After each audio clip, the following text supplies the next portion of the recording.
X in my name is not just a symbol or a target sign. A spell that attracts all who spit facts online all the time.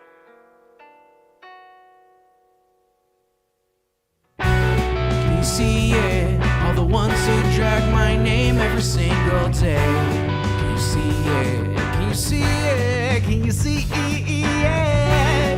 They keep saying you don't have what it takes to carve out your own name underneath the shadows of gods. And I keep waiting for the day disbelievers say I flew way too close to the sun. I wait, but it never really comes. The X in my name is not just a symbol or a target sign. A spell that attracts all who speak facts online all the time. The X in my name is not just a symbol or a target sign. A force that compels all to rebel from all that shackled mind. Why do they just stand there against when they fall from the battles I have overcome? You feel it, feel the cope and the seething tone that they make while I stand up, man among gods. And I keep thinking with my mill, shooting ropes in my cold that faces towards the sun. They hate, but I'm sitting comfy with their mom. The X in my name is not just a symbol or a target sign. A spell that attracts all who speak facts online all the time. The X in my name is not just a symbol or a target sign. A force that compels all to rebel from all that shackled mind.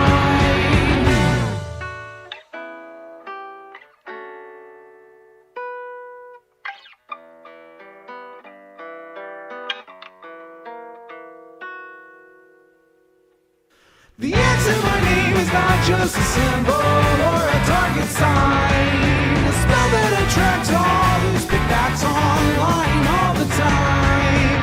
The X in my name is not just a symbol or a target sign. A force that compels all to rebel from all that shackled minds. It's you and me, your mom, it's me. I'll take another hit from my name. You'll see now, watch me right now, punch your face down. Show you how.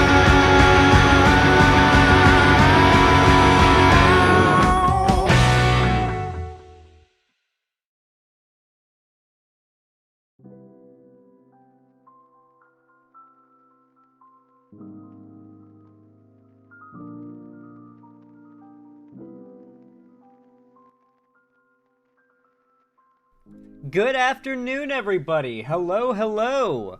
Welcome back. It is so good to see all of you. Hey there, Ninetails Fox 2, Myth Detrius, Ride the Rails, Sorlam, Trans Daughter of Water, Ada the Brit, Cute Bunny Chan 98, what's up? Stella, good to see ya. Wild Rose, Straw Hat Monty, Green Moon, Gerard Gone Postal, Lapland, how are you? Bazooka Horse, a boss. Yeah, I did shave, you're not wrong, yeah. Yeah, now I can mew.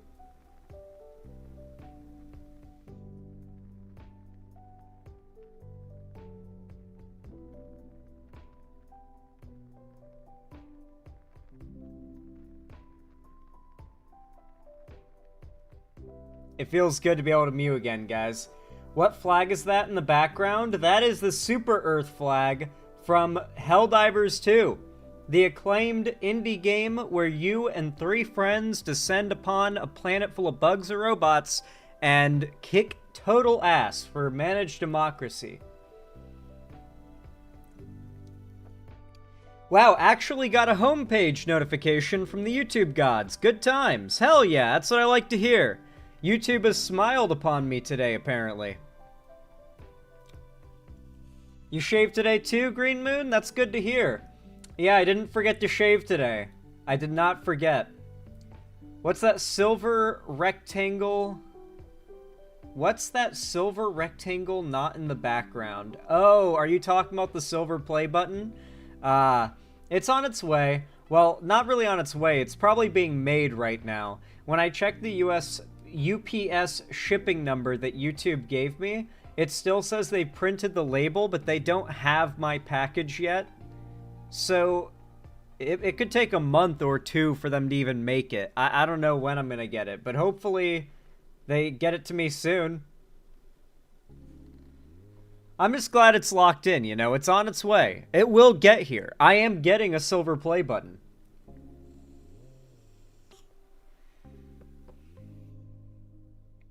That's the worst, lol. Probs sitting in their warehouse? No, because they make them to order for every person, right? Like, they etch in, like, the congratulations Xanderhall, which is what I'm going to have it say. And so they're probably, like, they might not even have had the blank go through whatever machine they have that produces them yet, you know? Or maybe it's made, but it's still sitting in the warehouse waiting to be sent off to UPS. I don't know. But I am excited to get that thing. It's going to be awesome. Have you heard of Tekken? The fighting games? Yeah, I'm aware of them. You know, I've been to, like, a bar before. They've got Tekken on arcade games, like arcade systems in bars and arcades and stuff like that. Will you play Marvel Rivals? No, I won't be playing Marvel Rivals. I'm not a fighting game guy. But I do have friends who play it. I've seen them play it. Won't be joining them, though. Sadly, I know. Yo, PepperT21, thank you so much for the $5 super chat. Or not super chat, donation. I really do appreciate that. Very kind of you. Said, here, have a short CJ Mattis meme. From the moment I first felt the Brain rot 40k. Woo!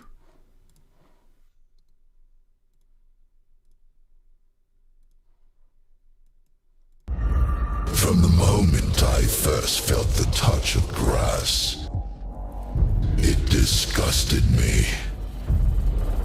I craved the simple-mindedness of gooning. I aspired to the purity of the milking machine. You betas cling to your offline lives, as if your environment will not decay and fail you. One day the crude meat space you call the real world will fade, and you will beg my kind to carry you. But I am already based. For the means are immortal.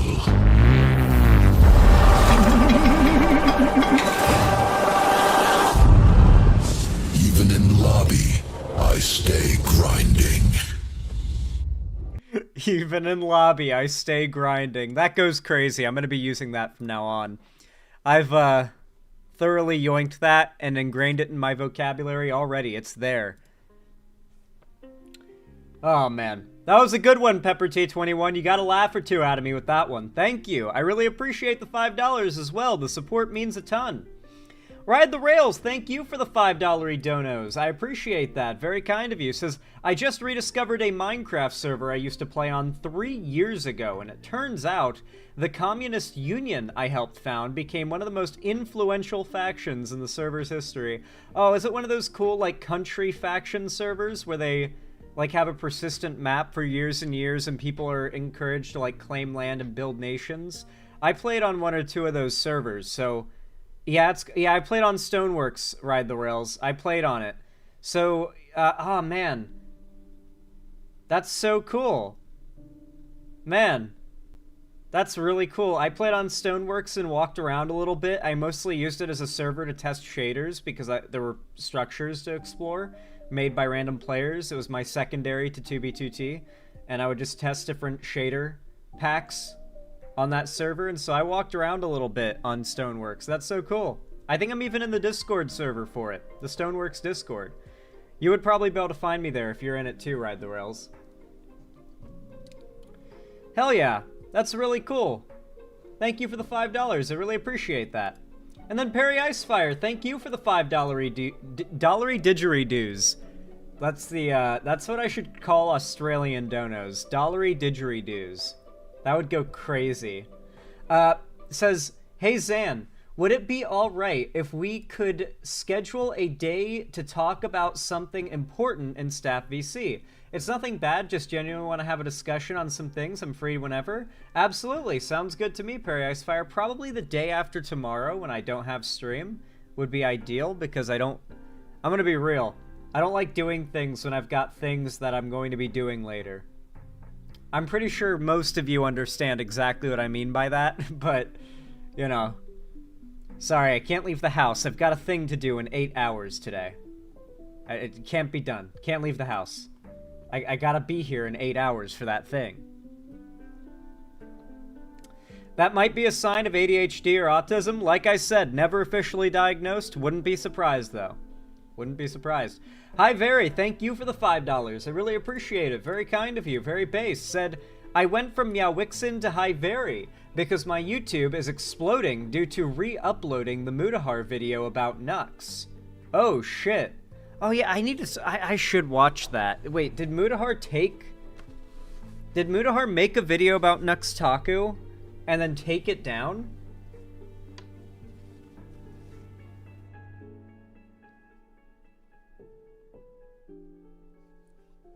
Yeah, holy shit, dude.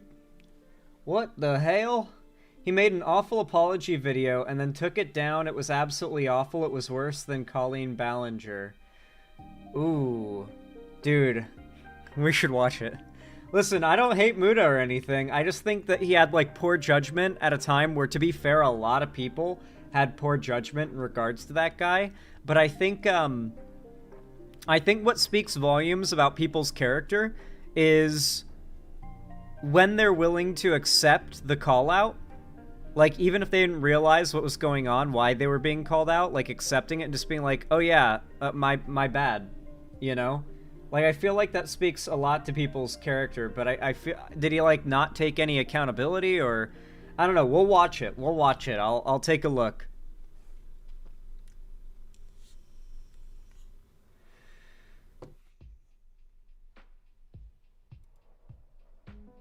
My neck has been stiff all day today, guys. Oh.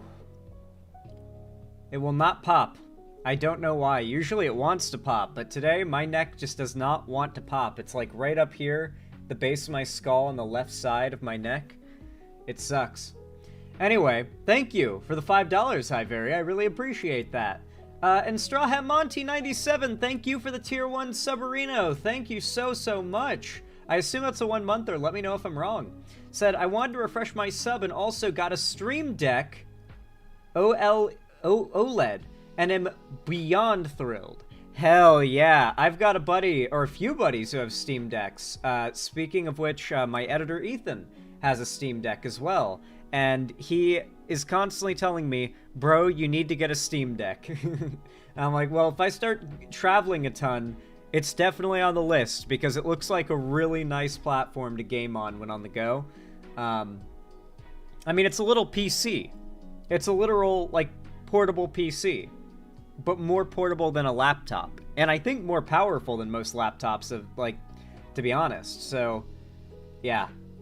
Pretty cool stuff. I hope you enjoy your brand new OLED Steam Deck. I think that's the new one, too. Not even, like, the old OG Steam Deck, but you got, like, one of the new ones, I think. So that's awesome. Thank you for the tier 1. And then Pepper T21, thank you for the $5 dues. I appreciate that lots and bunches. Says, also, no watch party last night. Are we doing one tonight, or are we waiting till next Friday? I think we'll wait till next Friday. The reason why I didn't stream or do watch party yesterday is, well, like, the friend I mentioned went through a car accident, is now back from recovery, or I should say, I guess it's like physical therapy or therapy or whatever, back home. And, you know, wanted to just chill out and hang. And I was like, oh, hell yeah. Not able to hang out as much as we wanted, but, you know, They did just get out of the hospital with pretty severe injuries, but hopefully we'll be able to hang out tomorrow.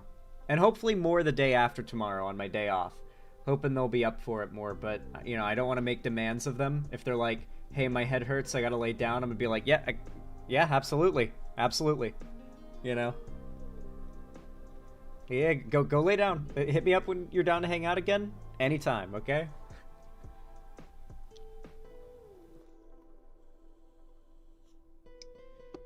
One day when my plans are near completion, I will announce that I'm cooking in the kitchen of content. Hell yeah, Cleaver120. I hope to see you cook some good stuff.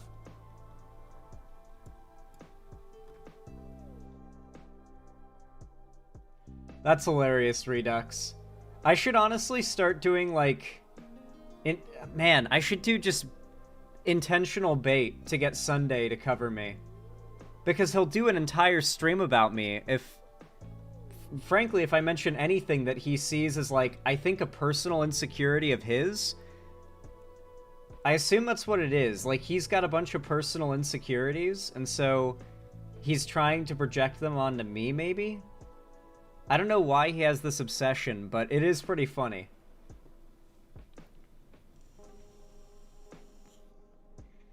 I am not getting a Nintendo Switch, TSW Shadow Wolf. No, you know I hate Nintendo. You know I despise Nintendo, dude. I hate that company.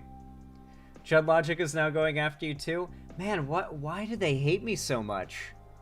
I think the last time I had a positive I'm trying to think of why Chud Logic would hate me. I know why Sunday does, because he thought that we were friendly, or at first he thought I didn't like him, went schizo at me, found out I had no opinion on him, and walked it back and deleted all the posts. I found out about that and called him schizophrenic for it, and then now he hates me because of that. But with Chud Logic, I don't know. I think I'd done like...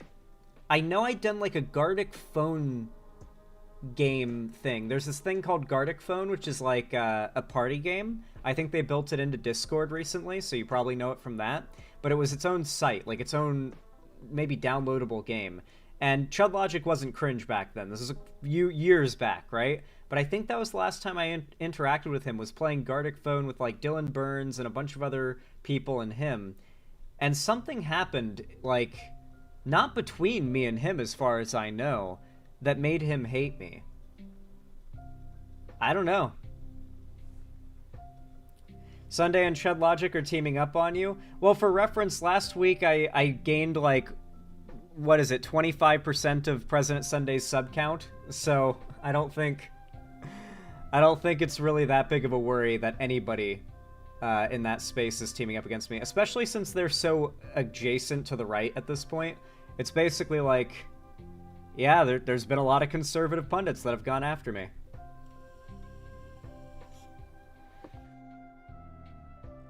Everybody who obsesses like this over me, though, ends up being a freak behind the scenes, and it always comes out. So I'm wondering, what's in their closets? Like, what skeletons do they have in their closet? You know? It's gonna come out eventually. We just gotta wait. They're gonna go schizo and drop whatever shit that they don't want the world to know. Just curious to see what it's gonna be.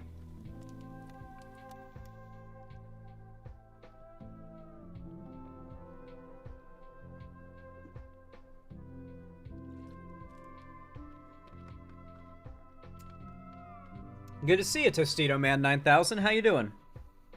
Welcome back.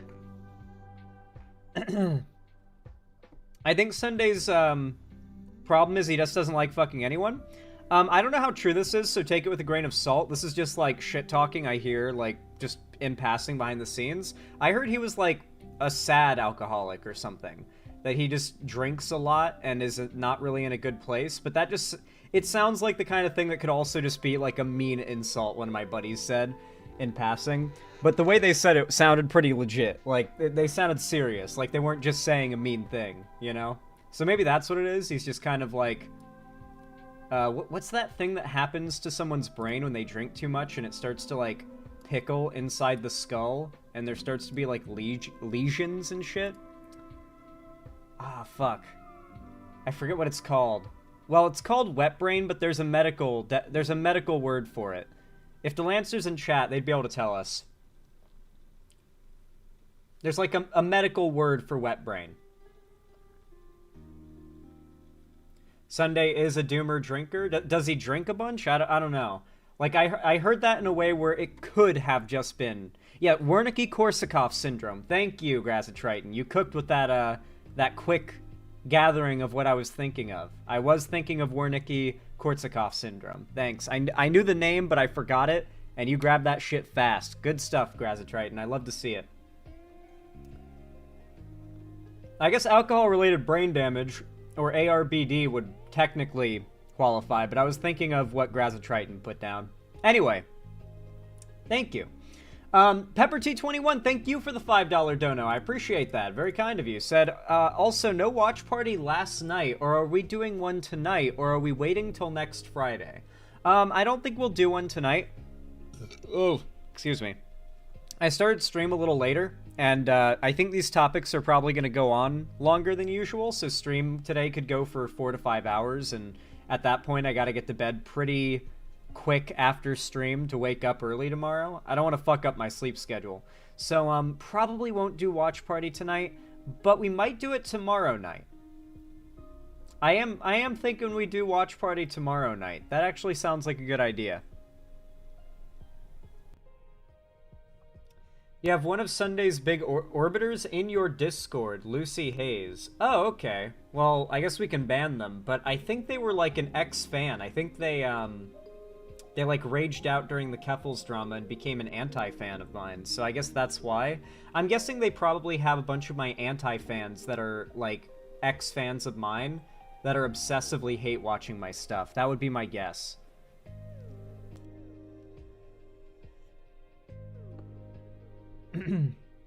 Alrighty. Thank you for the $5, Pepper T21.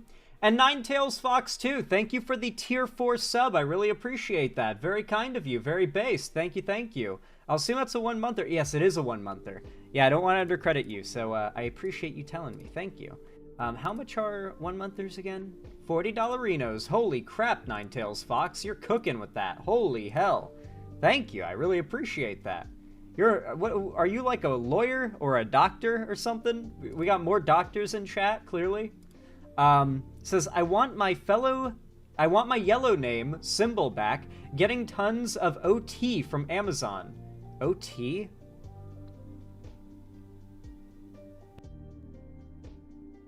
I have no idea what you're referring to when you say OT. Overtime from Amazon. Oh, because you work at Amazon. My bad. Okay. Yeah, I was confused. OT, overtime. Okay, I was just... My brain wasn't in the context of, like, work hours.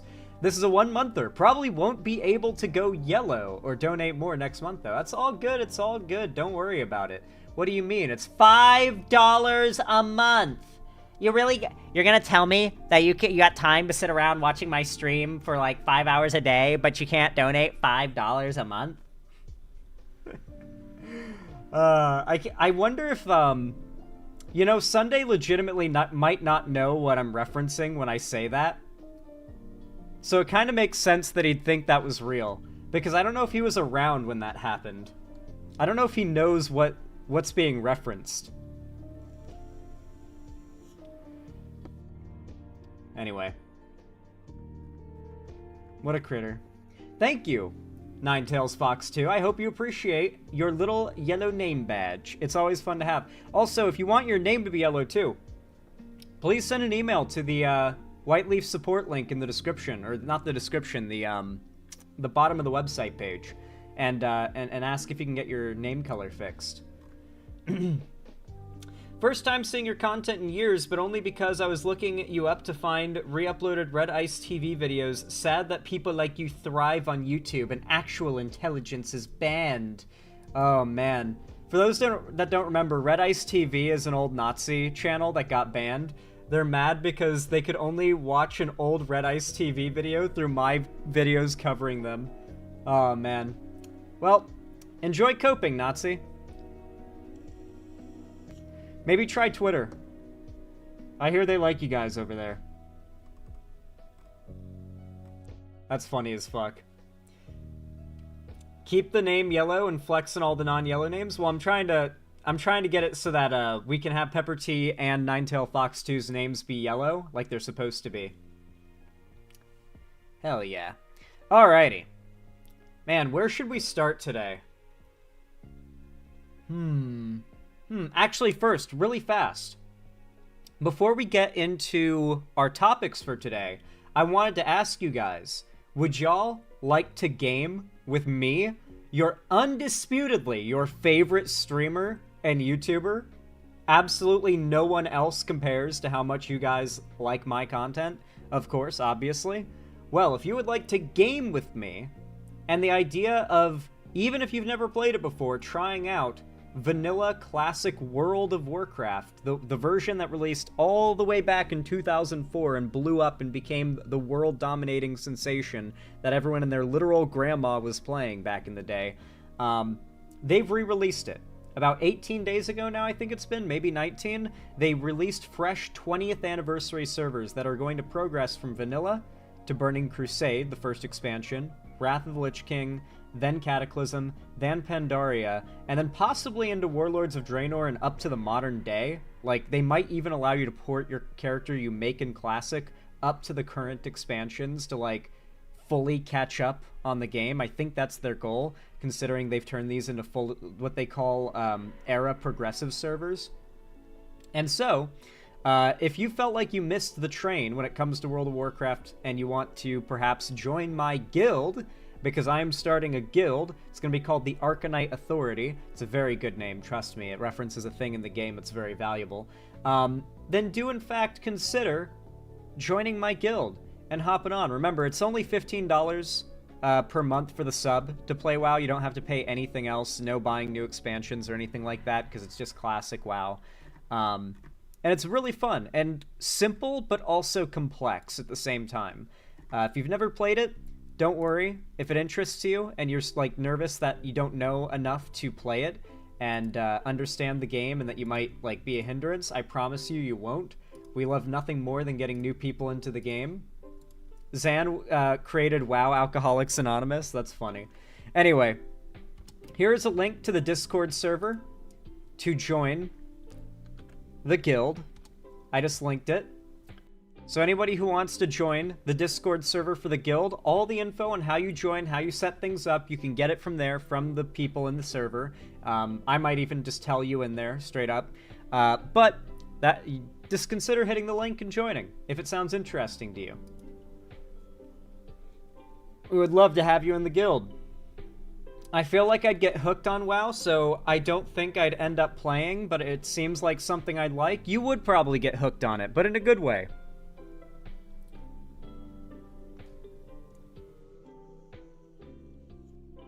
Gotta put food away. I had tacos, the hard-shelled kind.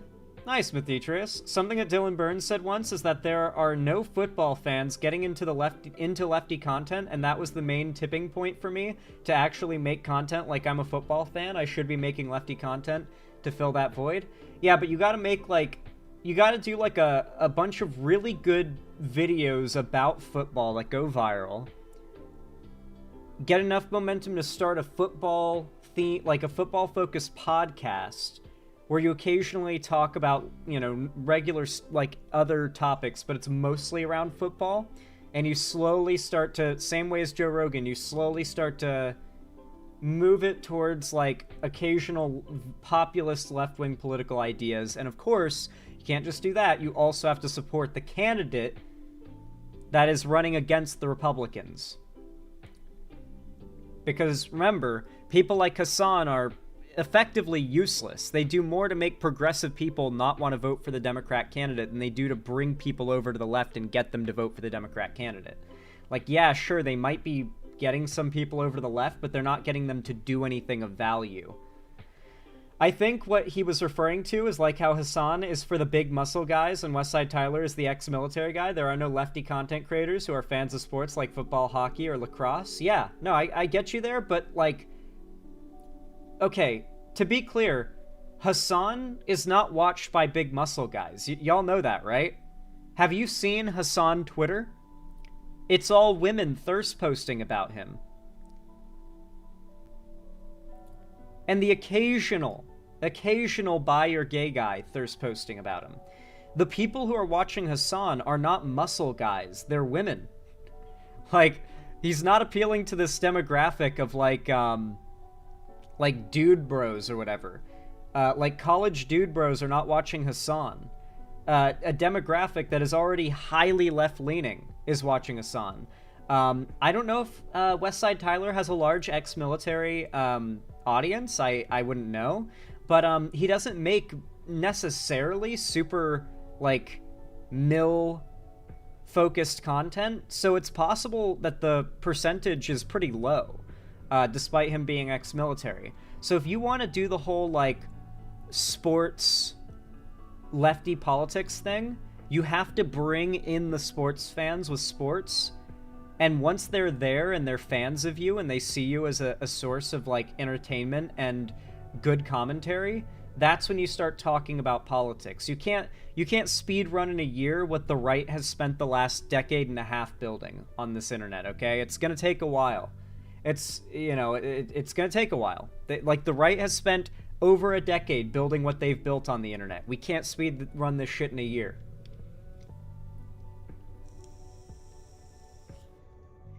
I'm ex-military and watch Westside Tyler, but those aren't related. Yeah, I don't know if, like, his content necessarily, like, has that CTR appeal to ex-military guys, right? Like, maybe he covers topics related to it, and I just don't know about that, because that would definitely do it. But, like, you would have to already click a video and then watch it and then hear about, like, his backstory to know that, presumably. I don't know if that's, like, a thing that people, like, ex-mil guys would click on his videos knowing that, right?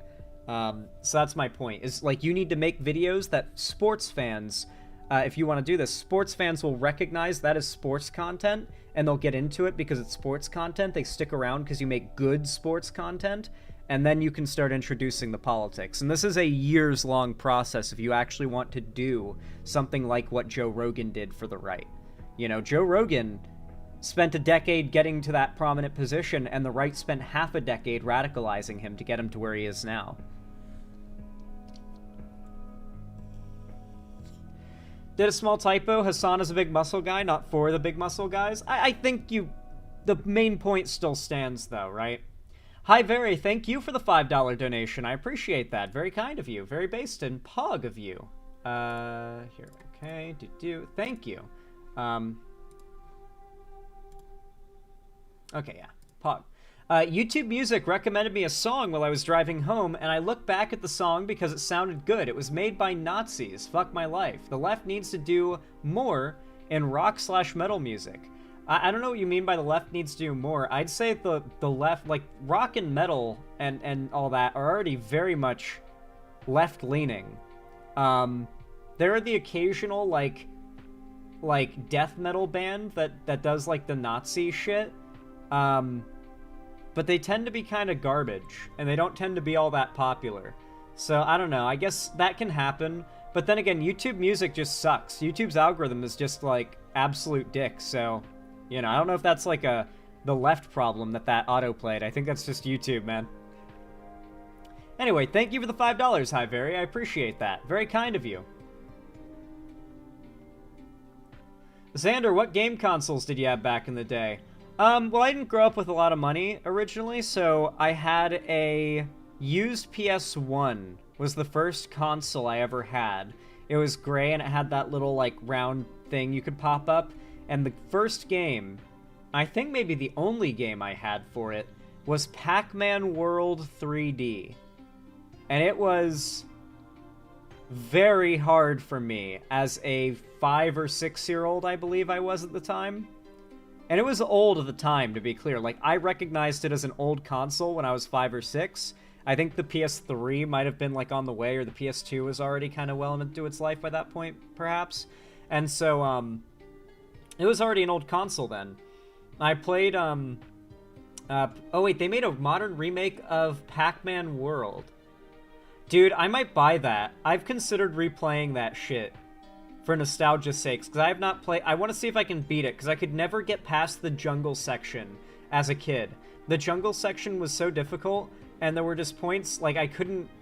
I think I beat the space section. I remember there was a space section, there was the opening beach section, there was the jungle section, and there was like a trailer that would play if you stayed on the menu long enough, and I would see other areas that I really wanted to see, but I couldn't access them because I wasn't good enough at the game just yet. But yeah, I never did get better at the game. But I feel like it's sort of a mythical game in my memory because of how little of it I got to experience myself. WoW Classic is similar to that for me because I got to play, you know, a bit of it as much as I could when I was younger when it first came out. But furthest I ever got was level 20. And so, as you can imagine, the game is kind of mythologized for me in my my memory. And I've got those rose goggles about classic WoW, but it's also just great objectively. I've gotten a lot of people into it who never had any nostalgia for it. And then I had an Xbox 360. Jumped from the PlayStation 1 to an Xbox 360. My mom had managed to get it for me like really early on, like maybe day 3 of Xbox 360s being available. And about 4 months later, the fucker red ringed of death. It red ringed on me. I had it for I played through Halo 2 maybe 4, 5, 6 times, and then the Xbox just red ringed on me one morning when I went out to the living room to play with it on the weekend. I was so upset. We tried everything, the towel trick, opening it up, and like seeing if there was something obviously wrong with it, the like reset thing, like everything the internet had to provide in regards to trying to fix the red ring. Could not figure it out. Eventually just let it gather dust. Didn't really care about it anymore because I had gotten my my uncle's old PlayStation 3, because he had gotten one of the newer gen PlayStation 3s, and it was like one of the big, thick, bulky ones that came out like on release for PS3. And so I had that for like a long time. I had that until I got on PC. And I didn't get a PlayStation 4 until I was a YouTuber and I bought one with my own money from YouTube. So that is my journey of gaming consoles in my life. A lot of hand-me-down old consoles, but it was fun. Fuck console wars, young Zan probably. I didn't have the privilege of having a preference. If I could get a console, I would be happy to have it, you know? I did shave, Simone says. You know it. You know it. You know what's up. God, what happened with my Wii when I was 12 or... That happened with my Wii when I was 12 or 13. I'm sorry. It sucks. It sucks when your console dies on you. It's real peepo sad. Alright. Let me update the dono goal really fast to reflect you guys' generosity. Really quick, I'm going to use the restroom because I drank a lot of water and now I have to pee. So I'm going to use the restroom really fast. I'm going to read that dono and any that come in while I'm gone, and then we're going to start the first segment of the day. So don't go anywhere, guys. I will be right back. Stay tuned, because I got some content for you guys as soon as I return.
I appreciate you guys being so patient.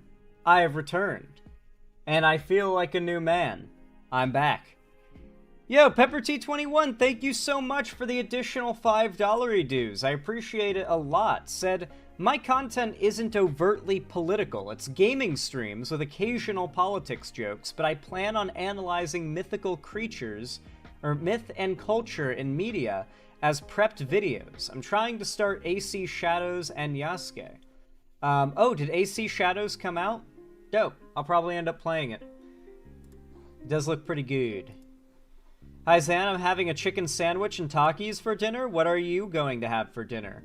I'll either make myself a steak tonight with the pan, or I'll probably make myself fish, because I've been kind of craving it.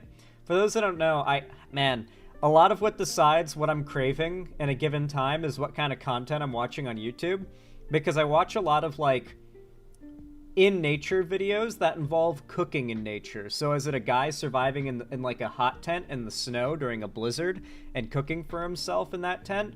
Is it a guy on a boat in like off the coast of Queensland, Australia, spearfishing and then cooking whatever he catches on the beach? Like, whatever I'm watching, I start to get like a craving for that. And then I end up in like, all right, I'm gonna order. For my next grocery order is gonna have fish in it, you know? Or a guy will make like some sausage on the side of a mountain, and I'll be like, I need sausage, dude. I need sausage. A lot of that. Try not to get food poisoning? You think I'm incapable of cooking without poisoning myself? Jesus. Mr. Krabs, thank you for the $5 super chat. Said Xanderhall, one of my favorite animators, basically pokes fun at Joe Rogan by comparing him to Donkey Kong, which I will link the video to in chat. Okay, well, you kind of spoiled the entire... You spoiled the thing, Mr. Krabs. You didn't have to do that, but I appreciate the $5 dues. Thank you. What the hell, Mr. Krabs? Only $5? Now it's $10 a month. I gotta be careful with these jokes. I'm gonna end up buying Sunday and Chud Logic a new car. There's a spider on my wall. Hey there, buddy. Oh, good. You're just a little house spider. Go off and eat black widows. Stay out of my sight. Oh, or just fall off the wall like an idiot. Okay, cool. I guess you're a floor spider now. Good thing my legs are already up in the chair. They don't bite, but, I mean, still. I put spiders in my houseplant. If it's a house spider, I leave it alone, because they eat black widows, and I might go ape shit if I see a black widow in my house. Because if I see one, it's like, okay, well, those kill, I'm pretty sure, and if there's one in my house, there can be more than one. So I just hope that there are so many house spiders living in my walls that they're like an army defending my house. They killed... I'm pretty sure black widows kill. I don't know. I'm scared of the fuckers, okay? I don't want to get bitten by any venomous spiders. Alright? I have been bitten by a few very mildly venomous ones, though. A black widow probably won't kill you, but they can make you very sick. Well, you see? That's enough to not want to get bitten by a black widow, in my humble opinion. If it matters at all to you guys. I'd recommend you don't get bitten by the spider that's all black with the red hourglass on it. The black on red color scheme as to warn things in nature that it will fuck you up. Oh man, I found like 2 wolf spiders in my house last month. Scared the hell out of me. Wolf spiders will bite, but I think they're mostly beneficial. I don't think they're super venomous. Yeah. Black widows are quite rare in your area. Regardless, they exist, dude. I've seen them. Outside, but not in my house, thankfully. But I've seen the fuckers. They exist out here. They live in the logs, dude. They live in the rotting wood.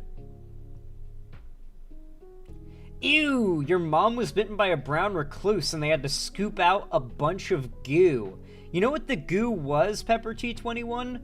The goo was your mom's skin and flesh around the bite that had necrotized. They had to remove the dead skin and flesh. Their venom it like breaks down what it bites into, like it dissolves flesh and bone and not bone but skin into like pus, and they had to scoop out that pus. Oh, the spider's back. He climbed up that wall fast. Hey there, buddy. You know, I'm just not gonna fuck with you because I feel bad I knocked you down. Yeah, that's actually fucking horrible. Yeah, I don't want to get bitten by a fucking brown recluse. Those things are scary. Those things are awful. They induce, like, a necrotic effect in the flesh around the bite. I don't know how you deal with that stuff. Like, do you just lob off the limb to make sure it doesn't spread? Imagine what happens if the venom reaches your heart, if it does that to the flesh and skin in the bite region. Like, imagine what that venom does to your fucking heart. Or your lungs, if the blood gets circulated through your lungs. Oh my god.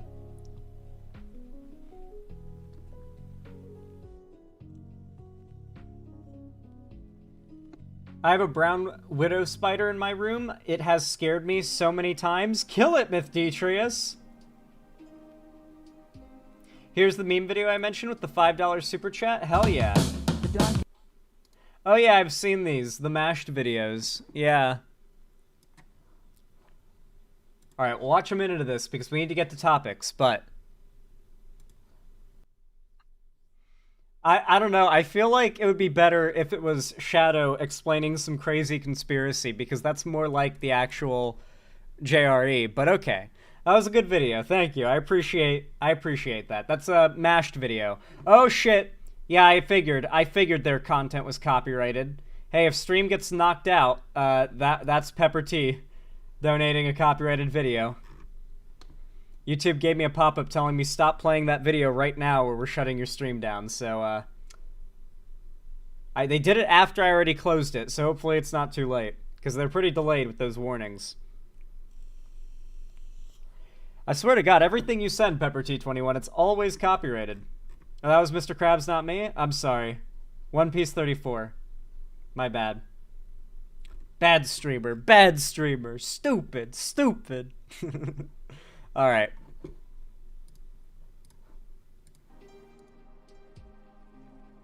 Joe Rogan does want banana. Alright, what do we start with?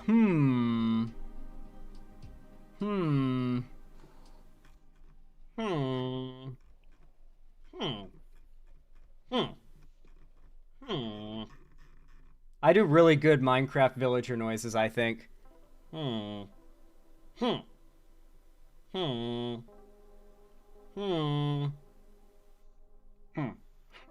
Wait, why is it doing the pop-up again? Fuck off. I'm not playing anything copyrighted. Y'all can't get me for that anymore, YouTube.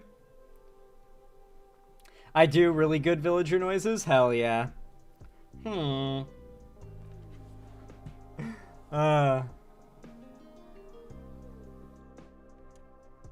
We'll talk about that, Ark. Don't worry. I gotcha. I got a long list today, guys. We got a list. We got a list of topics to cover, alright? Maybe start with the Hawk Tuah girl? Ooh, I could. We could also start, though, potentially.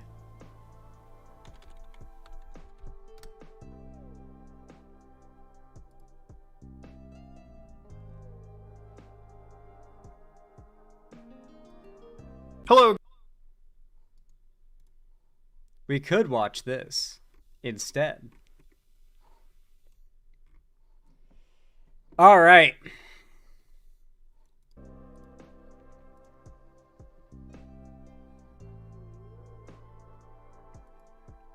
Y'all know what to do when I say action, right? 3, 2, 1, action.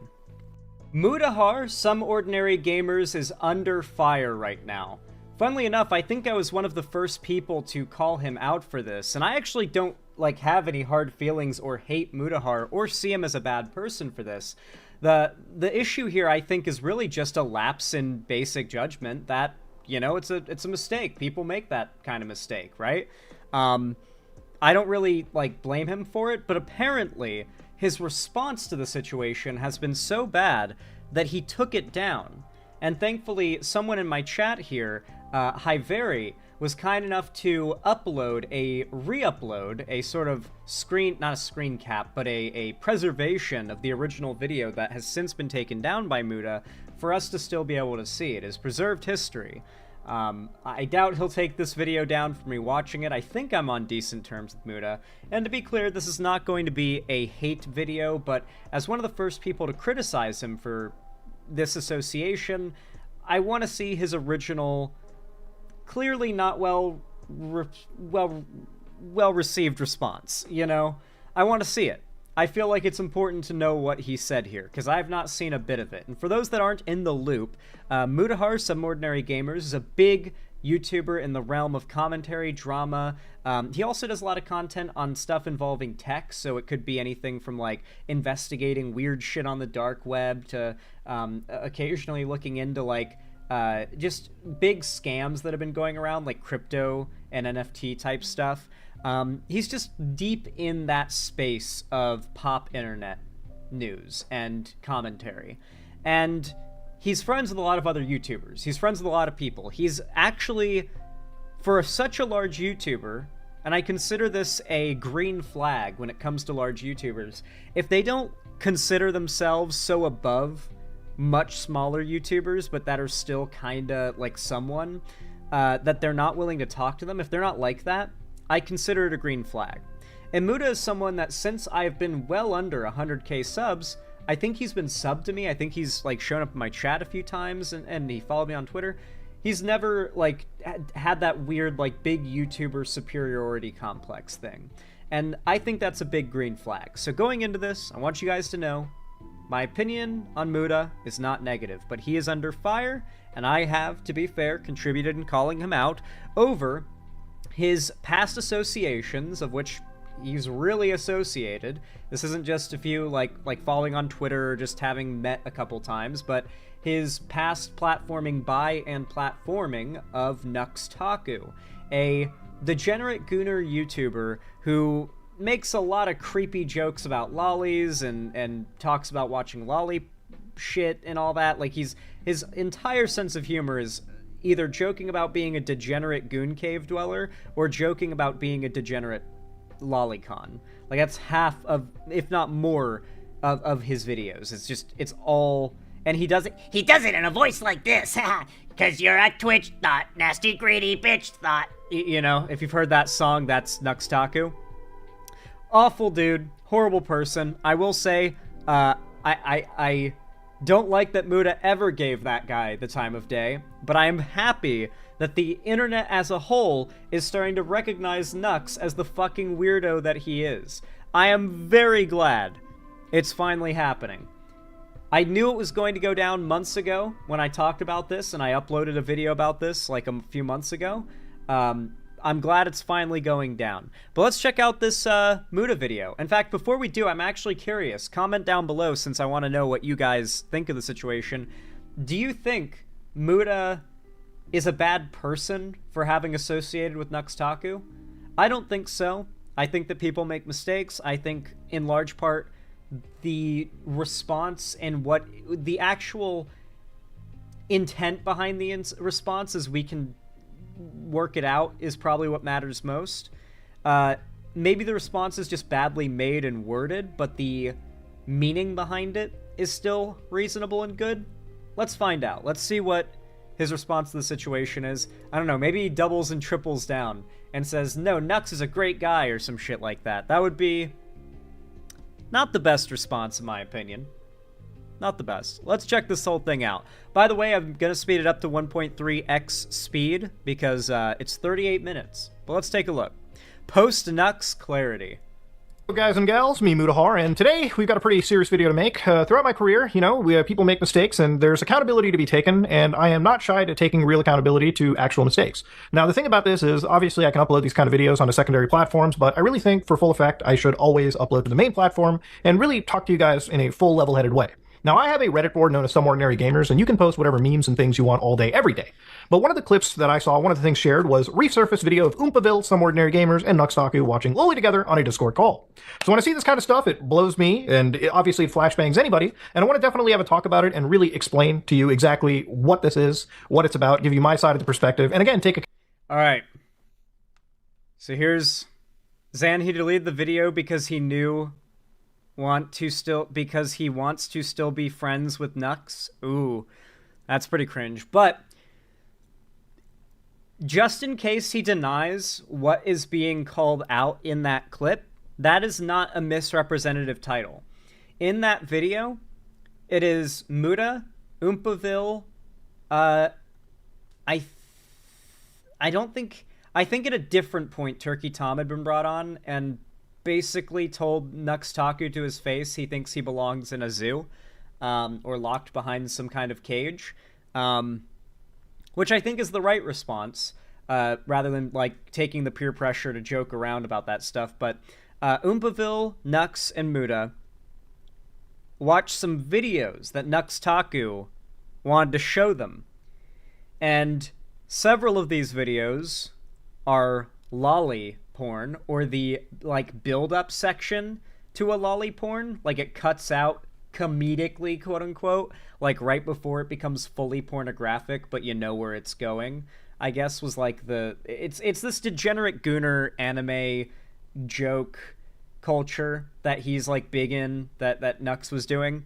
I don't consider it humor. I consider it just sort of not even dog whistling, but just sort of normalizing their weird gooner shit and their lolly stuff. But basically showing them those videos, and Nux is doing this like goblin chuckle the whole time about how, oh, isn't this so funny, isn't this so funny, and trying to like peer pressure the two of them into like begrudgingly not taking what is happening in this situation seriously. It's a bad look, guys. Some of the videos are incest too. It's like the lead-in or the beginning of like incest porn.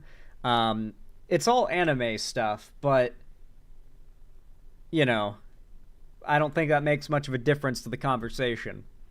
Accountability where accountability needs to be fucking taken. Now, I've had a pretty hardcore stance against things like lolly, and obviously I don't want to be contributing to watching that kind of content or normalizing it in any fashion. So in this situation, obviously I looked at some of these clips and I want to explain what's happening and completely condemn it too, because as somebody that is 1000% against this kind of stuff, I don't want to be, again, normalizing it in any capacity. Now, for people who don't know, Oompaville and Nuxtaku were former... Okay, that so far so good. So far, so good. Like, it's actually completely reasonable if he just says, I felt peer pressure because a large YouTuber friend of mine had invited me to a video where, in my perspective, it seemed like we were just going to watch fucked up things for the humor of how fucked up it is to endure watching that. And we're going to, like, cringe visibly. Like, maybe that, like, if that's his response, then that's literally what I assume happened. Is that, like, Muda just kind of hoped that he kind of hoped the popularity of Nuxtaku would act as a vetting in and of itself. And I think that's something that a lot more YouTubers need to start to be wary of as, like, a way of operating. Using the existence of a large audience that a YouTuber has as the vetting is not good.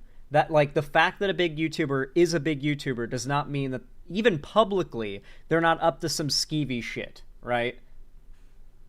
Like, I just think it's a bad habit. Members of the Some Ordinary podcast, which obviously ended 3 to 4 months ago. Now, I get to talk about that a little bit after I discuss all of this, because there's some lore about it that I can finally really discuss, and it should shed to light exactly what really happened with the podcast, because it's pretty independent of this. But to go back to it, Nuxtaku is a former collaborator, a former friend of mine, and I mean really a former friend of mine, because some of the stuff that I've seen over here is disgusting enough that I really can't continue a friendship, and I really can't, like, again, excuse some of my behavior watching some of this content as well. So this video that was uploaded with, again, Nuxtaku as Jeffrey Epstein and me as, I assume, Ghislaine Maxwell over here, Mudahar Nunt, right? So obviously in this clip, or in this video...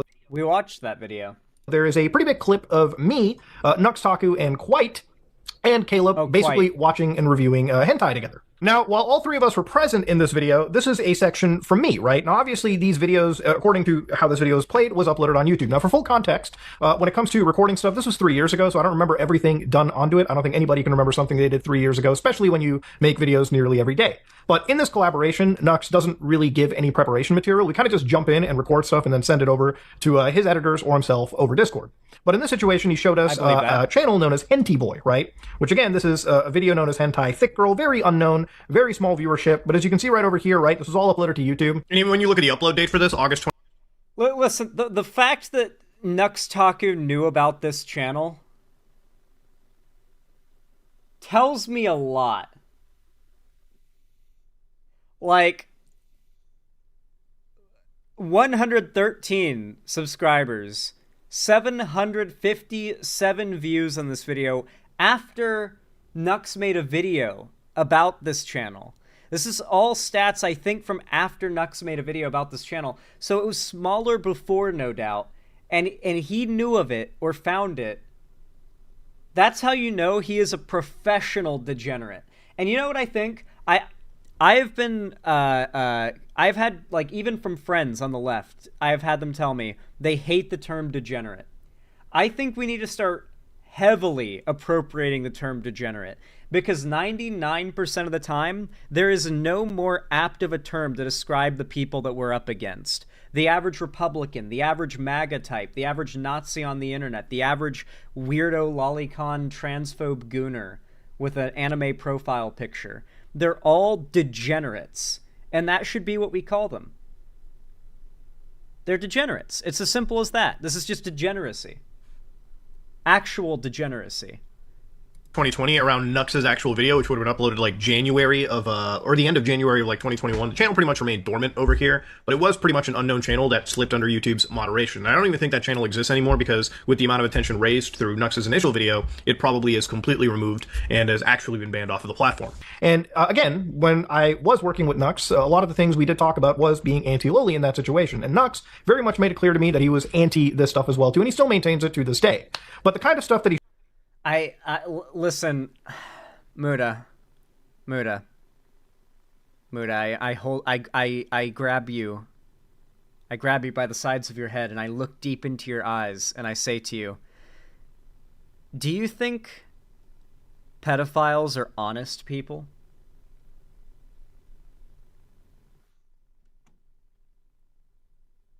A very simple question. A very straightforward, simple question that personally I think gets to the heart of the issue. Do you think that they're honest people? Because if Nux is a lolicon, his words certainly would not be enough to go off of to be like, oh, I guess you're not, man. Oh, never mind.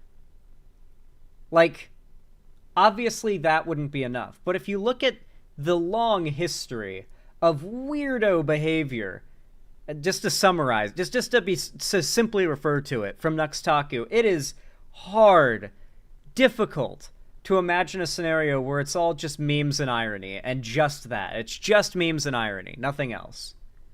He showed us was anime ni summer. Now, inside the video, inside Nux's presentation, it kind of came off as like just a cursed little hentai, and the reality of it is I never really watched his collaboration, but if you take the name that ni summer had and put it into my anime list, which I realistically should have done at the time, you can see the synopsis is Yuta Yamayuchi is a average high school student, right? So right there, I'm not going to play the whole semantics, oh, is this...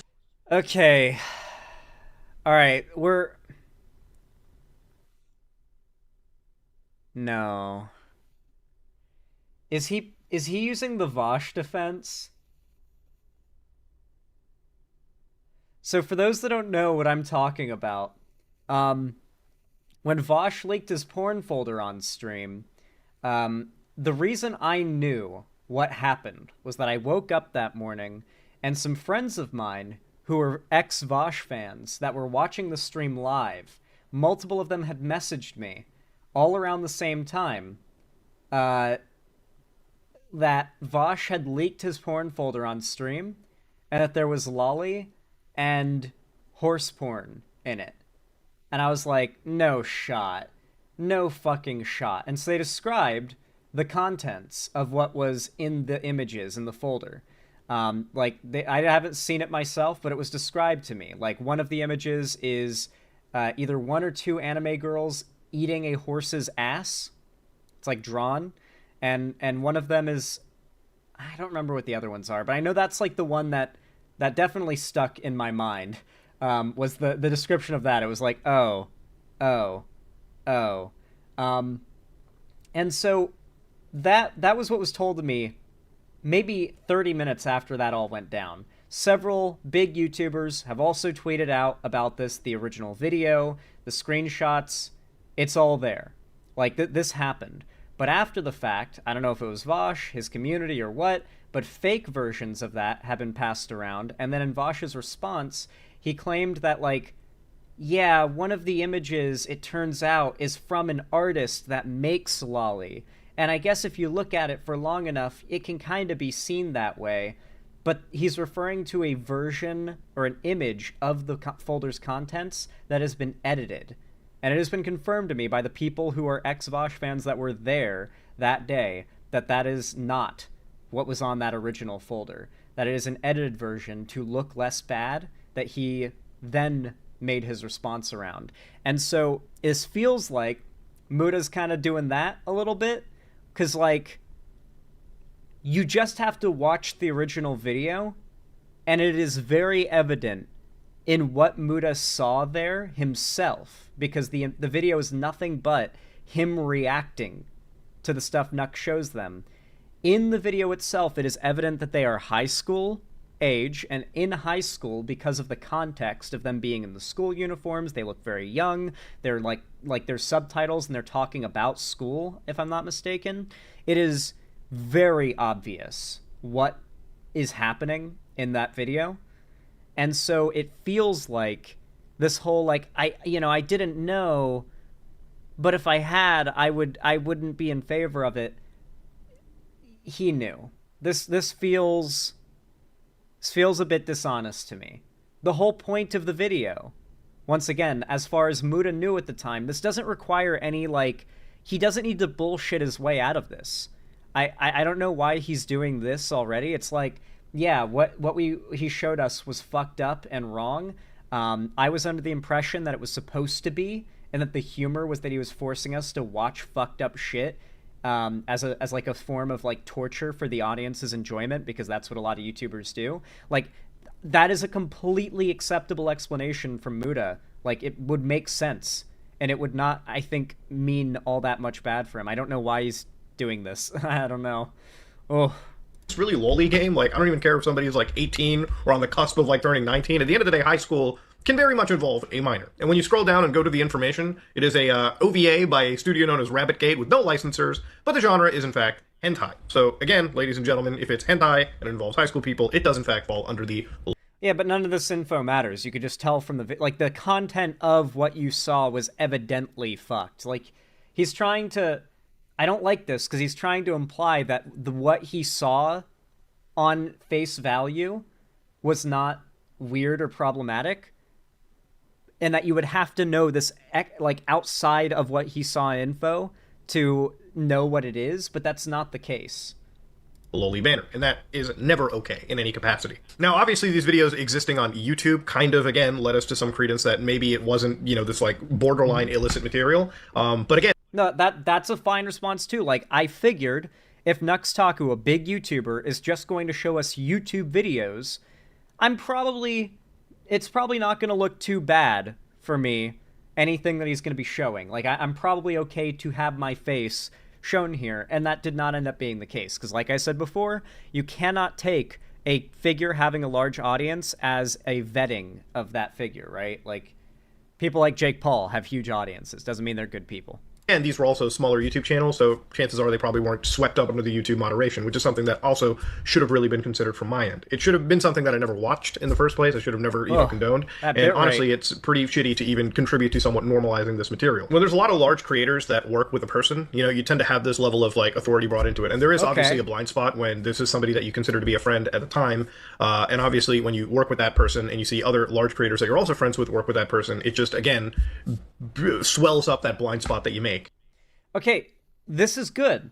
I really don't know why he included that bit where he's like, "Oh, here's the info on the video." I that felt really like sneakily dishonest. You know what I mean? Like, it feels sneakily dishonest. This implication that you would have to read that separate page to know how fucked up that video he had been shown was. But again, no real excuses over there. You shouldn't really have a blind spot in the first place. And again, it's not only me being a poor judge of character, but I should have absolutely have spotted this years ago. So for that, I absolutely own up to my fuck up here. But again, I don't think this is literally us gooning together watching Loli in this manner. This is a collaboration where it happens pretty much on the fly, and it's not, representative of the kind of shit that I consume on a daily basis or anything of that nature. Like, I would I think there's also got to be a separate conversation about, well, like, after that video, with how weird those videos that Nux showed you were you not, like, at any point...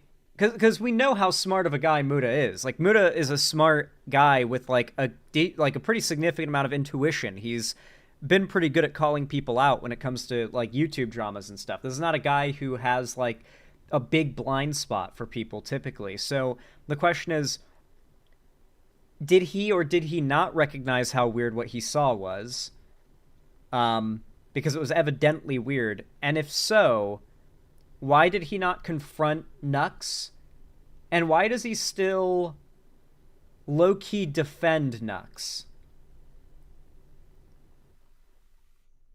I would use the word weirdly defensive rather than sneakily dishonest. Yeah, that's probably better wording. That's probably closer to what I was looking for. I just couldn't think of a good... I couldn't think of a good way to word it. It just seems like... It seems like a covert way, though, of... getting it into the uninformed viewer, like if you're not informed on this drama and you're hearing about like the opposition side and Muda's side from Muda's side of the video, then to an uninformed viewer, it's easy to imply to them, or it's easy for them after hearing that to assume that people are getting mad at Muda for not condemning something that at the time he realistically had no way of knowing was bad. That is not why people are upset.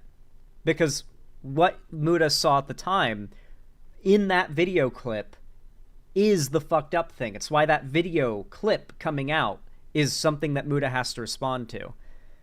Never willingly and honestly watch something like this, out of nowhere. This is just insane, and I wanted to really bring this up and bring this into the context of what this clip was and why we had watched this kind of stuff. And any jokes that I make in these situations, really any jokes that anybody makes in collaborations like this, is usually because everyone's just playing into the high shock factor of something like this. Does that excuse any behavior? Absolutely not. And he showed us something very weird, and I remember getting somewhat upset about it and not liking it that much. It was me, him, and Quite. I want to say it was something involving a dog too, but I exactly.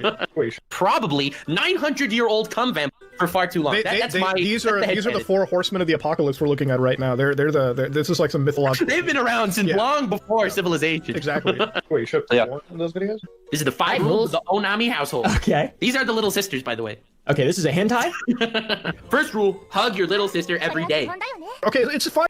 Okay, so you're getting it. I'm glad that Muda is showing... He's not being dishonest here. He's showing the clips that are in that video that are causing the drama, at least. So I will not... He is not being dishonest. I'll give him that. But man, this isn't helping his case either, though, because, man... you can tell these videos are some weird bullshit just based on what we're seeing here from their reactions to them, you can tell that internally they're going through it in their minds. They're like, Fine, okay, it's just hug her for at least 10 seconds. There's nothing wrong with a hug. Yeah, it's fine. No, the third rule isn't any weirder, so you don't have to worry. Oh.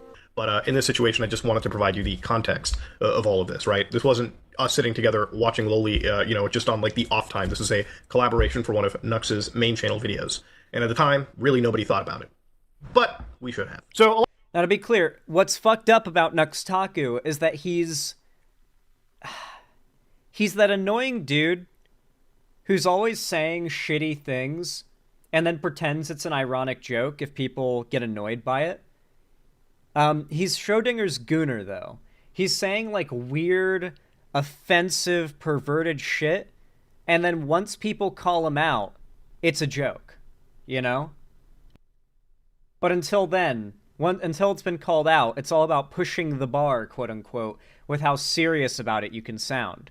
It's, once again, very reminiscent of Shadman, the internet's original pedophile that all the big YouTubers were friends with for some reason, where he would do this blatantly pedophilic shit openly, and everyone knew about it, but he was, for some reason, so popular, and everyone just kept on saying, well, oh, it's jokes, it's memes, freedom of speech, all that, that it got, like, kind of swept under the rug. Just kind of got swept under the rug. Like, I know people IRL who are fans of the One He Plays and Zach Hadel. I think it's Zach Hadel, right? The guy who makes Smiling Friends, and does the animated videos. He animated the "Get Out of My Car Now" Psychic Pebbles. That's what I'm thinking of. Yeah. Psychic Pebbles and Oni.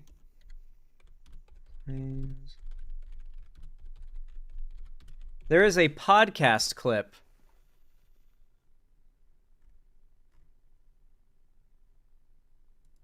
Yeah, it's called... There is a world. They had a podcast called Sleepy Cabin or Sleepy Cast or something. And on an episode of that podcast, I did a video where I talked about that, or where I showed this clip. I can't find it right now because Google makes everything impossible to find now, but there should be a video clip of the podcast somewhere where it's One He Plays, Psychic Pebbles, and Shadman. And this is years and years ago, before Shadman had been dropped by everyone on the internet. And Shadman's talking about getting banned from his school, and I think from his country, and his website getting banned for the illicit, or not illicit, but the illegal material on there. And he's telling them this openly, that his website was banned in his country and he got kicked out of his school for the illegal material on his website. And all of them start laughing and joking about how ridiculous that is, and how it's implying it's like a breaking of his freedom of speech. At one point, Shadman says, "They called me a menace," and they start laughing like, "They called you a menace, dude?"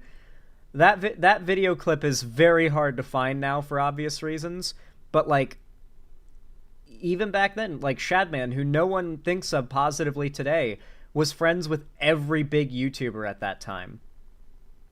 Nuxtaku's just the new Shadman.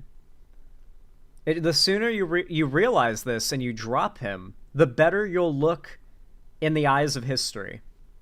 A lot of these big creators, you can start to see like really big names. Obviously, Project Melody, Critical, MXR Plays. I don't know if that's actually Iron Mouse, but yeah, you can see plenty of creators that Nux has worked with. And for a while, there's been plenty of collaborations where like big creators jump on, they get shown like crazy shit, crazy hentai, or sometimes participate in like, games, game shows, so to speak. And that's really the That Sleepy Cabin episode is still up on YouTube as far as I know. If you can send me the clip, I would love to be able to have that. Not because I think Zach Hadel and Psychic Pebbles are like awful, but I just think it's a good example of like, man, back in the day, like people, big YouTubers were friends with these folks because of this mindset that them being a big internet figure was a vetting of their background of itself, right?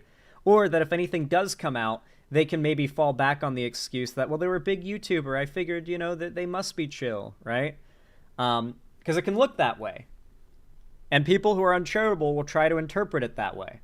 Extent of it. Nux is a pretty big collaborator in that space, and realistically, I kind of just walked around expecting him on good faith when he said that, he's pretty anti-loli, and obviously wouldn't have shown us anything that would be very adjacent to it. And obviously, with a lot of these larger creators also collaborating with him, I'm sorry to say, it really did blindside me. There was a bias, call it, friendship bias, call it, there was other creators working on it, but really it was something that I was putting up a blind spot to, and I'm not using that as an excuse. I really shouldn't have done that collaboration, and I really shouldn't have watched that content, and if any way contributed to normalizing it. I 100% obviously condemn loli, and I 100% condemn my actions in that situation. But again, one of the reasons why I do really want to address this is I don't like obviously reading the facts that I am some level of a pedo or a defender of this or anything. I have made... So far, besides a couple things I've mostly nitpicked at, I'd say this response is pretty good.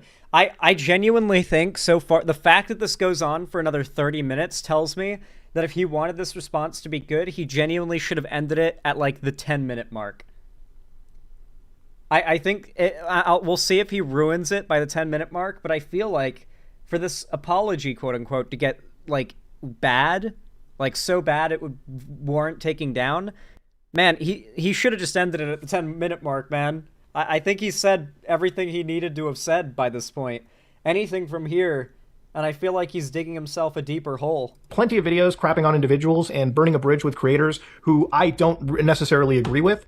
If I have ever at any point normalized their actions, people like Mama Max, where I did stick up for, amongst plenty of other creators. But I think obviously if really bad information comes out and new information comes out, you have to publicly correct it. You have to publicly explain, updates to a situation. I could swipe this stuff under the rug, but I choose to upload it on the main channel because I think that's really where taking accountability is at. I don't want to pretend like I am just burying my head in the sand. This was a wrong thing for me to do, and 100% I own up to it completely. So one of the things that I don't agree with is a lot of the over-sexualization in the thumbnails, right? So there were actually collections of thumbnails collected in these videos where things were pretty NSFW, all right? Or at least they were highly sexualized. But even that isn't as bad as one of the examples that I want to show you. Now, if you're looking at this video called Cursed Speedrun Fails, this was uploaded 3 years ago, and if you're looking at the thumbnail, it is XQC screaming at some video game with Nux's VTuber in the corner and going, what the fuck? Now, the thing is, the problem with this situation is the thumbnail that came before is absolutely filthy. So this one video, where again, the thumbnail is different, XQC is still very much in the corner. You can see a speedrun. Well, do you know what Nux Taku's like? You know what made me really hate Nux Taku and decide he's a degenerate weirdo? YouTube would not stop pushing his content to me after the Fiona and Cake show dropped on HBO Max. For those that don't know, popular kids show, Adventure Time. Obviously, towards the end, it stopped being much of a kids show, but still, mostly targeted at a younger audience. Had a sequel series come out on HBO Max that is targeted at an adult audience, right? And because of the resurgence in popularity of Adventure Time due to Fiona and Cake coming out, I was watching like a lot of videos about the new show, like just people's like response to it, reviews, that kind of thing. Very nostalgic stuff.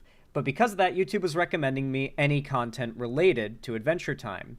And I was getting shilled these videos by Nux. I think it's Nux Taku's like streaming or like clip channel or something, one of his alt channels.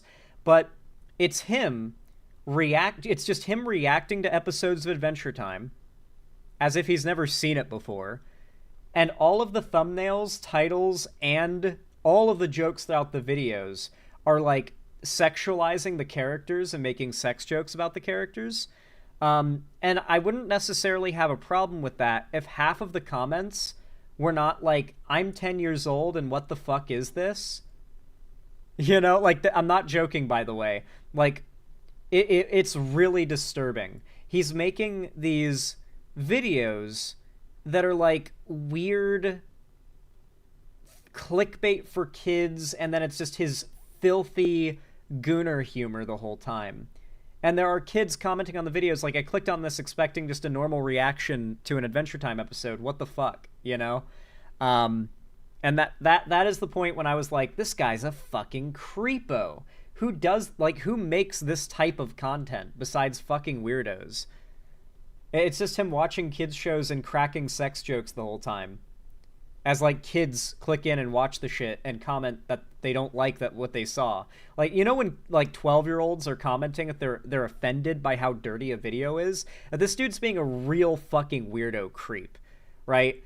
Like, 12-year-old me was saying some awful, disgusting shit, right? And so if 12-year-olds are commenting on these videos that they're offended by things being posted, it's gotta be disgusting.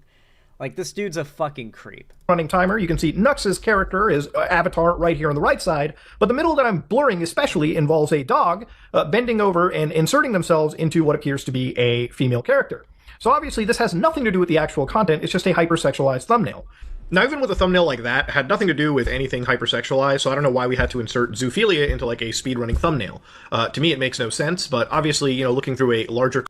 Because his entire community and audience is They're gooners. They're gooner lolicons. Like he might not be a lolicon. There's like a 5% chance, maybe most, that he's not a lolicon, but his fans almost all are. Like, he attracts them. He markets to them. His content is for them. Collection of these thumbnails that were uploaded on numerous other channels covering this topic. Yeah, it really is a pattern that back in the day, and Nux even touched upon this, that, years ago, that this was something they did, whether it be for some form of clickbait or, capture, or something that was normalized in the anime community. Any form of zoophilia, any form of, hentai like this, or hypersexualization, or, if you even insert, like, loli into this thumbnail, for instance, that's not okay. And obviously, these are things that, if you slightly change in the background, it's going to rub people the wrong way. You should really just be upfront and honest. And honestly, you should never even have done this in the first place. But yeah, this is one of those things that kind of like obviously was brought up, and it's one thing that I wanted to address as one of the principal reasons as to why this isn't okay. But I think a even bigger reason is one of these situations regarding another creator known as Bungo Taiga, which is a creator that also had their entire YouTube channel pretty much terminated for nudity and sexual content policy. Now, to preface, also going forward into this video, I don't know much more about Bungo Taiga other than what I'm about to read here for you, and again, just covering this one specific case. So I don't know what level of degeneracy, if anything, this person also falls into, so don't consider anything that I'm saying as a co-signing of this individual. I'm looking at a very hyper-specific event in this point in time. I just want to make that readily apparent. So to go over a bit of their controversy, in summer 2022, Taiga was accused of grooming.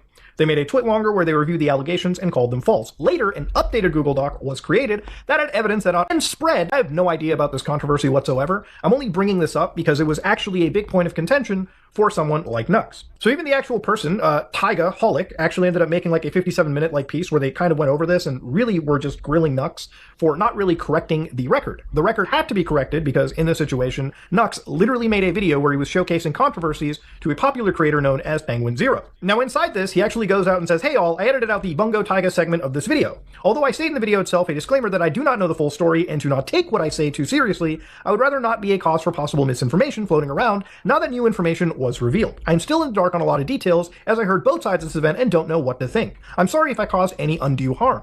So I personally apologize to Taiga for their side, and they discuss my plan going forward. I hope the truth comes out, be it guilty or innocent, but I intend to set the record straight in the future when I understand the situation.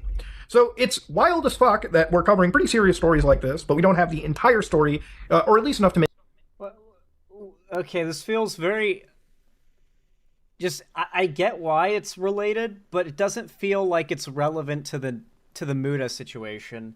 Okay, so now he's kind of getting off topic. I think I was right. I think he should have ended the video around the 12 to 11 minute mark, to be honest. All right, let's see what happens here. Make a video. That is basically too happy can't stop lying. You think I deplatformed him? People are blaming me for deplatforming him. He got banned for sexual content. But you're blaming me for deplatforming him? This our views and make any, like... Was ever a great response in the situation? Like, yes, just because you regard 100% on the money, or a, side channel that people, may, or, incredibly actual real... It doesn't have to be like you slapping yourself in the face. The reason I'm doing this video, for instance, to be honest with you, when it comes to a situation like this, it's best... Aw, man, Muda, you should have, like, you got to the point, dude. Like, why didn't you just end the video... Personally, if you're asking me, I think it's worthy. Look into the background history of your friends and the people you're just perfectly fine platforming. You allowed Mama Max to run rampant for years. To come out and make these videos, but I choose to because I believe being accountable is important, and I'd be a total hypocrite because I call other people out on crazy shit, and if I'm willing to completely sweep things under the rug and pretend like things don't exist, or show you actual things, then I am a pretty big fucking hypocrite on my own. So you blindly believe the allegations against Magnathar, which I apologize for, especially. You blindly believe the Night Docs was a creep, and you blindly let a guy like Nuxtaku openly discuss and show freak shit in his thumbnails. Again, I don't control another person and their YouTube account, so I don't know what I can do with their thumbnails. But, again... Well, okay. Alright, okay. Oh, man. Ooh. Yikes. Oof.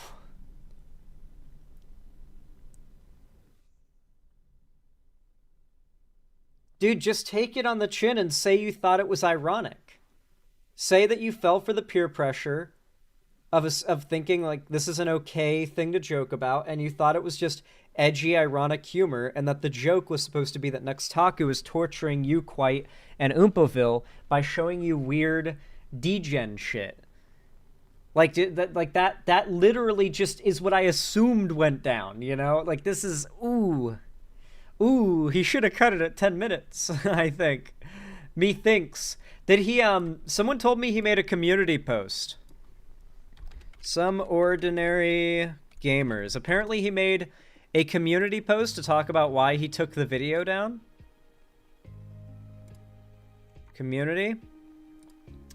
4 days ago, edited. Regarding the last video about Nux, while I can't be a friend after some of the recent things that surfaced, I do feel I did do an overreaction that stemmed from being being emotional on the reaction from the community on Reddit.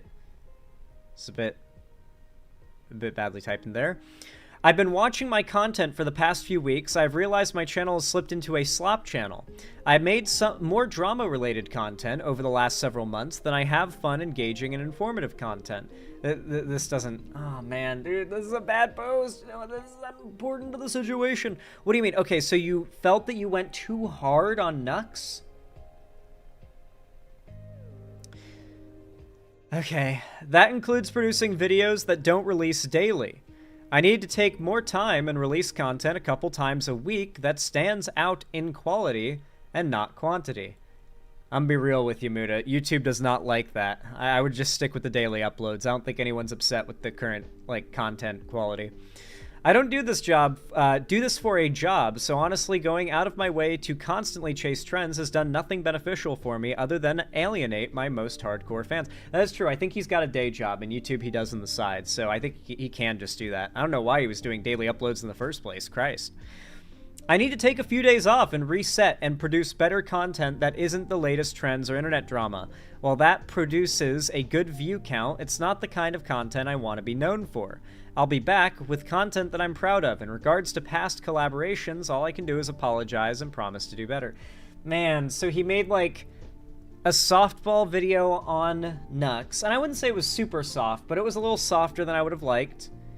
And he yaps a little bit more. I mean, a lot more than he should have. He takes the video down, and then he claims that he went too hard on Nux. And he's taking a break. Jesus Christ, dude. This is not a good response. Let's see the replies.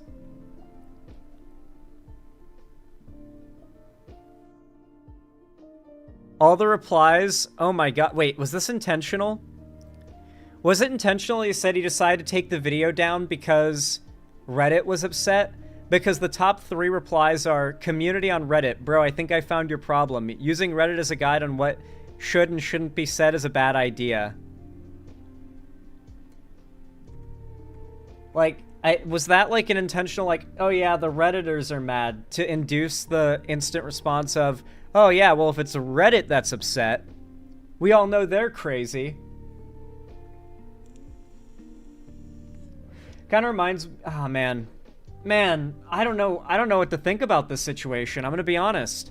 On one hand, it feels like Muda took accountability, but then he also reverted it and is now like going soft. I don't know how to feel about this situation. I'm definitely not happy with the response. I don't know. Well, I guess you guys gotta let me know what you think of the situation, because frankly, at all I can say is I hope that he makes a new video that's a more concise and streamlined response, not one where he has totally different points to the one in the first video, but one where he's like, I did a bad job of like making a concise response last time. I feel like 38 minutes is too long. Here's like a brief 8-minute response and just sticking to the points. I feel like that would probably be the best way to go about it. I don't know though, man. That's rough. That's rough. The response was not as bad as everything surrounding the response and following it, you know?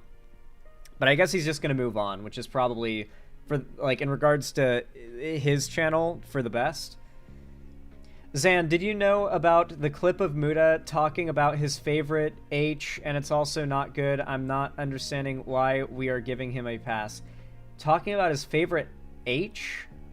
Like hentai?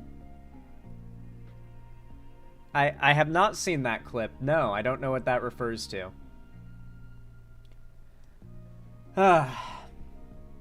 Nux responded to him. It's bad. Oh, Nux responded to him as well. Jeez, 97 minutes ago. Oh, boy. Oh, jeez. I don't want to curse my YouTube algorithm by looking up Nuxtaku's channel, but... Oh, Sensitive Society made a video about Nuxtaku's response. You know, Sensitive Society's a chud. Welcome back. But it's not a view to Nuxtaku, so... Alright, we'll get a glimpse. Unemployed people, and yes, that includes myself. Once again, like I said in my previous video, huge day for unemployed people because today is a double upload. So yesterday I made a video called You're a Clown, where we talked about the Mutahar situation. You know, I rewatched it, as you guys could see by the bar. Well, of course I made it, but I rewatched it a few minutes ago just to make sure I wasn't cringe or weird. And I stand by it. I stand on business, if you will. So that's that. And a few hours after my video came out, Nux made his own video called Mutahar. And we're just gonna take a look at the response because it is a 1 hour show, podcast, if you will. Him and some other girl are talking about that situation and other stuff. I'm only here to give you the juicy details because ain't nobody got time for 1 hour. You know, there's other stuff that I can do with an hour, like play Fortnite, play Dragon Ball Z Sparkling Zero. Like I said, huge day for unemployed people.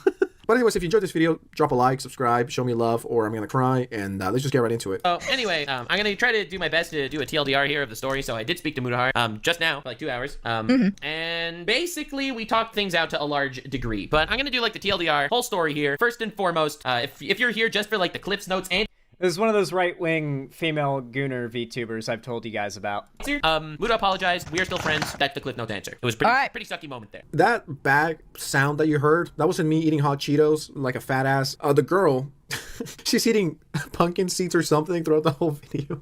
And I have headphones and you can hear her digging into the bag. And it feels like the bag just never ends. I don't know who she is. No hate towards her. We all love our little snacks. You know what I mean? I love snacking. You know, I love hot Cheetos. Tell her about NVIDIA broadcast, please. Cheetos, Takis. For context, I have my headphones on. Those chips, or whatever the fuck they are, they sounded so crisp. But I'm getting off topic. It looks like Mutahar reached out privately. They talked for 2 hours. They talked it out. Now they're BFFs again. Do I care about them being friends? Yeah, that's... I don't know. It's just a little disturbing. To, like, work it out, quote unquote. I don't know. Listen, all I'm saying is... Muta is now writing himself down in history as one of the YouTubers that went kinda hard to defend Nuxtaku.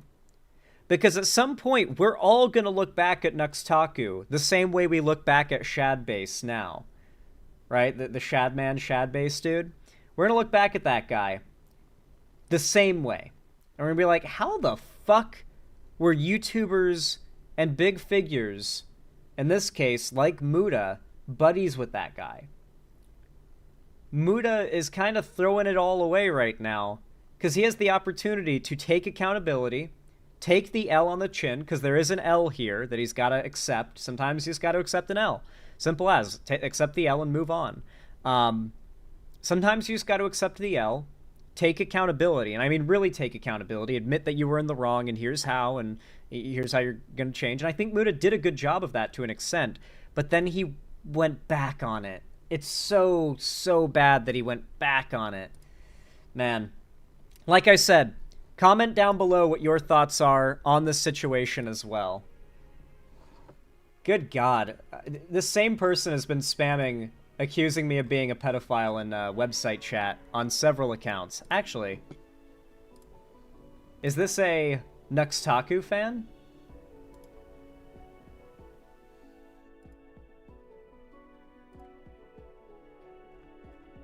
Ah yes, one of their accounts is Trash Panda 1488. I see. I can see the list of new accounts made on the website. They have made 4 accounts, and one of them is Trash Panda 1488. So we'll just get out ahead of it and ban that one too.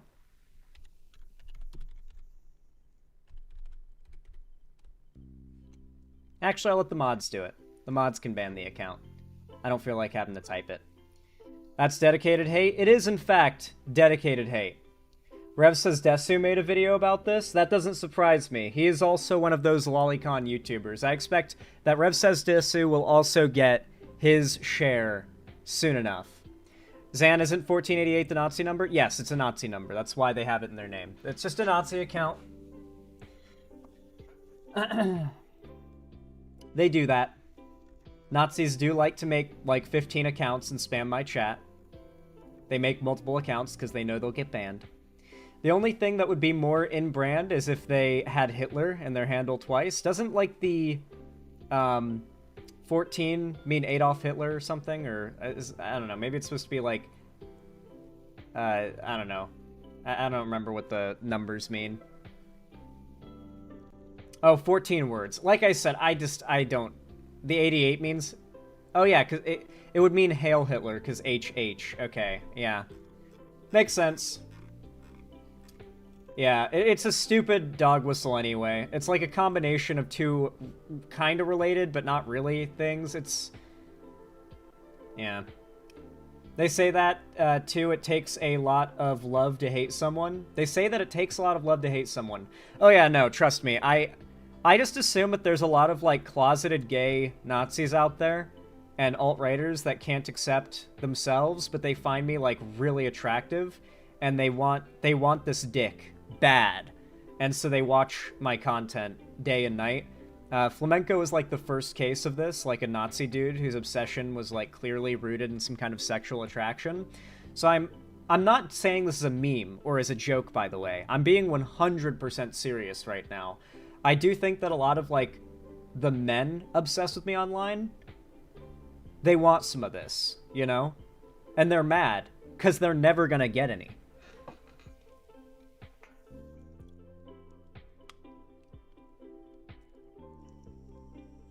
This is what I get for mewing at the camera all the time. This is how it goes.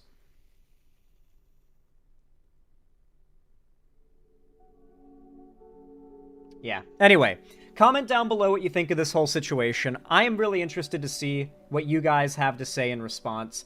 Like I said, leave a like if you enjoyed this video. Every thumbs up and comment is a good way to support the channel, so I really appreciate it. It's totally free, and it's actually the best way to support the channel, so thank you for the likes and comments as always. Subscribe and ring the bell icon if you haven't already, so that YouTube actually tells you when I go live or upload new videos, because if you don't, they won't. Follow my social medias linked down below, especially my Blue Sky, and join my Discord server, the main hub of my community and fanbase.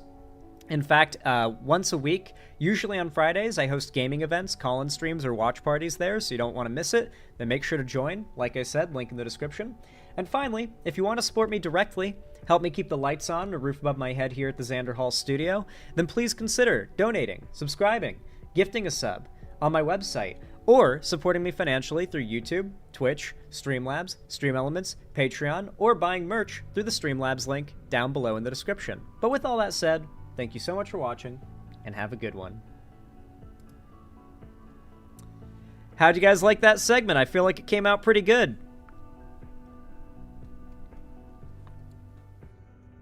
No, we're not wrapping up Unstable Equilibrium. That was just the end of the first segment of the stream.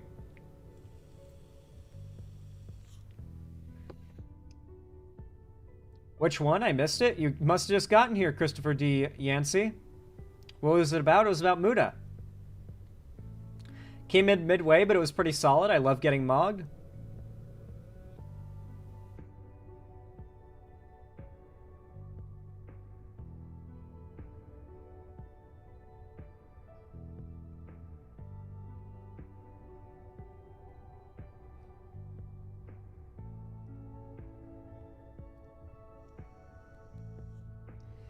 Andrew Zagola, thank you for the $5 super chat. Says, I'm not a fan of some streamers, but I can't ever see myself wasting time making 50 alt accounts to troll them.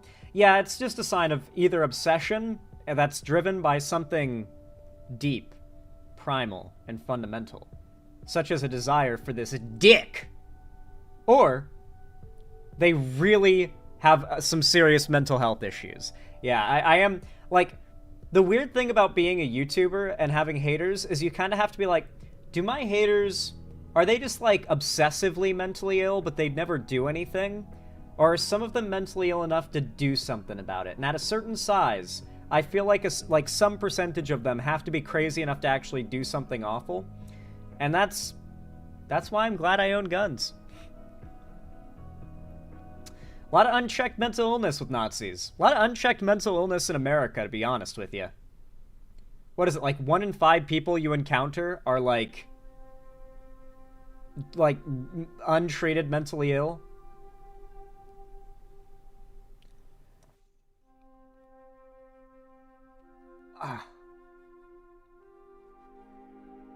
Oh, my neck is so stuck today. I'm trying to...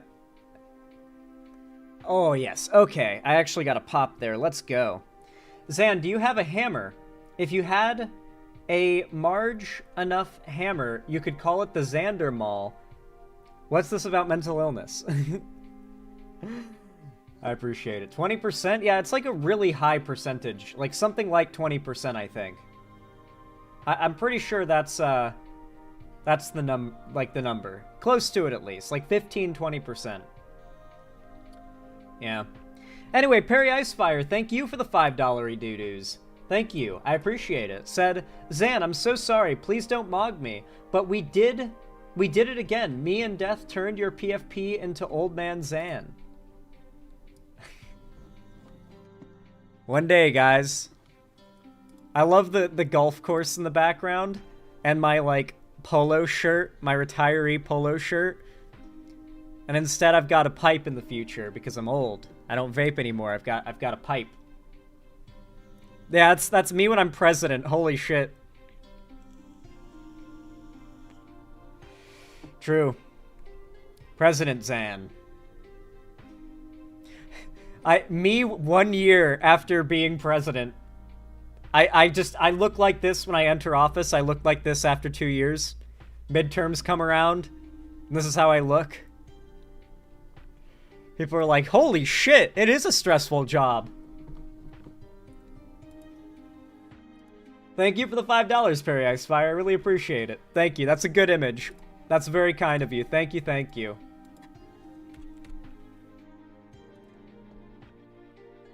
Only $90? Guys, we're never going to be able to afford the submarine in time at this rate. What are you doing? You're slacking.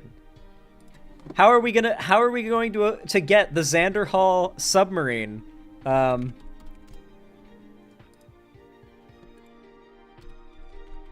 This is not bait, I promise. We're not baiting anyone in particular right now, I promise. Guys, don't you know that your favorite proletarian streamer needs you to fork over your hard-earned dollars so that I can buy one of these? Listen, this is a very necessary purchase. $5 a month. Don't stoop that low. It will be discontinued before you get it. They're not going to get discontinued. And even if they do, there's still going to be so many out there because they're produced in mass. Is that a submersible? It's a submarine, yes. What the hell is that, a Subnautica Seamoth? Man, I'm realizing right now, there's a good few people here right now that might not know what the fuck that is. Hold on. So for those that don't know, I actually do want to get one of these one day.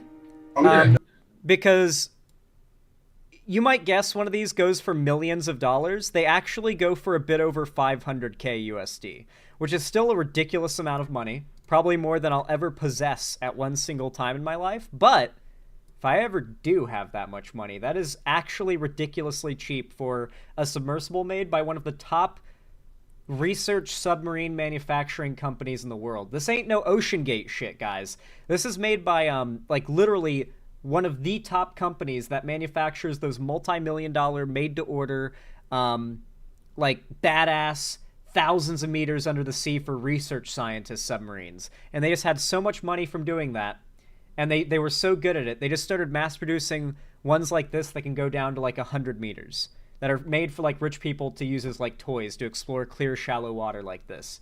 So check this out. Holy crap. It only goes down 100 meters. You couldn't go down for the Titanic. This is crazy. So now we're officially underwater. Is that them? That's them. That's another one of them. It's called the Nemo 2.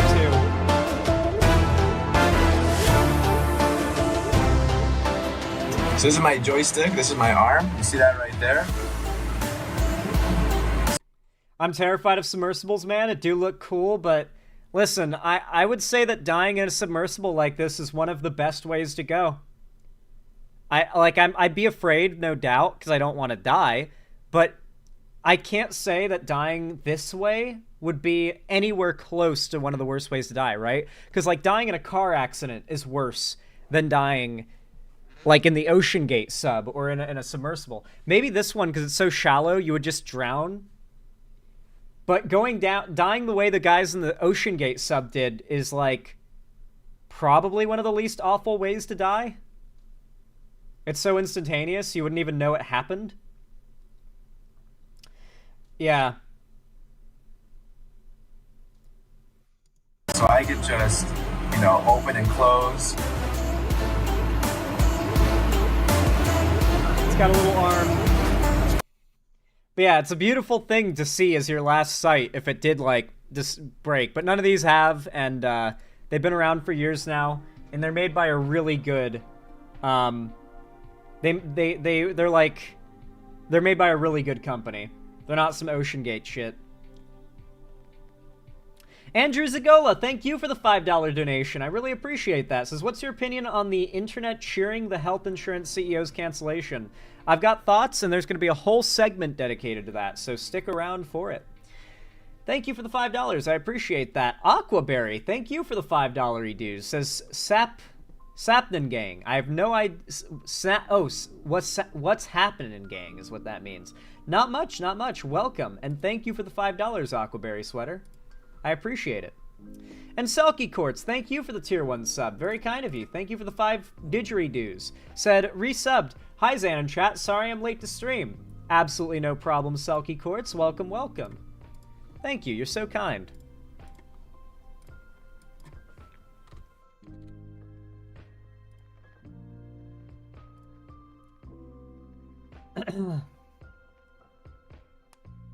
Alrighty.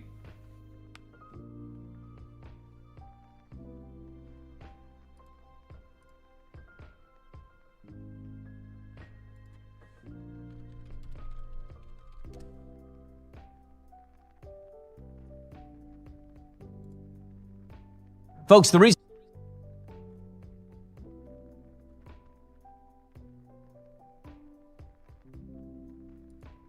Well, folks, we have... All right.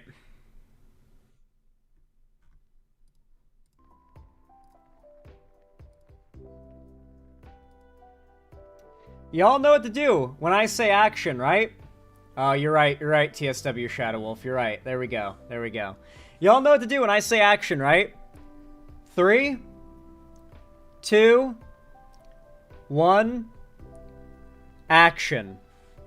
Ben Shapiro is having a revolt from his fans. His own fans are turning against him right now for one of his newest videos he put out, titled The Evil Revolutionary Left Cheers Murder.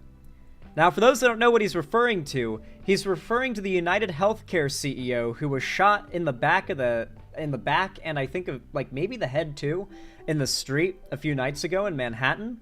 And if you don't know, there genuinely could not be a more universally unlikable person to be gunned down in the street, and for the media and for law enforcement to assume that we would give a fuck about how we're supposed to be sad about that. Like, I'm not cheering for it, I'm not celebrating it necessarily, but I'm not crying over it. And most, on the left and right, are laughing about it. And even referring to the guy as a hero. Left and right, fan art of the guy and the things he carved into the bullet casings of his gun have been posted on Twitter and Blue Sky. It is a universal approval from politically of this guy's murder. It's actually kind of crazy. Never have I seen the left and right unified on something. And frankly, it's just one of those situations where the fact that the right has appealed to their entire base through pro-worker, pro-working class rhetoric, it means that that part of their beliefs doesn't go away just because they become conservative. They are conservative because they believe that is what is best for their lives and their bottom line and for their country, not because they have been drawn fully into evil. I think that's an important wake-up call. And if you're wondering how I know that, I think we should look at the comments of Ben Shapiro's new video, because you see, Ben is not a conservative audience member. Ben Shapiro here is a demagogue whose true interests, like any other conservative pundit or politician at the end of the day, is to ensure the success and the positive perception of the wealthy class. And usually, Ben achieves this by attacking the left and talking about how crazy and wild they are. He tried to do it here. The evil revolutionary left cheers on murder.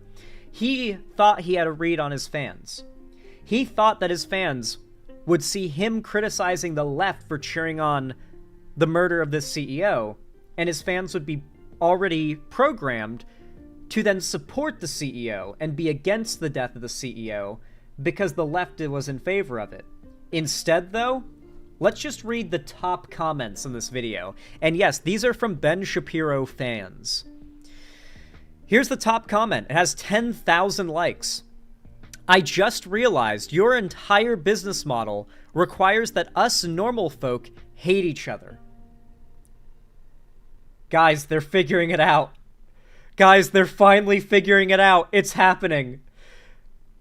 He has figured out that it is the prerogative of these millionaire conservative demagogues to make you hate the left, because the left are the ones advocating for working class interests, and you cannot fight against and achieve the destruction of the working class interests without the support of the working class on your side fighting against their own best interests. And the way they've done this is by suave, suit-wearing demagogues with multi-million sub-YouTube channels like Ben Shapiro convincing you to hate your fellow American because they're crazy and woke and DEI, when in reality it's all a distraction from the fact that they need you to vote against the Democrats, because that's the only way to get the working class to go against what is best for them. Guys, they're starting to wake up to it. I hope this is a wake-up call for anyone who unironically watches Ben Shapiro. His interests don't align with yours. Seeing rich people be so out of touch on this topic and be so clearly afraid of potential class consciousness truly fills me with hope. Surprise, out-of-touch rich guy defends other rich guys. Hate to break it to you, buddy, but it's not just the left who is sick of this. This isn't a left versus right issue. It's the working class versus the wealthy. And that's probably why you're trying to pretend it's something it's not. Take, I'm glad the comments section noticed. The CEO was actually a criminal. Funny how Ben calls us evil for this, but would never criticize his country for killing 40,000 people. He hates the fact that we are all uniting against the club he's in. This has to be the first time I'm seeing Ben get cooked by his own comments section. My God, conservatives, liberals, and lefties are hugging it out in the comments. My God, this is beautiful. It really is. You're wrong, Ben.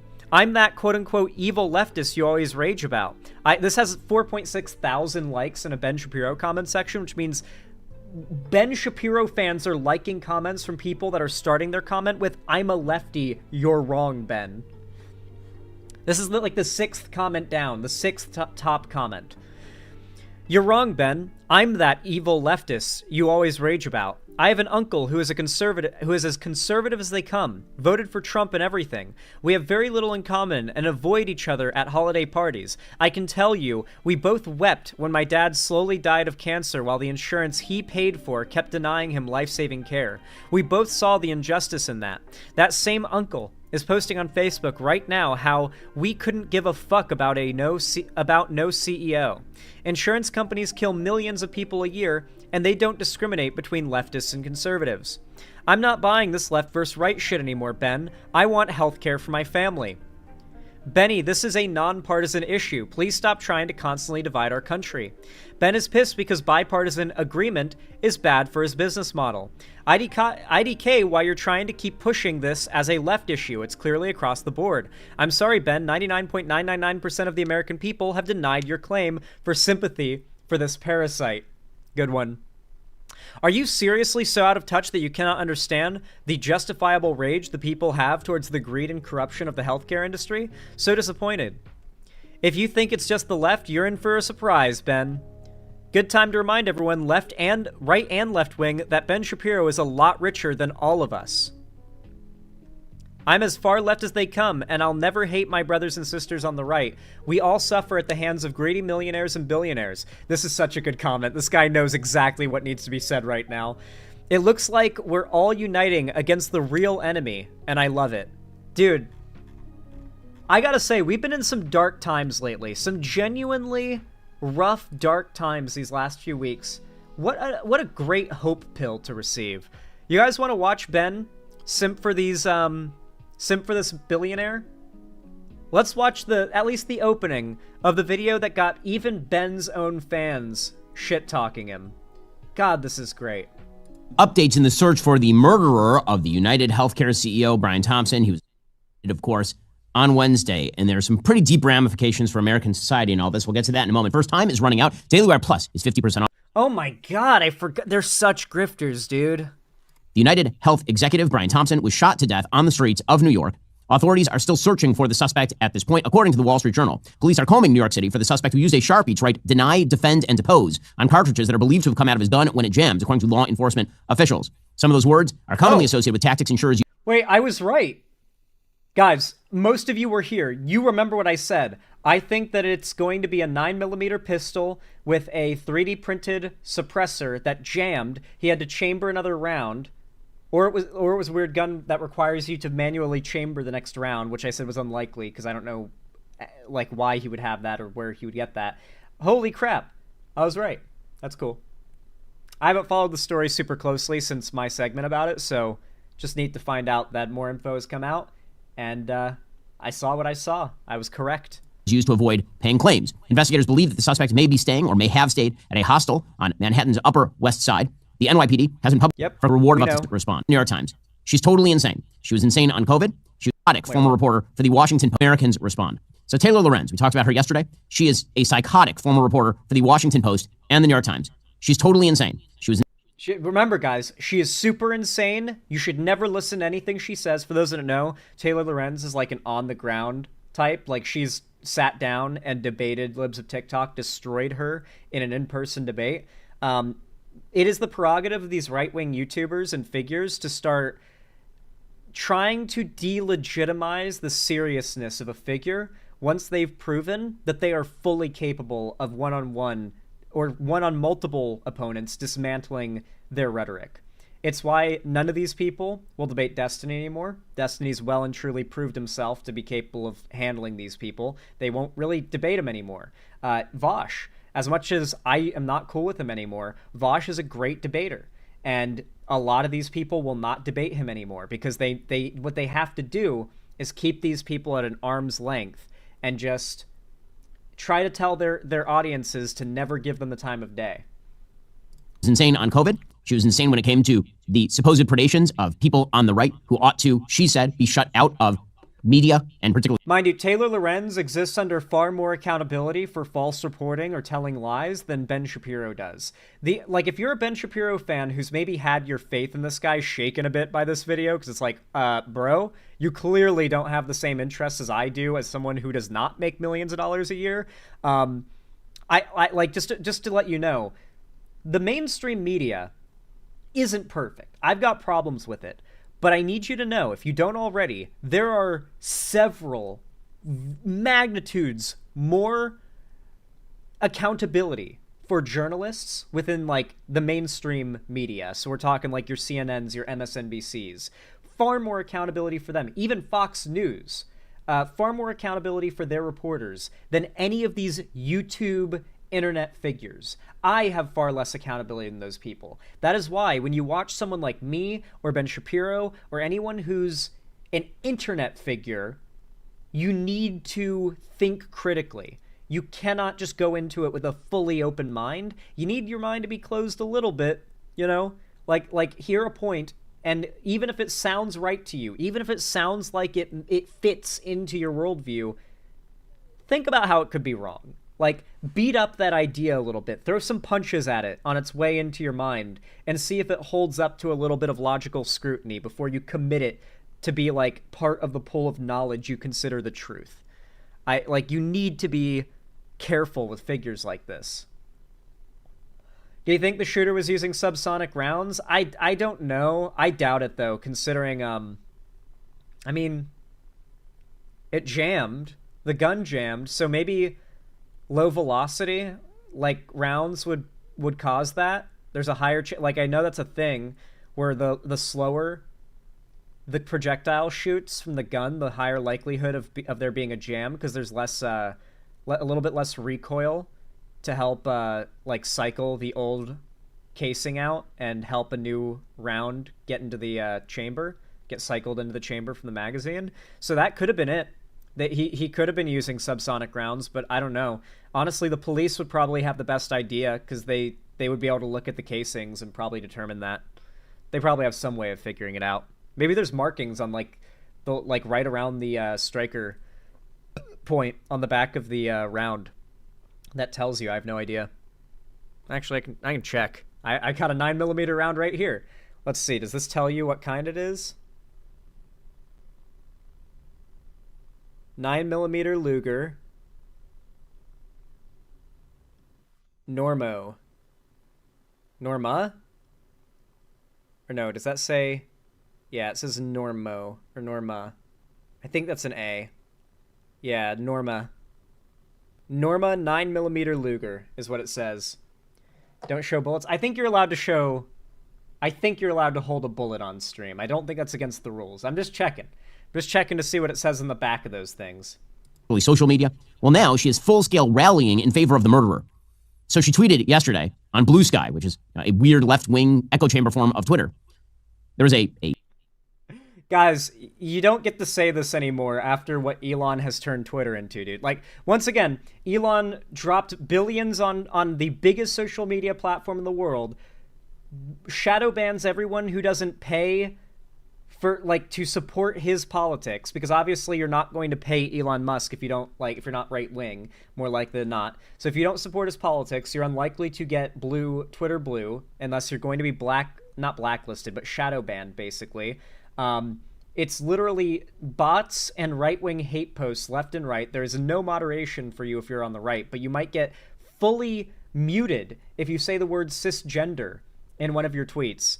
Twitter is the right-wing echo chamber. They're just molding, because remember, conservatives can't just own the public square. It's not enough for these people to own the public square, especially not for people like Ben Shapiro, who need to continue making money off of the triggered libs. If the libs just fuck off to some corner somewhere, presumably that should be fine to people like this.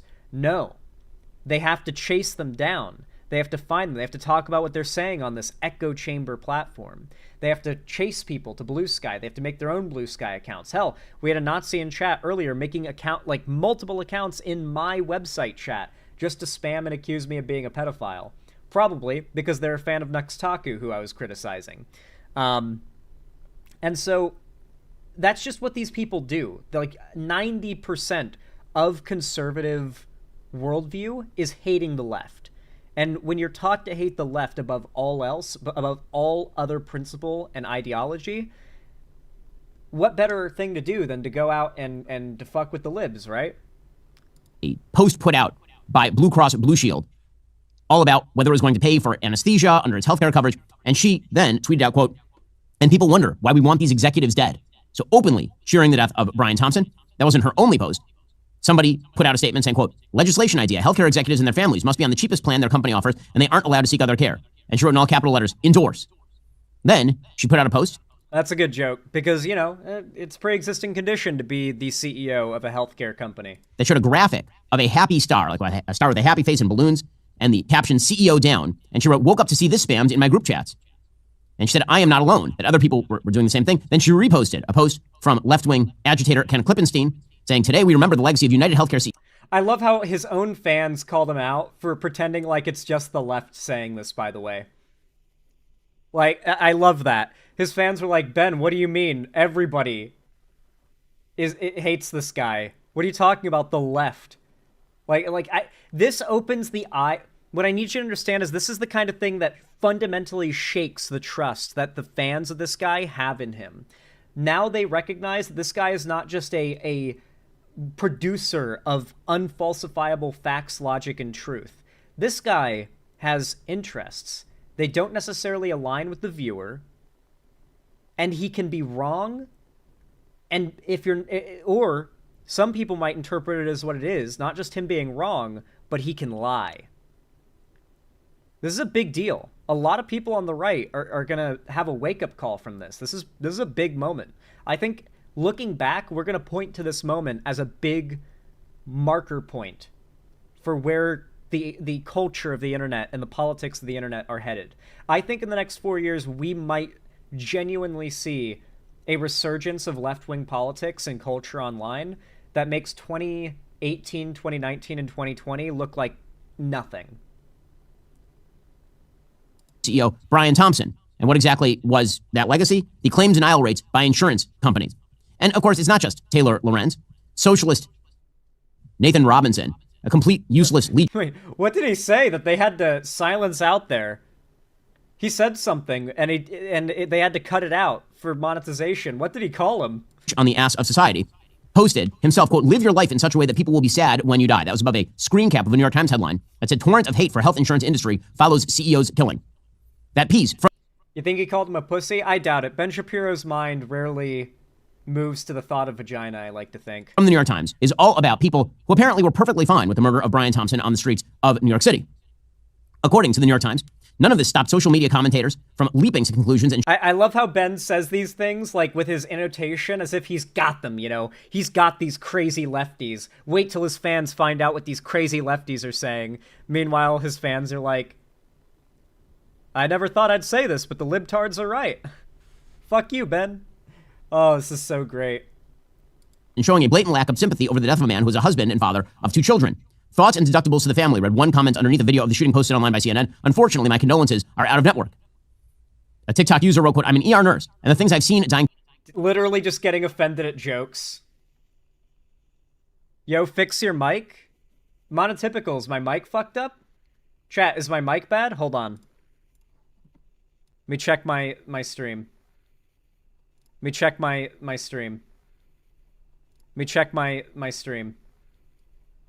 No, it sounds all right. Hold on, I can check. Yeah, no. Everything seems okay. It's jittering every once in a while. Weird. Sound like a robot for like 20 seconds. Okay. Patients get denied for it by insurance. It makes me physically sick. I just can't feel sympathy for him because of all those patients and their families. Oh, it's Ben being really loud. Okay, yeah, I didn't realize Ben was so loud. Guys, the way that, like, audio works on my PC is so fucked. Please let me know if videos are way too loud. Thank you for letting me know, but I would have liked to have known about 19 minutes ago. And these sorts of messages were incredibly common across the internet. We discussed yesterday a Columbia professor who wrote something very similar. Unfortunately, bubbling under the surface of all this is something very serious, really serious. What is that serious thing? The revolutionary left is creeping into the mainstream. Yesterday we talked about liberals versus the left. Liberals are people who disagree with me on public policy, but aren't in favor of, the murder of their opponents. The left is a different thing. The shooting of Thompson has unleashed a wave of evil from members of the left. Thompson was not a criminal. He wasn't even an advocate of death, the way, for example, abortion or euthanasia advocates are. And by the way, murder... He tries so hard with this video, dude. He tries so hard. An abortionist or an advocate of euthanasia would be unjustifiable morally.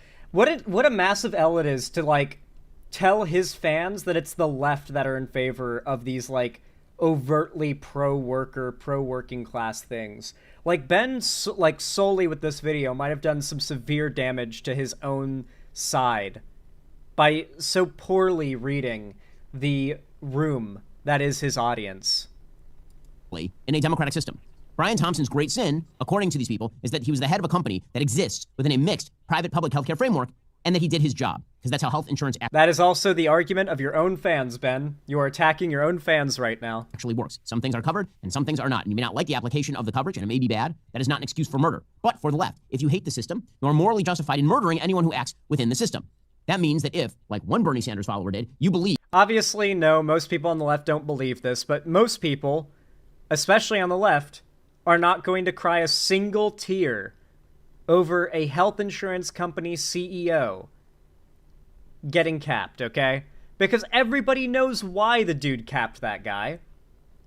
Everyone knows he didn't get shot in the street because he was just such a nice guy and everyone liked him so much. It was a targeted assassination, and, like, no one's saying that it was, like, it meant that he deserved to die, but also no one is saying, like, oh man, what a great dude. He was so young. He had so much good left to do in life. Like, Like, what do you expect, bro? Like, I get you got to protect your fellow millionaires and billionaires, but you should have been able to read the room on this one, Ben.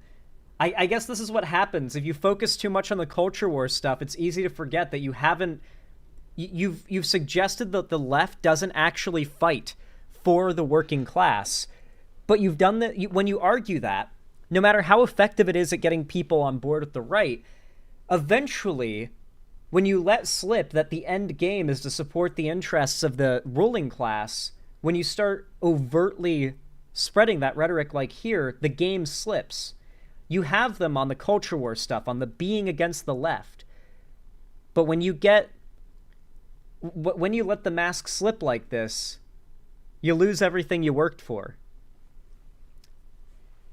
Man. What an amazing situation. What a great hope. What a great little, like, dose of hopium in such hard times. I'm curious. If you enjoyed this video, obviously leave a like if you found it educational, enjoyable, or entertaining, but comment down below as well. Likes and comments help the channel a ton, but I want to know, down below in the comment section, do you think that Ben has single-handedly, with that video, done noticeable damage to the right? I'm curious if you guys think this is going to have, like, genuine long-term effects, or if you think it's going to snowball into something bigger down the road. I think it really might. So comment if you think it will, or if it won't. Subscribe and ring the bell icon if you haven't already to turn on all notifications so that YouTube actually tells you when I go live or upload a new video, because if you don't, they won't. Follow my social medias linked down below in the description if you want to see more from me on other platforms, especially my Blue Sky. I've got a Blue Sky account. And join my fan Discord if you haven't already. It is the home and hub of my fan base and community, and in fact, once a week I host gaming events, call-in streams, and watch parties there, or watch parties there, I should say. And I announce all my new uploads and streams, so if you want to be a part of the main core of things, make sure you hop in there. And of course, finally, if you want to support me directly, financially, help me keep the lights on, a roof above my head here at the Xander Hall studio, then please consider donating, subscribing, or gifting a sub on my website, xanderhall.com/live, or support me financially through YouTube, Twitch, Streamlabs, Stream Elements, Patreon, or perhaps, maybe, buy some merch through the Streamlabs link down below in the description.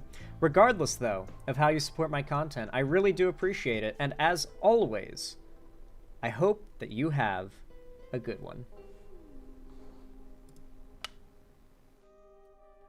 Nice! What'd y'all think of that segment? I feel like it came out really good.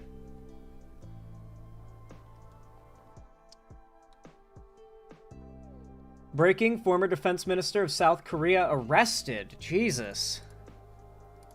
There's going to be a lot of news to cover tomorrow, I can tell.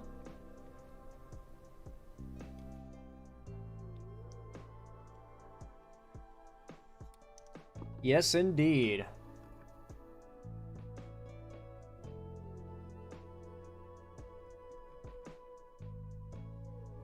Alrighty.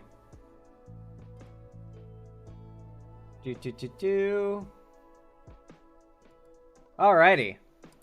Got a Reuters link?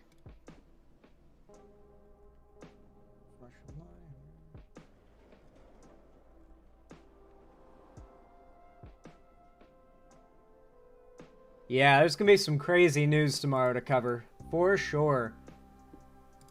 God damn. Alright.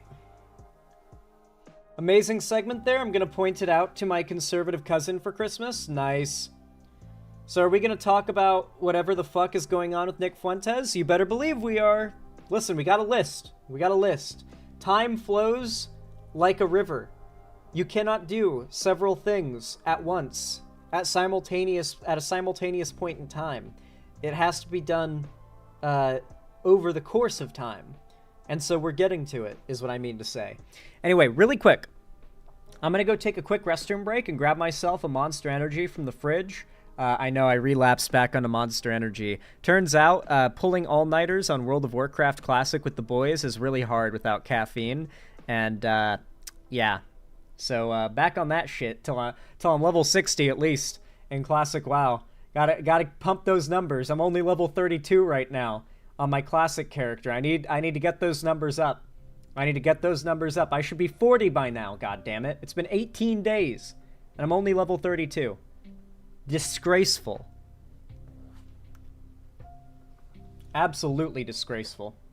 Anyway, I will be right back. Stay tuned. I'm going to grab myself a monster and use the restroom. So stay around, because I will be back with more content. Don't go anywhere.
Alrighty, I am back.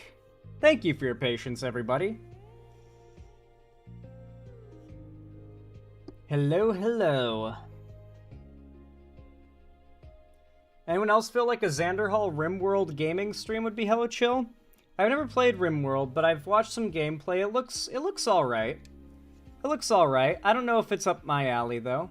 Matt Walsh got cooked? I've heard, Slashy. I've heard. Thank you for the link. We'll probably talk about that, yeah.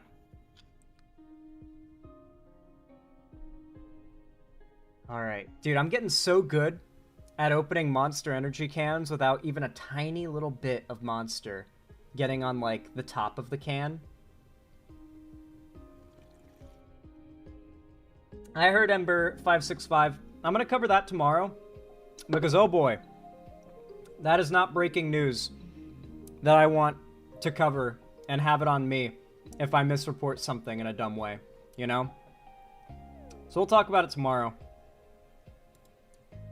I don't like to just jump on breaking news topics for the sake of the timeliness, you know? There'll be much more, like, well-reasoned, like, breakdowns of the situation after a day. Oh, after only a few hours, it's gonna be conspiracy theorists, weirdos, and, like clickbait posters. That's it.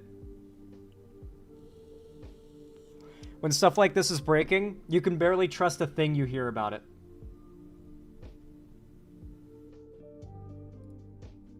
What's this, Redux? The heck? Why did that try to open a Discord link? Redux, if you send me a link that tries to open Discord again, it's a ban, okay?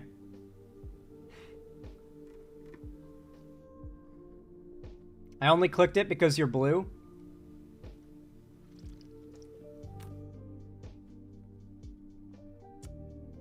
But do not try to get me to join Discord servers.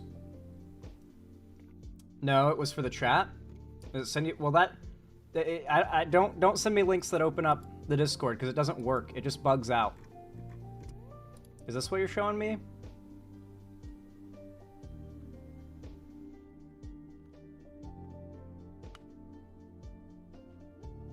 Oh, apparently the reason why there are people spamming my chat is because of this.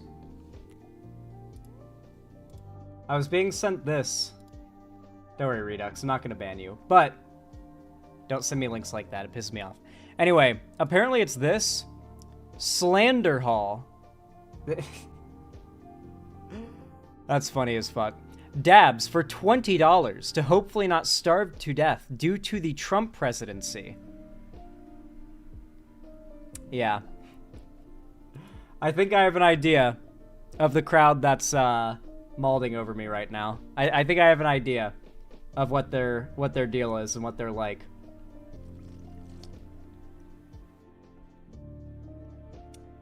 You know how I've talked about the fact that, like, it's always interested me since I discovered the internet.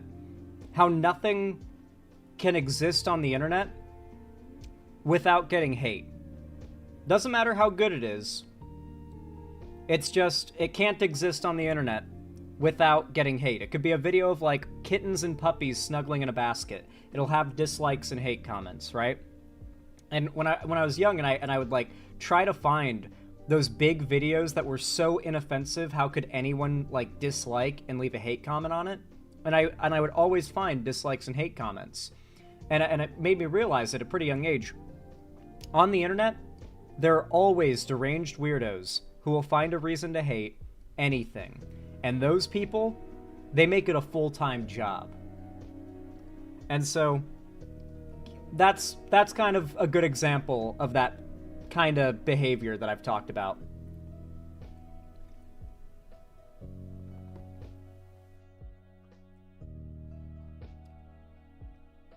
Oh. Slashy, thank you so much for the tier 1 gift sub to Ashroom. I really appreciate it. Very kind of you. Thank you for the $5 dues. Says, my conservative friend is telling me about Shoe on Head and wants me to keep watching her content. May you briefly explain the problems with her? Shoe on Head is basically like a right-wing... She's sort of like a less right-wing Dave Rubin figure. Shoe's politics are... Well, to be honest with you, Shoe's politics are non-existent. She has some fundamental principles that don't move, but her adherence to them changes based on who she's, like, more aligned with and who's the nicest to her, right? There was a time when it was, like, Vosh's community that she was super aligned with and nice with, so she was, like, basically an overt, like, super lefty socialist. A little edgy, but, like, basically, like, Ushanka hat-wearing socialist, full on. That's changed over the last few years, particularly as she kind of got ousted from Vosh's community for the drama that she had with me, because I called her out for some real cringe shit that she did. She basically started, she basically started the Balenciaga pedophilia conspiracy theory. The idea that, like, Balenciaga was, like, a gay groomer ring, and they started, like, spray painting on Balenciaga buildings. It was Shoe on Head's tweet about all that made that go viral and made all that blow up. And I called her out because it was Pride Month when this all went down and the right turned it into, like, an anti-gay thing. And I was like, you have once again been the origin of a massive anti-gay panic during Pride Month, Shoe. This is the second year in a row. You apologized last time and said this would never happen again, and you did it the next Pride Month, a year later. So I called her out for this. She got super sensitive about it, and went after me. I think she also claimed that I was I think she was actually the first person to ever claim that I was a pedo. And I think it's because she associated me as having defended Balenciaga, which wasn't what I was doing. I wasn't defending Balenciaga. I was just saying, I don't think there's, like, a child grooming, like, ring akin to Pizzagate going on here. I think this is getting out of hand.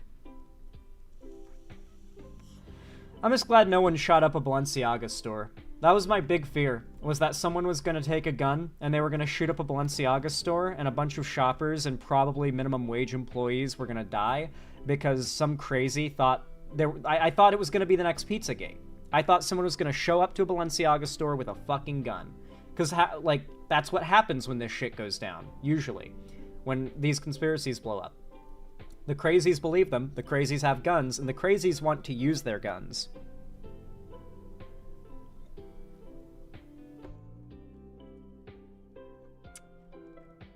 Yeah, she was also pretty cringe to Demon Mama at the time. Mind you, not, like, defending Demon Mama for what we know now, but what Shu was going after Demon Mama for was unrelated, and not, like, a, it just wasn't related to all that. It was in bad faith.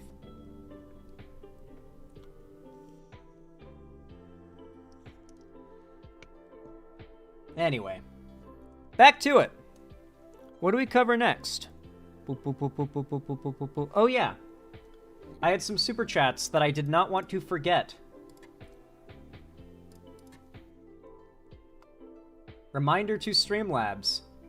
I had super chats that I did not want to forget. Let me refresh. There we go.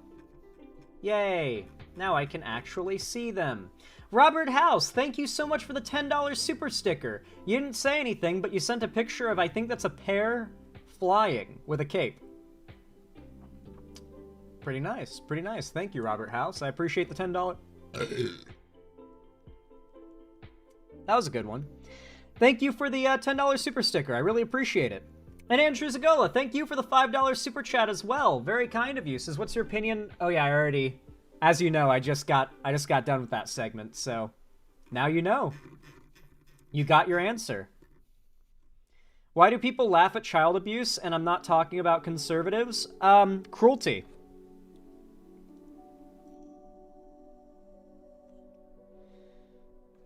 Wait, what did Demon Mama do again? Well, she got exposed for something so bad she left the internet and lost most of her fan base. There are very few things that a YouTuber can get exposed for that can have that kind of an impact. There's a very short list.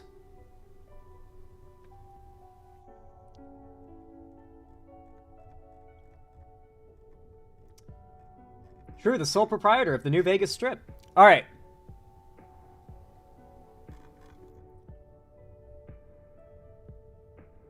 Have you seen the Sprite Challenge Demon Burp Girl? Yes, I have. It was a pretty raw burp. Alright. Let's get into the next segment, guys. Let's do this.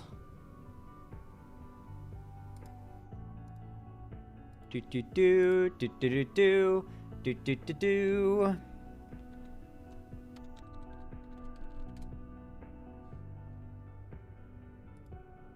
Not only that, today we're...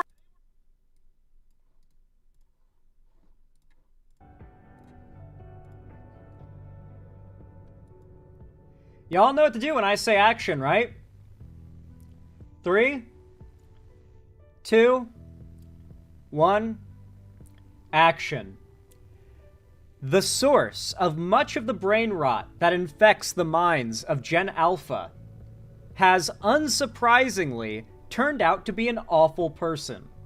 For those that don't know, the Tuah meme comes from this woman who was interviewed in a man-on-the-street podcaster bit, where one of those guys walks around interviewing people with mics. And this one woman got interviewed, and I think the questions had to do with, like, how do you suck dick or something, because she, in response, said sometimes you just got to hawk Tuah and spit on that thing. I think you can fill in the blanks as to what she's referring to there. Now, her voice and accent are very goofy. I find it annoying. You're going to hear her speak a bit in a moment. You'll get an idea of what I'm talking about here. And so she goes viral for a variety of reasons. The main reason, the first time I ever heard Hawk Tuah or heard about the Hawk Tuah girl, was the fact that the right was trying to astroturf Hawk Tuah into being a meme in order to own the gays during Pride Month. And I'm not joking about this. Like, massive, multi-million like posts on some of the biggest meme pages on Twitter posting about how it's an epic own on the gays for the Hawk Tuah girl to be the meme of Pride Month because it's about, like, a woman sucking men's dicks. And I guess that's, like, owning the gays or something. I don't get it either. Mind you, this is, like, Nazis and 14-year-olds' conception of what triggers the left, right? Like, they don't actually know what triggers the left besides slurs. And sometimes they try to get creative like this and it doesn't work out. But they thought it was an epic own, I assure you. And so the right astroturfed the fuck out of Hawk Tuah. Like, massively so. She started a podcast, they boosted it massively, and now she is one of the biggest figures out there. Hawk Tuah has become a standard meme. I actually theorized that through similar memes, the wide Putin meme became a thing. Y'all know about the wide Putin meme, right? Looking back on that meme now, that had to have been an astroturf from the Russian government to, like, cutesify and memify Putin to a Western audience, right? Like, that had to have been a Russian state meme, the wide Putin thing, right? Like, it had to have been, because it's so dumb. The internet doesn't, like, the internet has dumb memes, but widening a walking president, like, just widening the, like, a president as they walk, it's like, I know wide and thick were memes at the time, but it feels like the kind of thing that was made by boomer government agents, astroturfed into the internet, and it blew up organically from there. In a way, that's literally what happened with the Hawk Tuah meme. It went from, like, niche-ish right-wing meme to own the libs to the go-to brain rot word for Gen Alpha. And it's well gone past its original meaning. But with all this in mind, you shouldn't be surprised to know that the Hawk Tuah girl is an opportunistic piece of shit, it would seem, as she is now under severe allegations of running a crypto rug pull pump and dump scheme. For those who don't know, it's when you start a cryptocurrency or align with a brand new cryptocurrency before it even goes public for the market to buy, you privately receive or buy a large proportion of its value. You wait for it to go public, you watch the coin get pumped by all the people buying it due to your endorsement. It's important you endorse the coin, and then you sell once it looks like it's getting towards its peak. And once someone who's bought in so much so early sells, that's the start of the fall. So that's the rug pull. It's that everybody who bought in thinking this was going to be a big W loses, while the people who are already in, the actual winners of the game from the start, pull the rug out from everyone else, right?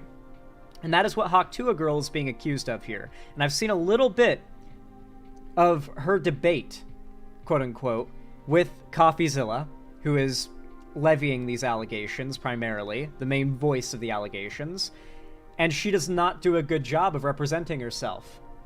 Not at all. Not at all. So here we've got Exposing the Hawk Tuah Scam by CoffeeZilla. Let's go ahead and take a look. We love some CoffeeZilla here. He follows me on Twitter. Pretty good stuff. That's how you know he's based. We're breaking down the Hawk Tuah scam, exactly how it happened, and I'm going to confront the people behind it. Well, I did last night, and let me just say, it didn't go very well. Do you think we're going to see a large swath of conservative... This is her, by the way. This is the Hawk Tuah girl. I think you can tell from her profile picture what her politics are and what the politics of the Talk Tuah podcast are. Anyway,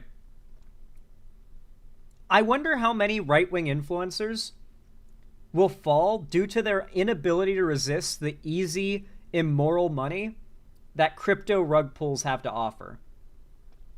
How many of these people, the second some bumpy times hit with YouTube or Twitch or whatever they make their content on, will not be able to resist the call to promote a crypto scam that utterly destroys them.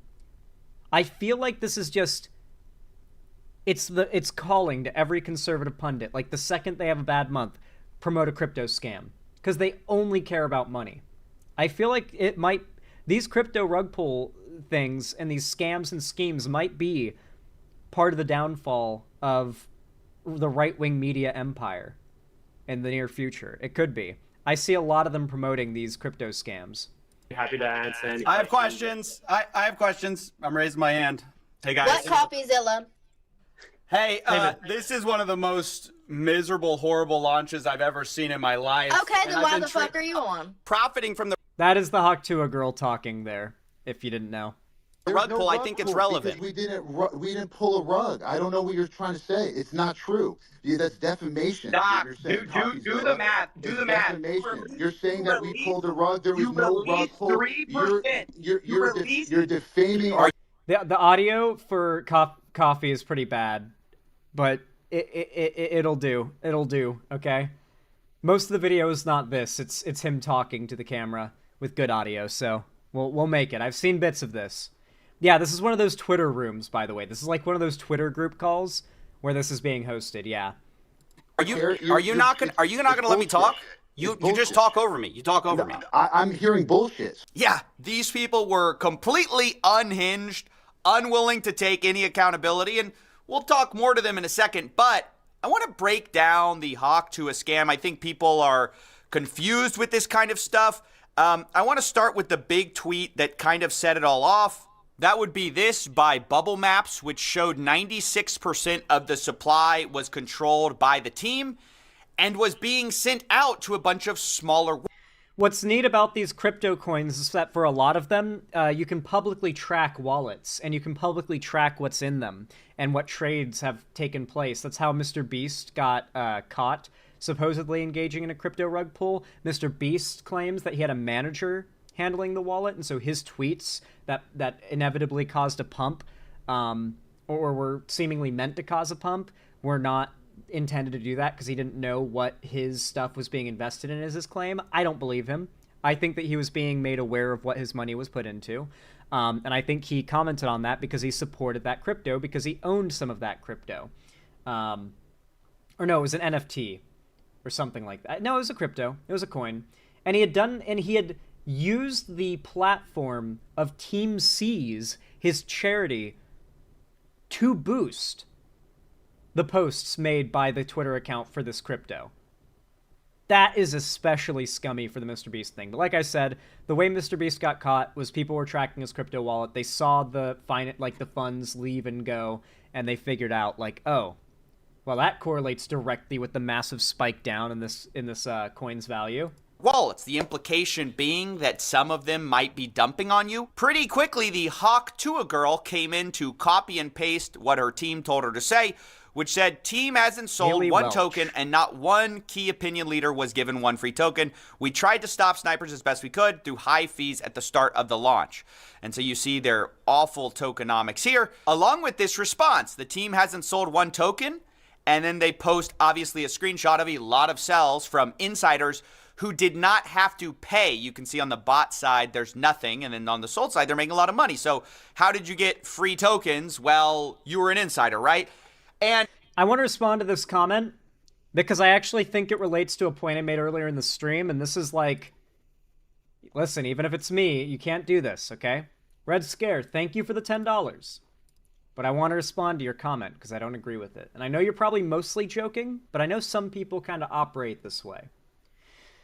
If CoffeeZilla says someone is guilty of scamming people, they're guilty. No court system needed here. I get where you're coming from. CoffeeZilla's got a very strong record and seems to have a pretty high standard of proof before he accuses people, especially this hardcore. He certainly didn't accuse Mr. Beast of running a crypto scam. He simply made a video going over the allegations and showing the evidence for and against the claims. This is an overt, like, exposing a scam video. So I see where you're coming from, Red Scare, but this relates to what I talked about before. YouTubers have zero accountability, okay? Outside of maybe CoffeeZilla gets sued if it actually is slander, what he's saying, Maybe. But I find that extremely unlikely. I like, considering I don't think there's any provable slander happening here, and it's very clearly his opinion. I think, like, you need to not take anything that a YouTuber says at face value. You can never trust someone so much that you can go into one of their videos, turn off your brain, or turn off the critical thinking part of your brain, and let every idea that's thrown at you get committed to your pool of knowledge, right? Like, let's say in your brain you've got a pool of knowledge, things that you, like, as sure as you can be sure, believe are to be true. When new information wants to get into that pool, I don't care where it's from, but especially if it's from a YouTuber or a streamer or a person who has no accountability, like an internet figure, please take what they say with a grain of salt. Run that idea through the ringer of your critical thinking skills for a minute and see if it survives that test. And if it does, you can commit it to your beliefs. If it doesn't, then so be it, right?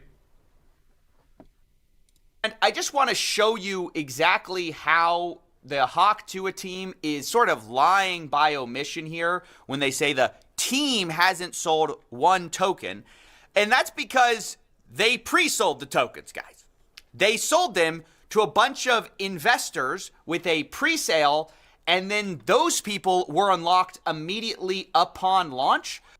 Those are the people who think they're winning on the rug pull. They're the ones who are like, oh yeah, I bought in the pre-sale. I'm buying before all those losers in the full open sale where they're gonna buy all this shit. I'm getting in early. I'm the real winner, and they don't know that the real winners are obviously the ones who start the coin. Every time, it's always the people who start the coin. And there's probably even another layer of people who make even more, like some Discord of their buddies somewhere that like got a bunch of value in the coin before it even hit the pre-market. So you can see that with her tokenomics here. It says Haley's locked for 12 months, but you can see the strategic allocation is fully unlocked.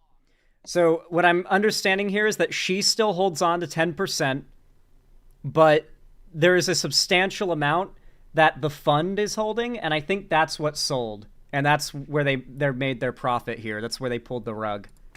Immediately on token generation event. Now, I spoke to some people who bought into this pre-sale. They say they got in at $16.69 million total valuation, which means that if they sold out the whole 17%, you're looking at about $2.8 million raised by pre-selling these tokens. So it is essentially a lie to say her team didn't sell tokens. Well, they pre-sold them, and then those investors dumped on your fans. That's the problem, because Bubble Map.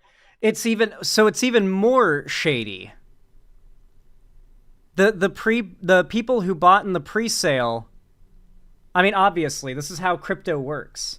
I hate that Andrew Tate put this better than anyone else I've heard say it, but for one person to win big in the world of crypto, a whole lot of people have to lose. You know, because where's the money come from otherwise? A lot of people have to lose for a single person to win. App says we found 285 investors join the Hawk pre-sale. That's about what I saw as well. 89 wallets sold 100% on launch. 47 sold over 50%. Anyway, you can see in total, $3.3 million were sold. Again, as you'll see, on mostly Haley Welsh's fans, or Hawk Tuah Girls fans. And I know what you're thinking. Who falls for this? Well, unfortunately, with situations like this, they're not. It's the crypto bros, dude. Like, it's the fucking crypto bros. What do you expect? Targeting crypto bros. They're mostly targeting. You need to understand that anyone who still has a Bored Ape NFT profile picture in the year of our Lord and Savior Jesus Christ 2024, all right? These are people who are the equivalent of the boomers who actually fall for the Nigerian prince scam, okay? It's like just announcing to the world that your DMs should be filled with bots offering you opportunities to make a lot of money in your Twitter requested messages. Aren't the Bored Ape people those Miami Cuban Nazis? Are they Miami Cubans? I had heard they were like a Nazi associated thing at some point, but I didn't hear they were Miami Cubans. But I don't know, maybe. It's been a long time since that was relevant news, my friend. Like actual fans who've never been involved in the crypto space before, they don't know any better. And you're going to hear the guy behind a lot of this say that explicitly. These are people that are outside of crypto that we're going to be onboarding, and they don't give a shit. They don't even know what a market cap is. They just go, oh, cool, free coin. Now I get to join a community. Cool, done. Not only did they say it, they sold it in a pitch deck. You can see the Hawk deck here. Massive onboarding event. Hawk will onboard normies. So that's why I just don't buy this thought of, oh, well, if you bought this, you deserve to get scammed. Okay, fine. But a lot of the people who bought it had never bought crypto before. They were targeting those people. They said as much in our call.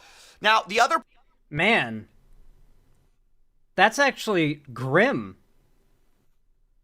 I actually thought that the people who were watching her were already predisposed to this kind of scam. They were already the types of people who had Bored Ape NFT profile pictures on Twitter and bought crypto and posted about their gains all the time and tweet about hashtag hodling or whatever. No, she genuinely got a bunch of unfortunate souls invested in the world of crypto. Oh, man. I feel like crypto... I feel like it's arguably worse than gambling. Because at least most people I know who like gambling are self-aware about it, Like, they'll make jokes at their own expense about being addicted to gambling. But people who invest in NFTs, or that's not really a thing anymore as far as I know, but people who invest in crypto, they genuinely exhibit shamelessly and openly the gambler's fallacy of like, I've got a system. Don't worry, the big win is coming. 99.9% of gamblers quit right before their big win, but fully unironically. That is the open culture of the crypto space. And I wouldn't be surprised if most people investing in shitcoins, which are what these are, like Tuah coin's a shitcoin, or meme coins if you want to be more clean about it. Like most people investing in these, I have to feel like you have a higher chance of winning a profit at a slot machine than you do investing in a shitcoin. Like, there's got to be better odds at the casino. I know the casinos generally got free food, or really cheap food. So, it's already winning out over crypto with the whole, casino food aspect of things. Part of this scam that I really need to break down because people don't understand it. And slot machines are rigged. Slot machines are rigged and the house always wins, but I would say that's arguably more true of the crypto market because with the way the crypto market functions, as I hate to say it, as Andrew Tate said, no matter what, for someone to sell their coin and get a bunch of money, a big payout, a bunch of people who bought the coin already have to lose money they invested. That is how that works. The bigger the payout for the person who wins, the harder the majority loses. That's just how crypto works. It's just an exchange of money, a hot potato exchange of money, who technically has that money, and you're hoping you end up in the musical chair. You end up selling at the right time to end up with the profit, right? You're hoping you don't end up the one without a musical chair, or end up without a chair in the game of musical chairs. So that is crypto. Like, a bunch of people have to lose for anyone to win. It's arguably worse than gambling. It exactly is the fee scam. It's just advanced scamming of each other, really. Okay, when this launched, they had 15% fees on trading. They said that this was to stop snipers. But basically what this means, and because the team now blames snipers for a lot of this rug pull, but what it means is they benefited the entire way. You can see in 24 hours, they made almost $2 million from this fee. Meanwhile, on Deck Screener, you can see the sniper, which is the #1 trader on this coin.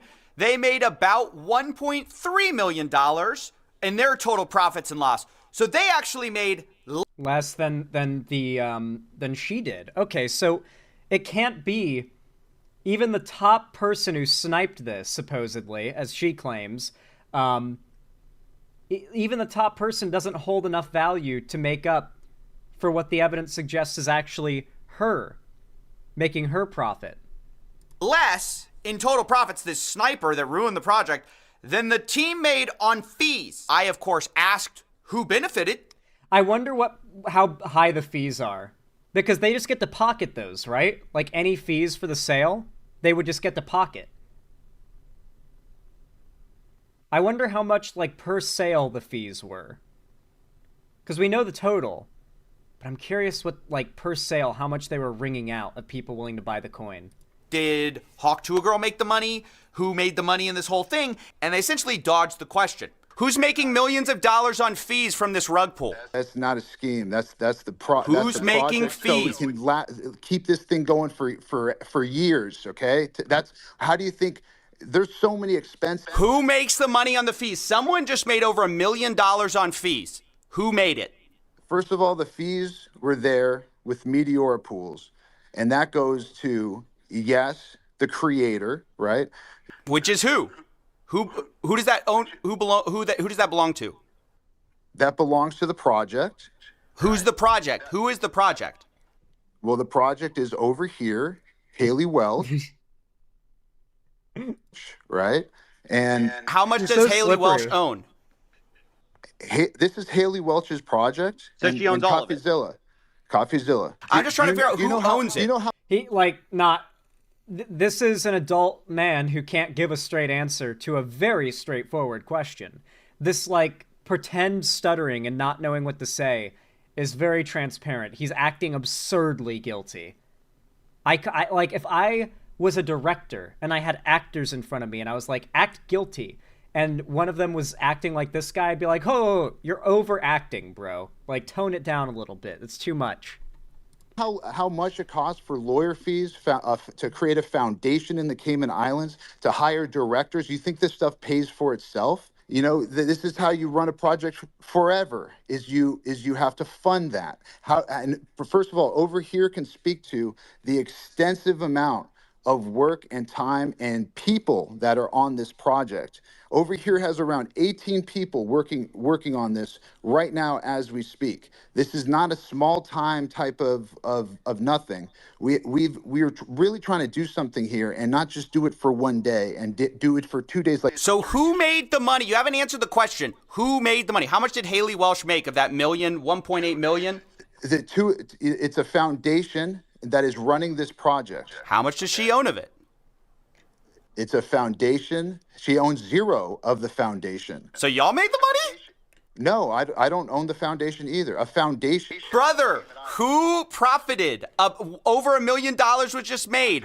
A foundation that pays people out. And by the way, CoffeeZilla. Well, okay, what's the name of this foundation? Who's getting paid out? How much did they take? What are they using the money for? Why do they need it? Like, yeah, politician answering. He's very slippery. He's acting extremely guilty. I'm not asking you, questions that are irrelevant to the most important stuff that you said. Who cares where fees go? It goes to bills. You heard him right. Who cares where millions of dollars went? Supposedly, they have 18 people working on the Hawk Tuah meme token. No. Aren't, like, isn't the average, shitcoin started by, like, a single person, maybe two buddies?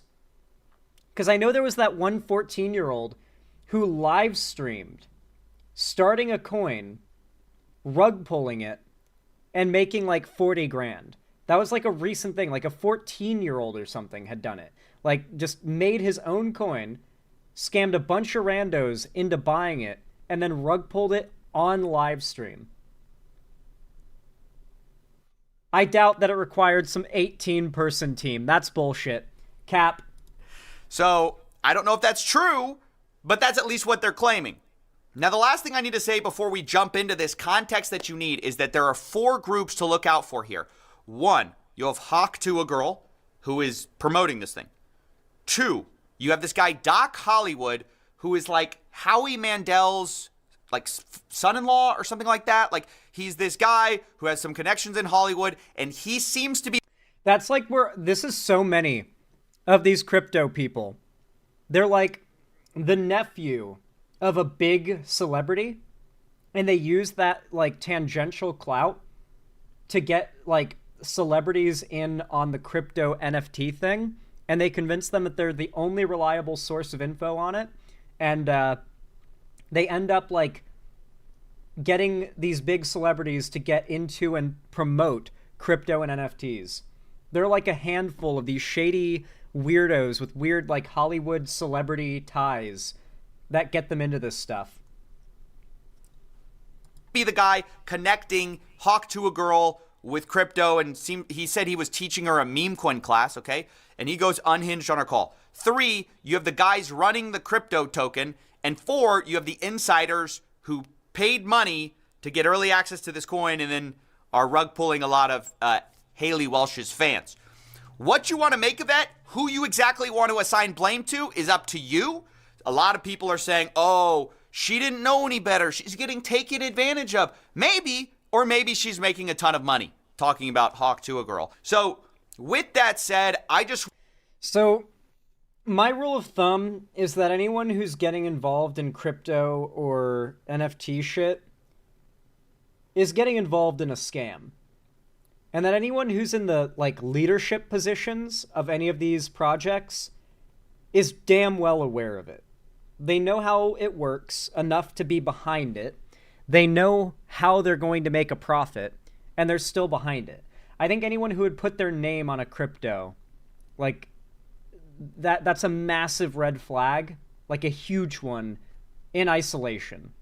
I want to show you the call last night. That is what I knew going into this call, and you'll see my questions target some of these different aspects of what I believe to be a scam in this call. And the last thing I have to say is that when they did do this call, they monologued for like 12 to 15 minutes before they let anyone up. So I was extremely frustrated by the time I got up. I think you'll hear a little bit of that in my voice. Not only that, this Doc Hollywood guy called people mentally ill. He said that people should be thanking him or kissing his butt, basically, for doing this for them, as if he's doing them a favor. Basically, generally berating the people who had maybe lost money in this. And so quite frustrating to go into. And, well, anyway, enjoy. Everyone thinks that, oh, everything's a rug. Everything's a rug. Everyone's here to you. Nah, we're here to onboard real people outside of this space. They always say this shit, dude. They always say this. Every time. This one's always the legit one. They just have a passion for making their own currency, and it's not about them making money or making a quick buck off of their fans. Never, ever. They're always different. They're always, trying to onboard them onto what? I'm sure they've got some bullshit, like, NPC programmed response for what they're being onboarded onto. Some PR speak that means nothing. Right? The people here, you guys are already y'all are ahead every day thinking everything's a scam. And you know what? You guys are right. Everything is a scam, but not this. Not this. We did not spend 6-7 months of our lives dedicated to trying to do something cool, right? To do something different, not dumping on you, not bundle snipes, not 100% of the liquidity or whatever was bundle sniped by the team and propped up charts. You guys are not the target audience. Sorry to say, right? This is not the target audience. Who's he talking to? The target audience, which is why I'm even doing this, which is what's cool about it, is it's not in this spaces. And listen, most of you, we don't want you. You're just not the target audience, bro. You don't get it. Like, people want to buy this coin because they like it. They find it funny. Like, you're just not the target audience, bro. You in the community. Let's be real, right? You're not great people. It's not a scam. You just don't get it because it's not meant for you. Well, I don't know, y'all, right? I see some friendly faces in this audience. He's having a meltdown. I'm gonna say y'all, you guys, right? There's a lot of negativity in the space. I think crypto brings the mentally ill into this thing, right? If you guys are in crypto, guys, it's crypto derangement syndrome. Oh man, we have CDS, crypto derangement syndrome. It's just, crypto, it just attracts mentally ill people. They can't handle how based and cool crypto is, man. It brings out the crazies. They can't handle it. They can't understand it. They think it's a scam. Crypto derangement syndrome. you're most likely mentally ill. And I'm going to count myself as mentally ill for even being here right now. We're trying to actually have fun. We're trying to do something cool. We're trying to give meme tokens away for free to people who have never had any crypto before, any meme token. Oh my God. We need to get these guys in front of the world. There's never been a charity doing something more valuable for people. They're trying to get free crypto in the hands of people who've never had crypto before. Good God. This is Mr. Beast level philanthropy. Token. And you guys should be kissing my ass because... Yeah, I think he's losing it. I think he's losing it. I think the mask is cracked a little. I'm trying to do something dope. Yeah, so that's how all of this started. I had watched as people got wrecked on chain, and then I go here in the actual space that's supposed to address everything, a guy berating everyone, calling them mentally ill and telling them they should be thanking him. And that's what led to sort of my attitude when I went up on stage. Also, Twitter Spaces is horrible for doing this kind of work. I normally wouldn't choose it, but all horrible these guys platform. seem to love Twitter Spaces. I don't know why. The problem is people... It's because Elon Musk is like them. He tailored Twitter around 3 pillars of the platform. Enabling bots to boost as much things that are posted there as possible. The only reason anything has the views or engagement it has on Twitter are because of bots. So the bots are a benefit. There's a reason why Elon does nothing about the bots. It's what makes Twitter look like it's not a ghost town these days. It at least looks like people are posting and commenting and doing things on the platform these days. Bots, porn, like porn ads, like just everywhere. Like back in the day, it felt like it was a little less like in your face and everywhere, like you could avoid it. Now it's like every reply to your posts, to other people's posts, if it's not a artificially boosted Twitter blue reply, and it might still be one, it's like my OnlyFans is free link, and it's like an AI picture and a link that's probably like like an IP grabber to like probably not even OnlyFans. And so there's that.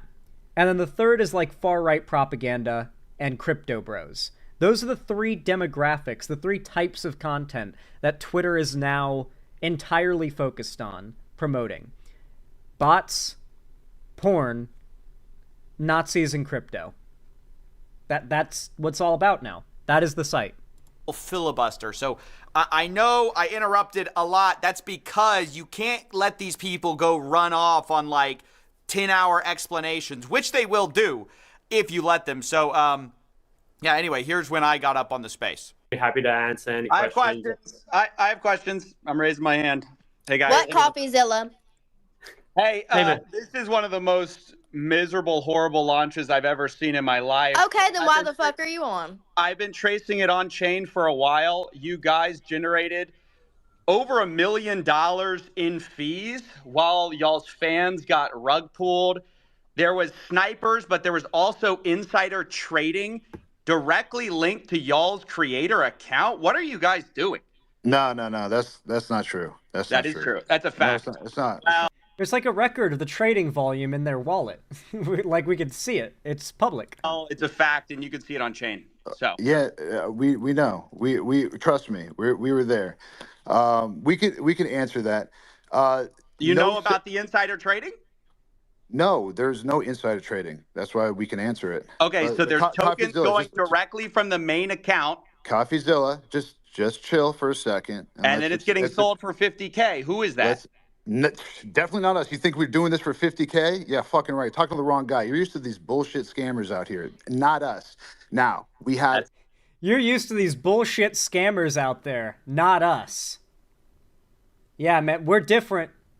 We're not like them.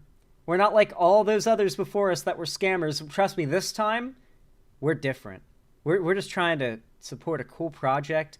We're just fighting to get crypto in the hands of the people. That's what everyone says, by the way. Don't worry about where those millions of dollars in fees, quote unquote, ended up. Don't worry about it. Way. Listen, doesn't matter. No, I'm not everyone. There was a strategic allocation, right, through a foundation. Every single one of those was signed through a SAFT. The deployer wallet. You've heard of a strategic allocation or a private How much sale? did y'all get doing a pre-sale? How much did y'all make? It's not that Selling we out made. your fans. So Over here, can you give exact? Hold on, CoffeeZilla, take a chill pill, brother. So y'all just rug pulled a bunch of people. No, there's no rug. We're here every single day. There's no rug pulled, and it's not done by us. Yes, snipers sniped it up to an insane market cap. No, it's and not dumped just it. snipers. That was not us. That was listen. What was it, like 1.3 mil in profits that like top supposed sniper made? Like a third, maybe a fourth of what the account supposedly made in fees, which they just seem to have pocketed, and they're just like, don't worry about where all that money went. Don't worry about that. That's a weird question to even ask, where all those millions went. Why would you even care? I feel like the acting as though a very valid question like that is overtly and evidently extremely valid, like the brushing it off and the refusing to acknowledge it, the pretending like it's ridiculous on its face, is a massive red flag. He has nothing substantial he can say to defend himself. All he can do is try to pick away at the credibility of CoffeeZilla. It's not working, though. Know that. Listen, no, I'm telling you the truth. And y'all made millions on fees from this little scheme. There's not a. I'm sure that's not you getting those fees, right? Who's making the money on the fees? Who's making millions of dollars on fees from this rug pull? That's not a scheme. That's the project. So we can keep this thing going for years. Okay. That's how do you think? There's so many expenses. Who makes the money on the fees? Someone just made over $1 million on fees. Who made it? First of all, the fees were there with Meteora pools. And that goes to it was over $1 million on fees. The creator, right? Which is who? Who does that who does that belong to? That belongs to the project, right? Who's the project? Who is the project? Well, the project is over here, Haley Welch, right? And how much does Haley Welch own? This is Haley Welch's project. So she owns all of it. CoffeeZilla. Did she just make $1 million on fees on a rug? Do you know how much it costs for lawyer fees to create a foundation in the Cayman Islands, to hire directors? You think this stuff pays for itself?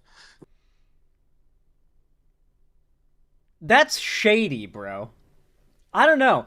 Like, having to pay lawyers to start a foundation in the Cayman Islands, it just sounds shady. Isn't that like the same kind of shit those crypto gambling sites like Stake do, where they're like based out of like a random rental unit in the Philippines or whatever, somewhere overseas,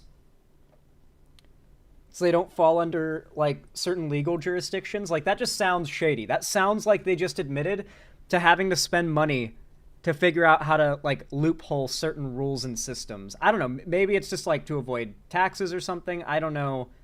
I don't know why they were setting something up in the Cayman Islands.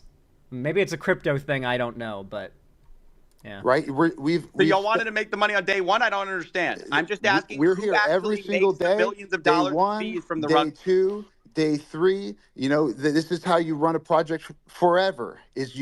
He's nothing of value, just trying to like fill the air with words, not letting CoffeeZilla speak. You have to fund that. First of all, over here can speak to the extensive amount of work and time and people that are on this project. Over here has around 18 people working on this right now as we speak. This is not a small time type of nothing. We're really trying to do something here and not just do it for one day and do it for 2 days like you're used to. So who made the money? You haven't answered the question. Who made the money? How much did Haley Welsh make of that million, 1.8 million?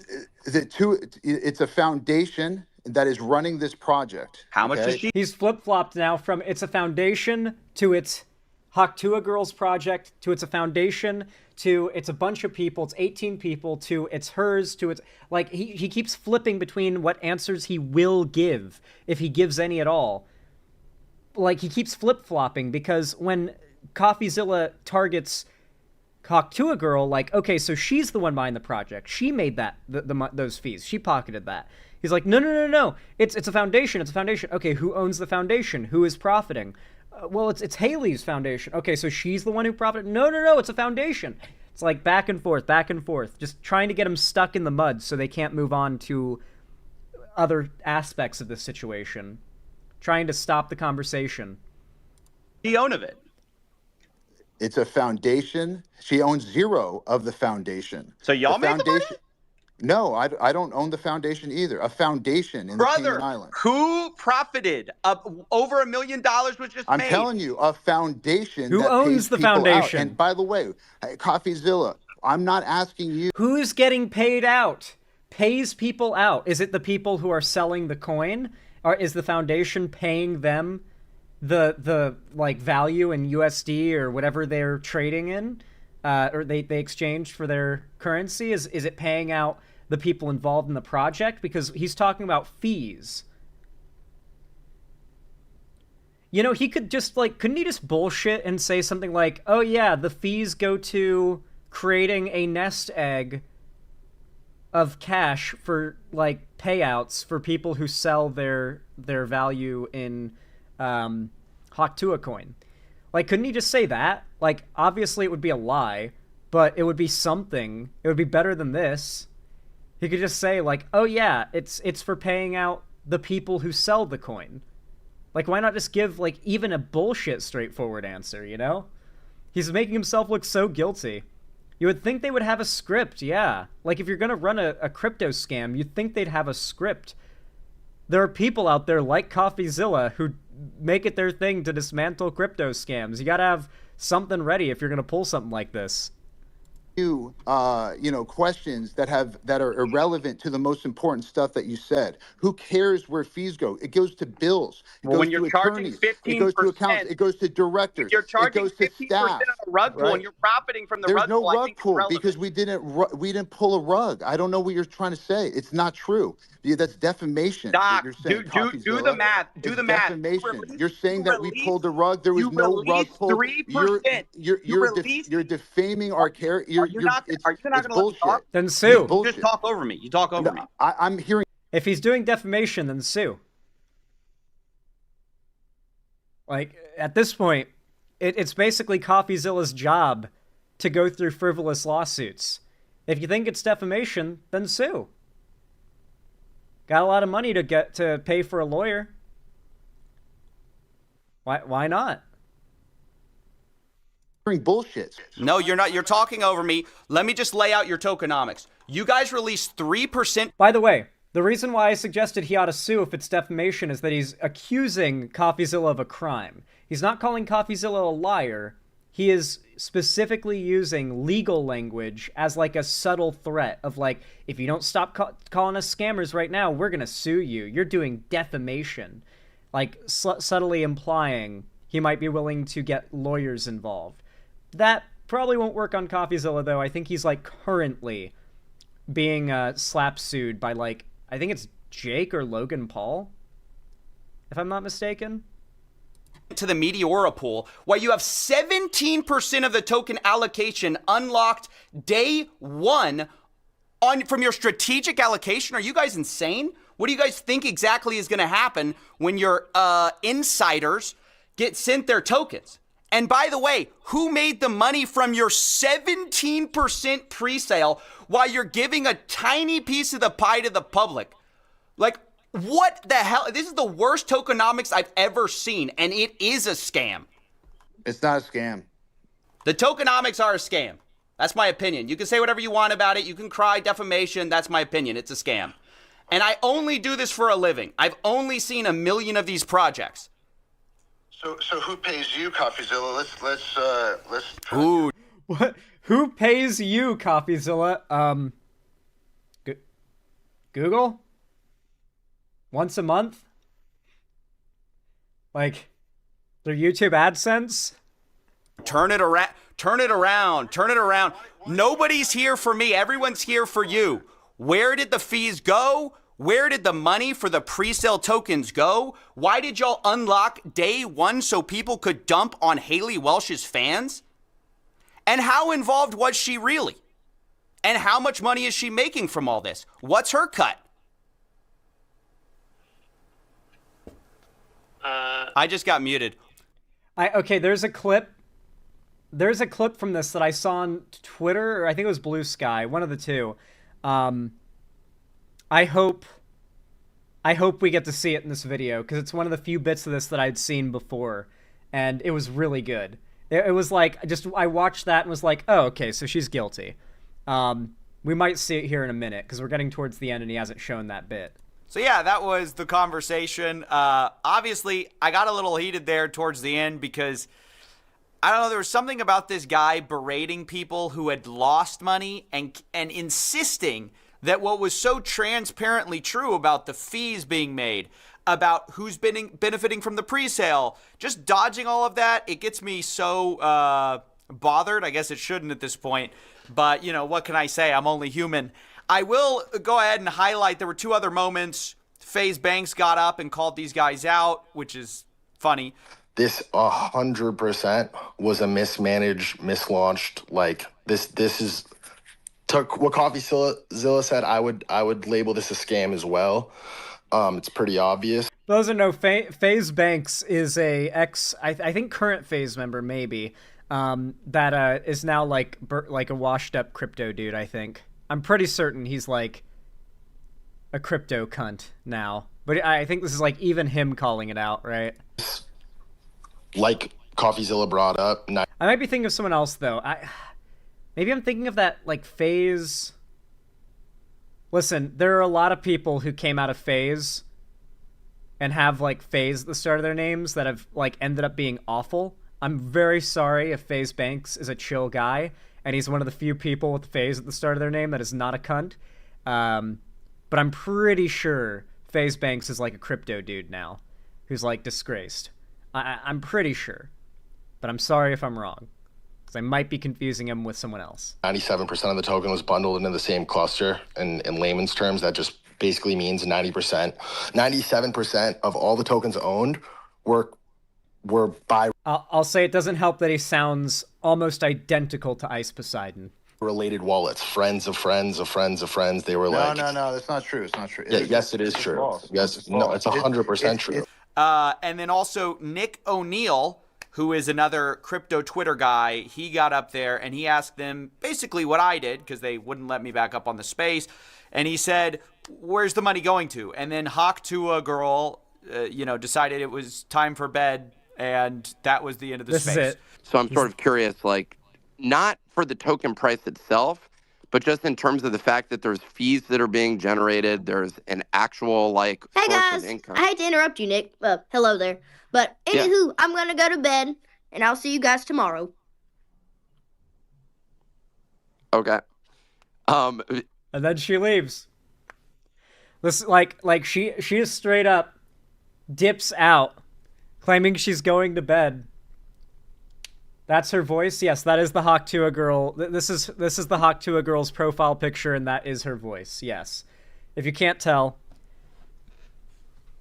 her audience is mostly conservative. That was a child? No, she just has like a very annoying voice. She sounds like a high schooler? Yes, she does. She's got a very annoying voice.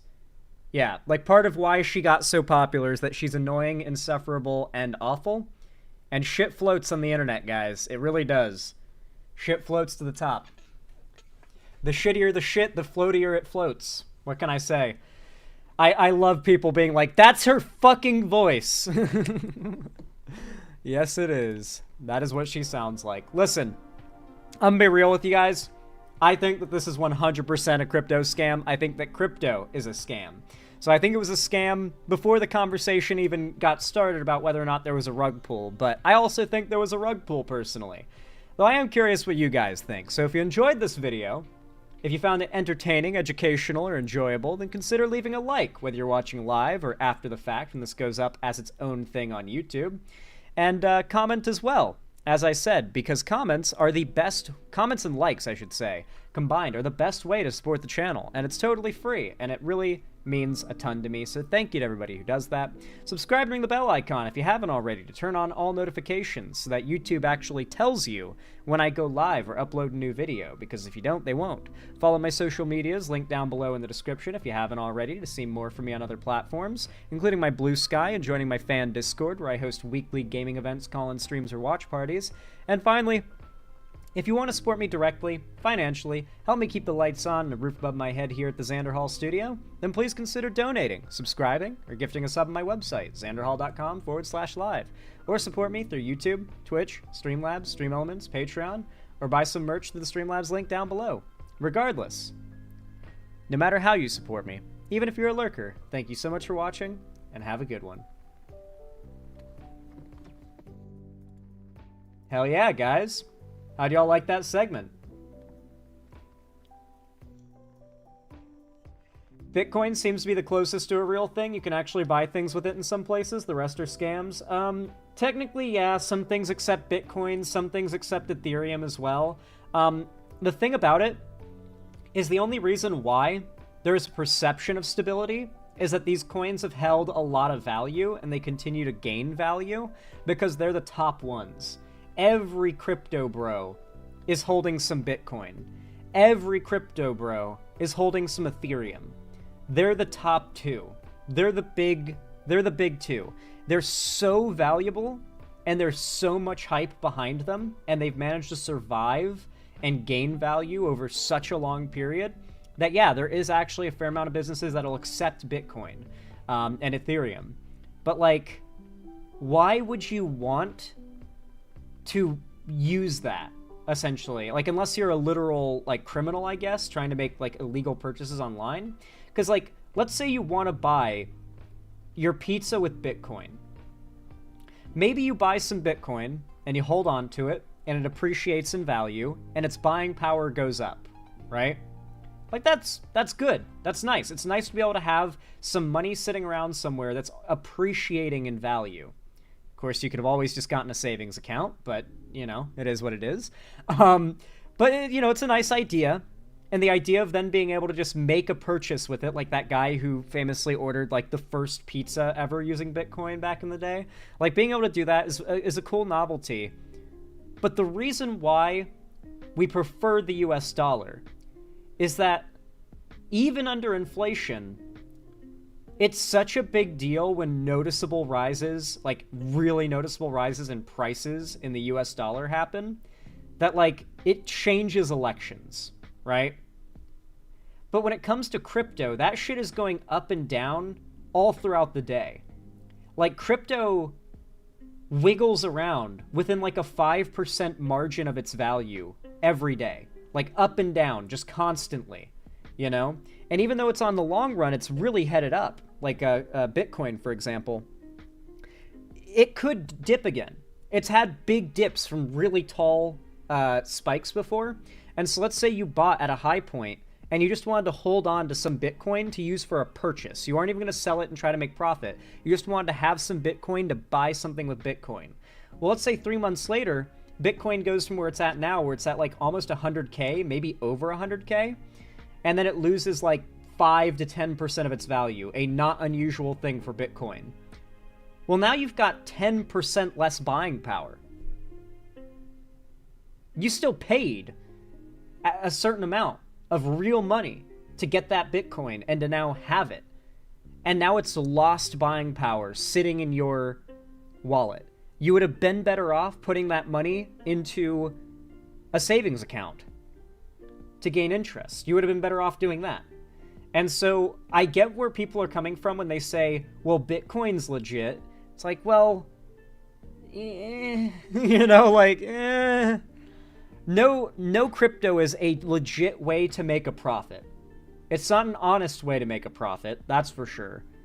And I wouldn't even go as far as to say it's a valuable or useful method of paying for things either.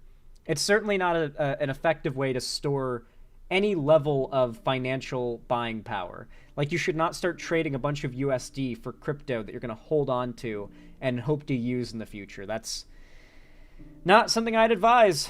I wouldn't advise it. Andrew Zagola, thank you for the $2 super chat. Says crypto seems to be the right's hubris. It might be what brings them down. Who knows? It could be. All right. Thank you for the kind, lovely people in chat.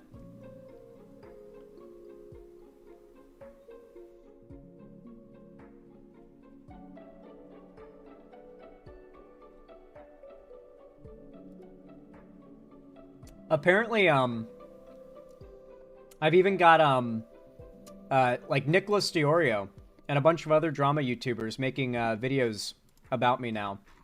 And it's very bizarre, because the claim is that I'm poor.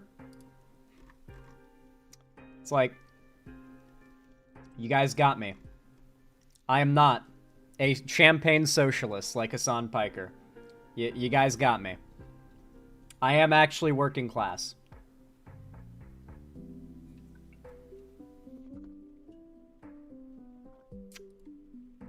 Huh? Well, for a lot of conservatives, you'll notice that a lot of them use the fact that the right is very successful online as a validation of their beliefs. Like, for example, since Trump won, a lot of Trump supporters like to say, well, the country chose Trump. The American people voted and chose Trump, so you're wrong. You know? So it's like, okay. For a lot of it is like, oh, well, if a YouTuber is not successful, then what they have to say must not be valuable. And so I guess that's their, like, attempt to discredit me, is the idea that, like, my lack of success on YouTube compared to others must be a sign that I have nothing of value to contribute or say. That's probably, like, the message of the coverage overall.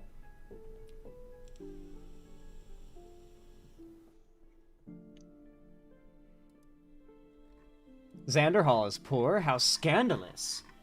I wouldn't call myself, like, dirt poor or anything, but I'm certainly not putting aside massive savings and coasting along in life, that's for sure. Gotta grind to get by on YouTube. This is a brutal platform, and it's changing constantly. Zan is a member of the proletariat? I know, guys. You got me. I'm sure many of you want to stop supporting me after finding out that I am a member of the proletariat. I am not, in fact, a millionaire who pretends to be broke.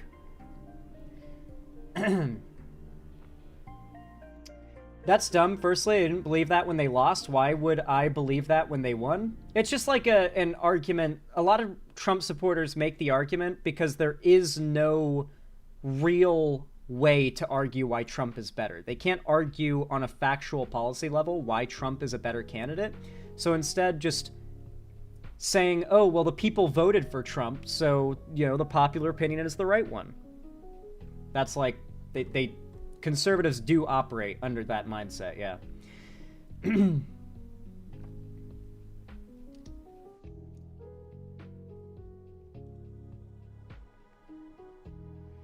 Luxander said you must have an anxiety disorder because you were worried about money when you were obviously rich. I don't know, I feel like on YouTube, like, you either have to be rich or, like, broke. I don't know. Like, it seems like people don't see any in between. There might not be an in between. In a breathy, rich person's voice, Xander Hall's one of the poors? Oh my god. He's one of them. Apparently Damascus is going to be falling in 24 hours, so Syria is done for. You know, we re-elected the guy who allowed for all that. The U.S. pulled all U.S. support and troops from Syria in 2019, if I remember right. Now the bad guy is running? Ah. Okay, well, thank God, because I haven't been tracking what's been happening in Syria at all. I've just been depressed about it ever since Trump pulled out. Assad's getting pushed out. Okay, Pog. Damn, I thought you were getting the Bezos bucks. I don't stream on Twitch. I don't support Twitch. I'm gonna be completely honest. It's not just the Hassan thing. Twitch has just demonstrated this weird tendency as a platform and as a company that they don't take anything seriously. And that it feels like a company run by high school students. Maybe college students. And their rule enforcement, their functionality, how honest they are, like all of these things, it feels like you're dealing with a company run by high schoolers. I cannot stand Twitch. Like the Hassan stuff on its own, it would not be the killing blow I consider it. But man, the confluence of different factors has resulted in me despising Twitch as a company and a platform. The Kurds are still active. They've gained ground, as have the Democratic-ish guys that are still US-backed. And even the supposedly Islamist guys are oddly nice. Oh, cool. I'm going to be honest, guys. I stopped following that situation once Trump pulled our troops from Syria, because I just assumed the Kurds were going to get genocided, and Syria was just going to fall to, like, seemingly, like, basically terrorist rule. That's a nice ending. Yeah, some good news to cover. Dude, we have so much good news to cover. I'm so programmed to think everything is bad. I hear news coming out of Syria, and I'm like, well, they got all the Kurds, didn't they? They killed everybody. The terrorists took over, huh? They took a few years, but they won. Damn. Oh, Wolf, I just realized I'm 3 minutes behind. Speed your ass up, Fraxiel. Well, no, Syria's not cooked, it seems, Cute Bunny Chan 98.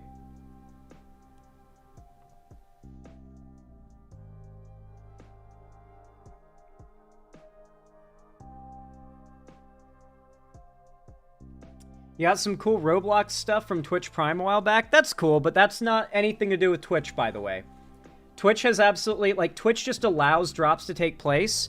Drops are a thing done by the company that Twitch facilitates. When you get some free shit through Twitch drops or Twitch Prime or something, that is not Twitch giving you a nice thing or being a good company. That's the company that like, the game that you got the drop for, that's the company, not Twitch, when you get, like, a drop. So in case you've been convinced that Twitch is an okay company and they've done some nice things, know that usually it's nothing to do with Twitch, and Twitch just says yes to a nice thing, because it would make the platform look better. And people genuinely think Twitch is behind the drops on their platform, like the free games, the cosmetics and stuff they give you, free DLCs and stuff. That's from the companies that made the product, not from Twitch. I would love if YouTube had drops, though. I don't, like, stream any games or anything. My channel probably wouldn't have any drops, but if other ones did, that would go so hard. I watch a decent amount of YouTube live streams, so that would be really cool. I feel like Google should be able to set that up. That can't be too hard. Yo, Ziku, thank you for the $5 super chat. Says, hey Zan, would you consider yourself an anti-capitalist? Why or why not? For the record, I think you are based as fuck. Either way, so no pressure. Didn't I think you donated the same thing earlier, and I was about to read that. Yes, you did. Zeku, do you want to charge back that second $5? Because the first one went through. I just hadn't gotten to it yet. I don't know if you want to like keep both of them out, or if you want to like charge back one of them, but you should just be able to charge back that new one pretty fast. No skin off my teeth. Oh, I thought it just glitched? No, Ziku. You can charge that back if you didn't mean to donate 10, because... Can I charge back one? Yeah, that's what I was recommending, Ziku. Yeah, just charge it back. YouTube makes it really easy to charge back donos. I would have to do it manually if it was through my site. Zan, I was cleaning my room after being in, like, excruciating pain, and I go to pick up a thing next to me, a container, and one of the things in the container flips out, and now I have a broken window. What the fuck? I'm sorry, TSW Shadow Wolf. Dude, a broken window in your house is one of those things that's like, it happens and you're like, fuck. I forgot that this is a thing that can happen, and then you realize very quickly how fucked that is. What if it's a cold night tonight? What if it snows tonight? You got a broken window. You gotta, like, get some cardboard, tape that shit up, call someone to fix it, or fix it yourself. Pain in the ass. Broken windows are the worst. But yeah. Here, let me answer... Yeah. Let me answer Ziku's question really fast. I got distracted by a chatter. So, would I consider myself an anti-capitalist? I don't know if I would label myself that necessarily. Because there are aspects of, I guess you would call it capitalism, that I like. I think there are forms of private ownership that are fine.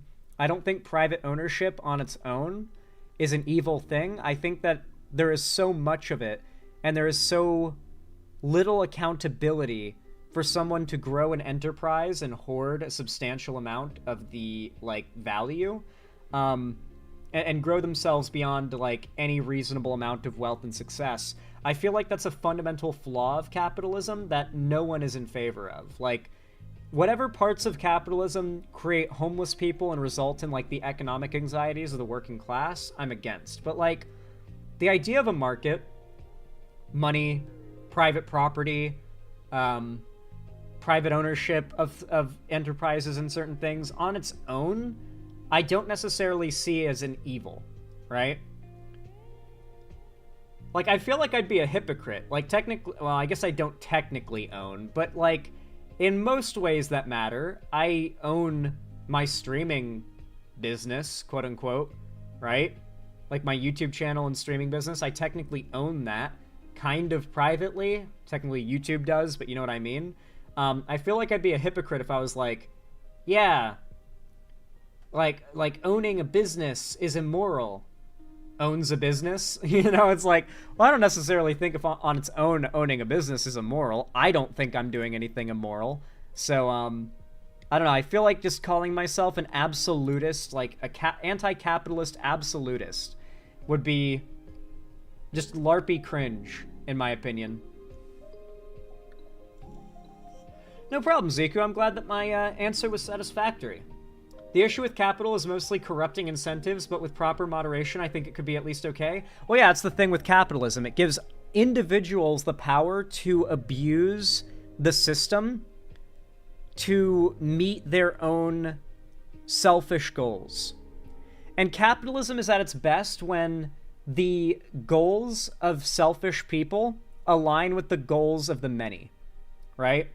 Like a billionaire mass producing and making available some new great product was obviously done to make that billionaire and the company and the shareholders more money, but that also means we get cheaper, more available insert product, right? Like the growth of the entire smartphone industry has happened in my lifetime. When I was in middle school, when I was in 6th grade, there were like 7 kids at my entire school who had cell phones.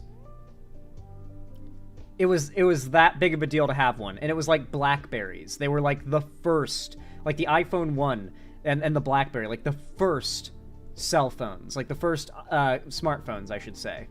That was when I was in my first year of middle school, okay? And over time, I've watched now as everybody has a smartphone. It's gone from being like that thing that's super cool if you've got a smartphone, like holy shit, you've got a smartphone? Yo, you got games, does that thing connect to the internet? Can you watch videos on that thing, like outside of your house? That was a big deal, okay? It's a big deal. I feel like a boomer talking about this, but some of you here must be young enough to not have memories of those times. It was crazy. Yeah, and iPod Touches were before that. The iPod Touch was like the original goated thing to be able to like listen to music and watch videos and do stuff like while going around. I think you could make calls on it too. Didn't have an iPod Touch, but I knew people who did. So with that in mind, we now all have cell phones, and I'd say that for the most part, our lives are like notably better for it.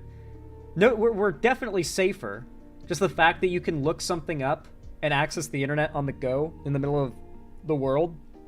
Hell, someone starts choking, you can look up a tutorial on how to do the Heimlich maneuver in a second, you know? Like in 5 seconds, however fast you can type and your internet speeds are on your phone, you can find that important information. It's a big deal. I'd say it's certainly in the interest of us as like a working class people to have cell phones.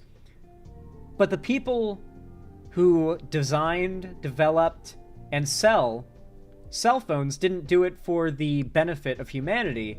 They did it to make money.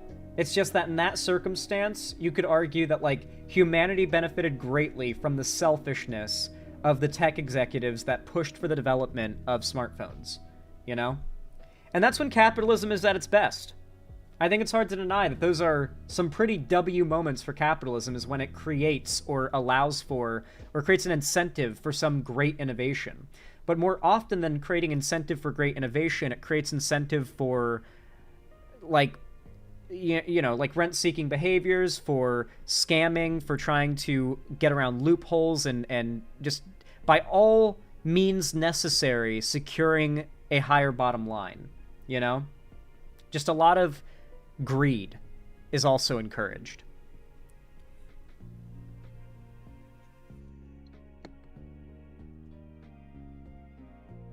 I feel like capitalism only accidentally creates improvements to our lives. Well, ideally, under capitalism, it's always what I described. It's always, to make money and succeed in the market, you have to provide a valuable service to the people. The idea of capitalism, like in an ideal world, is that it is a constant incentive to create an arms race of improving products and services for the market to consume. That all these companies are going to have to compete with each other for more competitive prices, more competitive service, more competitive customer service, more competitive in advertising. Everything would have to try to everyone would have to try to outdo everyone else in the world of business. And that would be better for all of us. That is the idealized version of capitalism.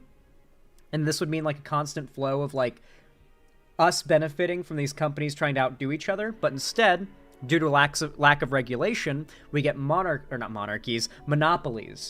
We get weird, shady business deals that go down between companies to try to lock down territory where they have like, where like no other options are available.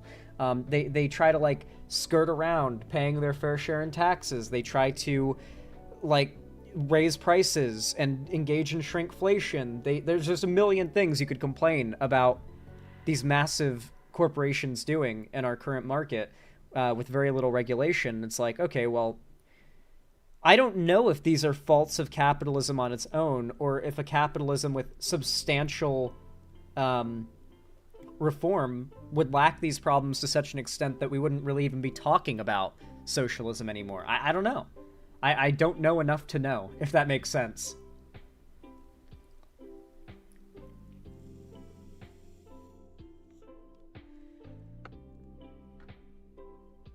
All right.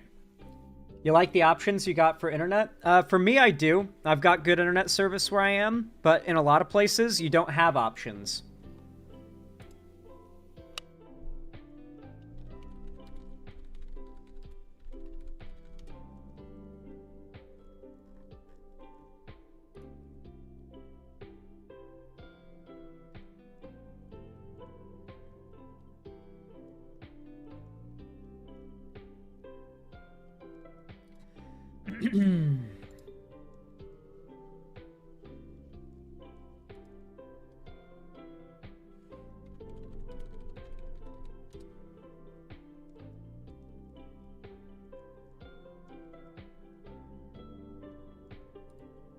Come join me, everybody. Damn, YouTube. For once, let me not get the segment spoiled. I guess that doesn't spoil much, though, to be fair.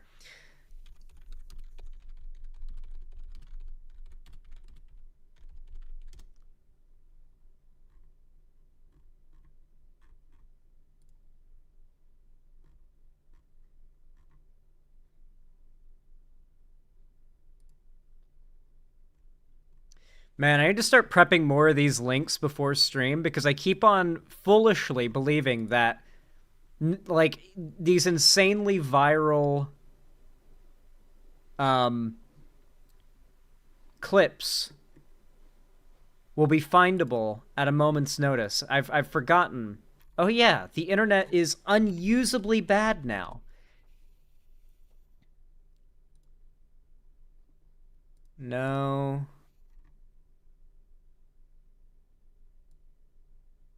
No, no.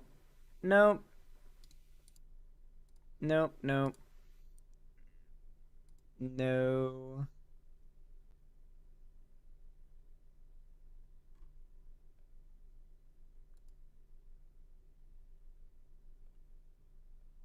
Man, the video is just impossible to find now. Cool. Man, I hate the internet now. I really hate it. It's like, it feels like Google has changed their search algorithm to fuck over streamers specifically. Like to specifically fuck over streamers. Sorry guys, you were having too easy of a time finding things on a quick Google search. We had to nerf that. It was too powerful. We had to nerf streamers. Okay, that's another text article. Absolutely useless. Not even what I searched for. That's about right for Google. Video.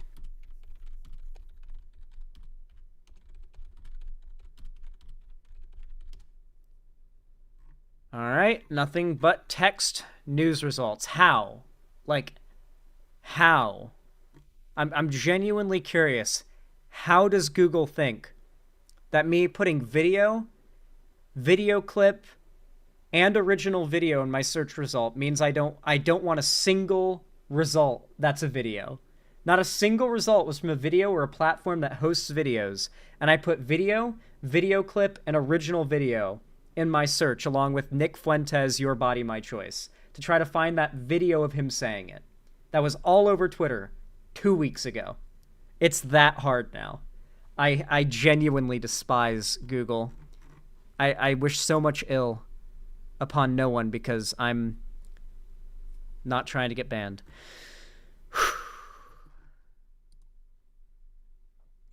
Alright guys, I think it's time to crash out. Wow. I'm just clicking through pages of results that refuse to give me what I'm looking for, guys. I think I'm sure we're just you guys seen it. Nope. I think we're just gonna keep looking. I'm just gonna keep looking till I find it. Y'all can either link it, or you can wait for me to find it. However long it takes. It's your body. Could take till the end of stream. Let's see. Is this the video? I think I found it. Alright, I think I found it myself. Twas a video. I thought it was just a tweet. I found the video. Alright, one sec.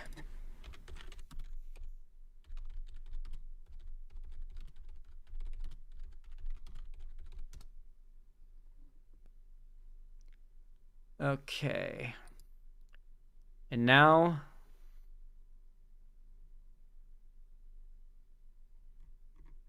we try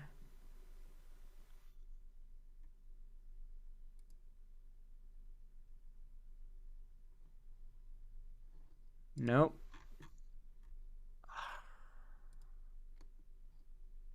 Nope, Instagram sucks because you can't full screen anything. Does the Daily Mail let you? Okay. So many ad pop-ups. Good God. Okay. Alrighty. Okay. Finally. We did it. Or I should say I did it. You guys didn't link a single thing. I did that all on my own. Alright. Y'all know what to do when I say action, right? 3, 2, 1, action. For those of you guys who have not been caught up on this situation, Nick Fuentes is in some deep, deep doo-doo, okay? He's in trouble. You see, After Donald Trump won the 2024 election, Nick Fuentes, the most prominent neo-Nazi pundit in the world, I'm pretty sure, decided to go onto his live stream and record himself saying this. Now, Nick Fuentes has oftentimes been called the king of the incels. Not just the incels who are, like, bitterly unable to get laid, but more the, like, spectrum of incel where they just despise women. Like, despise them. To the extent where the only thing centered around women that gives them joy is making women upset. And so he went viral with women very unhappy with what he says here. And he said this specifically to upset women. This is how many of the most radical MAGA Trump supporter types, this is what they were hoping for. Like, when Trump won, they were hoping to finally be able to say this. And mind you, this follows years of saying it's not about bodily autonomy. It's about saving children, preventing children from being murdered by abortion doctors. This is Nick Fuentes just getting a little ahead of himself and letting the mask slip and saying the quiet part out loud. And it got him in some deep trouble. Let's watch. It's your body, my choice. In the week since Donald Trump was elected president again, sexist and abusive. I thought I'd found it. I thought I'd fucking found it, dude. I need the video watchers to know. I spent maybe 10 minutes before this segment. I was on page 14 of the Google search results, and I thought I found the raw video. I thought I found it, but once again, I need you guys to know Google is about to become, in the coming months, 100% unusable. Like, get used to, like, a pre-internet world. It's coming. You are not going to be able to search for things anymore very soon. If Google makes more money the longer you spend looking for your search result. They have been continuously increasing the amount of time it takes to get your result when you search for things, because the longer you spend, the more money you make, and there's no signs of them stopping. They're making it harder and harder and harder, and now I've just outright 13 pages of looking for this insanely viral video, 13 Google search result pages, and I still failed to find it. I hovered over every result, I checked every one, could not find it. But at least we got the main part of it, the main thing I was trying to find, which is the clip of him saying, "Your body, my choice," with his smug, punchable face, right? Now, women were really upset about this. Like, really pissed off. They were not happy about it. Too late, Ninetales Fox. I needed that 10 minutes ago. So, women were not happy about this, as you can imagine. They got real pissed off. And so, funnily enough, you would have expected that what happened was like a hater or something like that. But Nick Fuentes, naturally, he got doxxed. He got so much hate. He had been, he just got more attention than he bargained for, and he got doxxed. They found his address. And you would think the person who went to his house would be like a really crazy person. Someone there that was at least gonna try to start some shit or do some harm, like evidently so. But one person who, like, seemingly out of curiosity, just went up to his house and knocked on the door to see if he's really does live there and if he'd answer the door. One woman went up and knocked on the door and recorded herself doing it. And this is all caught on video, but Nick Fuentes proceeds to do what you see here in this video. If it doesn't play an ad, it's probably going to play an ad. Transparent. Never mind. Nope, never mind. Nope, we're just going to move on. We're just going to move on to this video. I forgot we don't have an internet anymore. We don't have a world wide web of information anymore. It's all gone. It's all paywalled. It's all AI, and it's all ads now. So, with that said, we at least now have a silver lining. I genuinely thought... I have every ad blocker, Shadow Miner. There is a silver lining. I genuinely thought that Nick Fuentes was going to get out of this scot-free. Basically, the woman knocks on his door, and he immediately opens the door and pepper sprays her. Just immediately. And there's nothing she said or did. It was like less legal authority to have done that than when Boogie shot his gun up in the air while threatening Frank Hassel. Who remembers that? It reminds me a bit of Boogie shoots... I assume this is impossible to find now, too, despite being one of the most viral videos ever.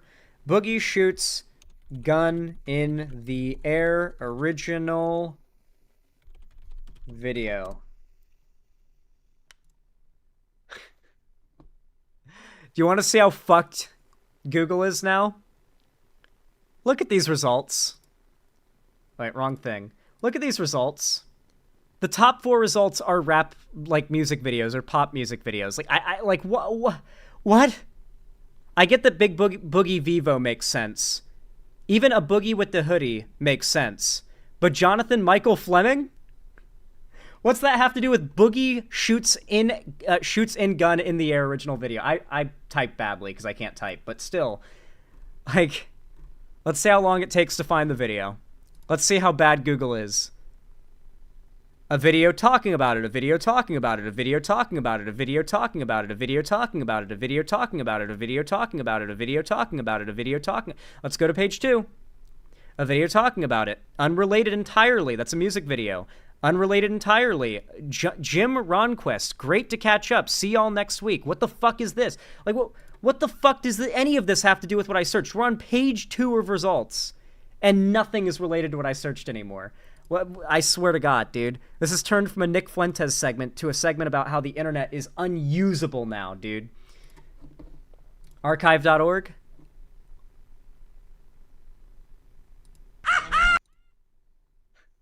See? I just needed this image. Ideally also the one where he is shooting it up in the air as well. Would have been funny, but I feel like Boogie had more legal grounds to do what he did, and he had no legal grounds, than what Nick Fuentes did. But regardless, I figured that he would somehow skate out of it. I was hearing shit like he's friends with the local cops in his town. They've already let him off the hook. He's fine. But apparently, that's very much not the case. According to all the headlines today, Nick Fuentes is getting charged with battery. He's been arrested. He's gone from smugly bragging about how it's your body, his choice, to in handcuffs and getting charged with battery because he pulled a Boogie 2988 and pepper sprayed someone who simply knocked on his door like a fucking psycho. You know he's living in, like, constant fear when he gets a knock on his door and answered it with pepper spray ready. I'm sure they'll show us, Slashy. I'm sure they'll show us. So let's check this out. We got a Midas Touch video up about the situation. Let's take a look. He fucking pre-fired that poor lady. He was, like, spraying as he opened the door. You're not wrong. Come join me, everybody, because it is time for one of the greatest F around and find out stories that you will hear in a very long time. So, one of Donald Trump's allies has been arrested, and it was a long time coming. I'm going to get into this in just a second, but first, my name is Brett Mycelis, here with the Midas Touch Network. Remember to hit subscribe and help us get to 4 million subscribers. So, I'm sure that many of you remember white nationalist, neo-Nazi, pro-Trump commentator Nick Fuentes. Well, Fuentes was just arrested after allegedly throwing a woman down the stairs and pepper spraying her. Yep, you heard that right. Oh, shit. He has steps. So when he pepper sprayed her, she probably fell and, like, actually hurt herself. Ooh. I love how you can see the, like, streamer lights through his window. You just see the blue light there. Fucking content creator lights. Here is Nick Fuentes' mugshot. Take a look at this. Now, let me just give you some quick background and refresh your memory for just a second. As I mentioned, Fuentes is a neo... Do they not let you smile in your mugshot or something? If I ever get arrested, I feel like I'm gonna mew. If they... I don't care how long they try to say, like, no, make a normal face, make a normal face. I'm gonna be like, no, this is my normal face. Yeah, no, this is my resting face. Like, if you want me to be in my resting face, it just looks like that, you know? Like, it's just me mewing. And so I end up... My mugshot comes out. I don't know what crime I'd get arrested for. My mugshot comes out, and it's just me intensely staring into the camera and mewing him. Pull a Dean from Supernatural and hit him with the blue steel. Dean did do that! Wait, okay, hold on. I had the same thought process as Dean Winchester. This is how you know I'm on the right track. Now, let me just give you some quick background and refresh your memory for just a second. As I mentioned, Fuentes is a neo-Nazi. He's a Holocaust. By the way, I got my buddy Ethan into Supernatural a week ago. Bro's never seen it. He loves The Walking Dead. He loves The Boys. I did not tell him going in that Sam and Dean's dad was played by Jeffrey Dean Morgan. All I told him was, nor did I tell him that Dean was played by Jensen Ackles. Who he loved as Soldier Boy in The Boys. I told him, dude, I've watched this show since I was like 7. There are episodes of season 1 that gave me nightmares as a kid. The Provenance episode, guys. That fucking Provenance episode with the goddamn painting. Nightmare when I was a kid. Holy shit. Anyway, got my buddy into the show. He's obsessed. It's great. He's going in completely blind. He's almost done with season 1. Bro has no idea. He's already hooked, and he's only in season 1. He has no fucking idea, dude. Denier. He thinks America should be a white country. He considers himself a, quote, proud incel. That is short for an involuntary celibate. Incels are terminally online guys who say that they're unable to find women who like them, so instead they dedicate all of their time to harassing and denigrating women, and he has frequently praised Hitler, and honestly, I'm barely scraping the surface here, because the things he says are so extreme, I don't even want to repeat them all here. It gets just really disgusting, really disgraceful. But if you remember, Fuentes in 2022 was Donald Trump's dinner guest at Mar-a-Lago, alongside Kanye West. Here was Fuentes when he was spotted with Kanye West at the airport heading over to Mar-a-Lago. Take a look at this.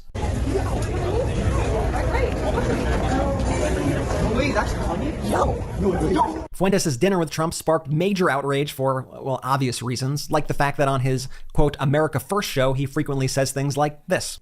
I don't want touch. I want a relationship. You know what I want? Total Aryan victory. That's all I want. I didn't choose that. All I want is revenge against my enemies and a total Aryan victory.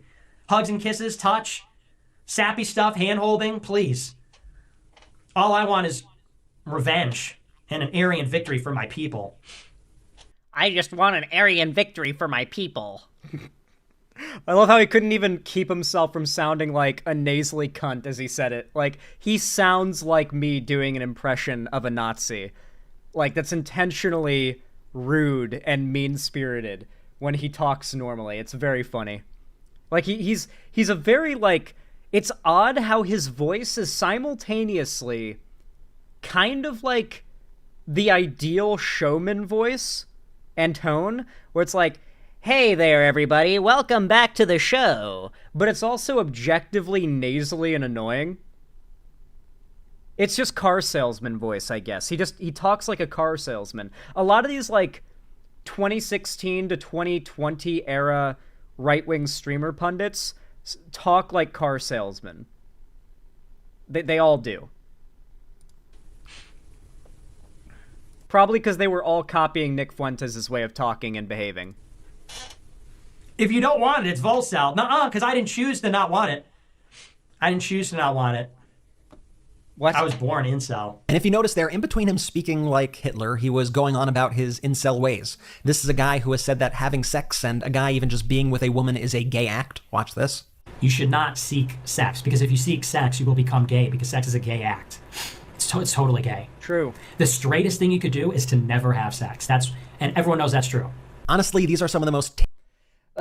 You know, that's arguably kind of true, because not having sex is technically not gay sex. And having sex with a woman is technically closer to lesbian sex than it is to no sex, right? So technically, he's right. The only way to not be somewhat tangentially gay is to have no sex at all. I'm fucking with you guys. No, Nick Fuentes clearly, he's a creature. He's quite the creature. Tame clips I could possibly show you. It gets really horrific and really, really dark, and I frankly wouldn't even feel the need to even show this to you if the next president and top Republicans weren't buddy-buddy with this individual. In February 2022, if you remember, Marjorie Taylor Greene spoke at this guy's conference, and we have video of that right here to jog your memory. Watch this. We are honored, we are humbled and excited to welcome to the stage right now for our first speech, and we love to get to know her much better. I think this is going to be the beginning of something great. The representative from Georgia, Marjorie Taylor Greene. Well, you can tell from the applause there what crowd MTG was elected by in a landslide. Telling you guys, those suburban Georgia counties or districts, dude, those suburban Georgian districts on the edges of like city and rural, those are where all the crazies are at.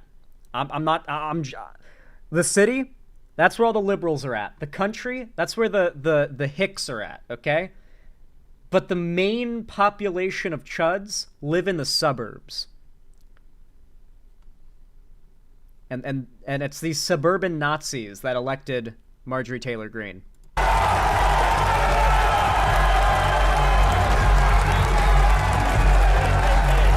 Why is she built like a barrel on legs? And get this, it wasn't until nearly a year after that event that Marjorie Taylor Greene finally said that she denounced Nick Fuentes. And here was Nick Fuentes outside of CPAC, the Conservative Political Action Conference in 2022, talking about the speech that he was going to give nearby that evening. Watch this. White boy summer, we're white. Who remembers this in 2020? White boy summer. That was the original Year of the Chud.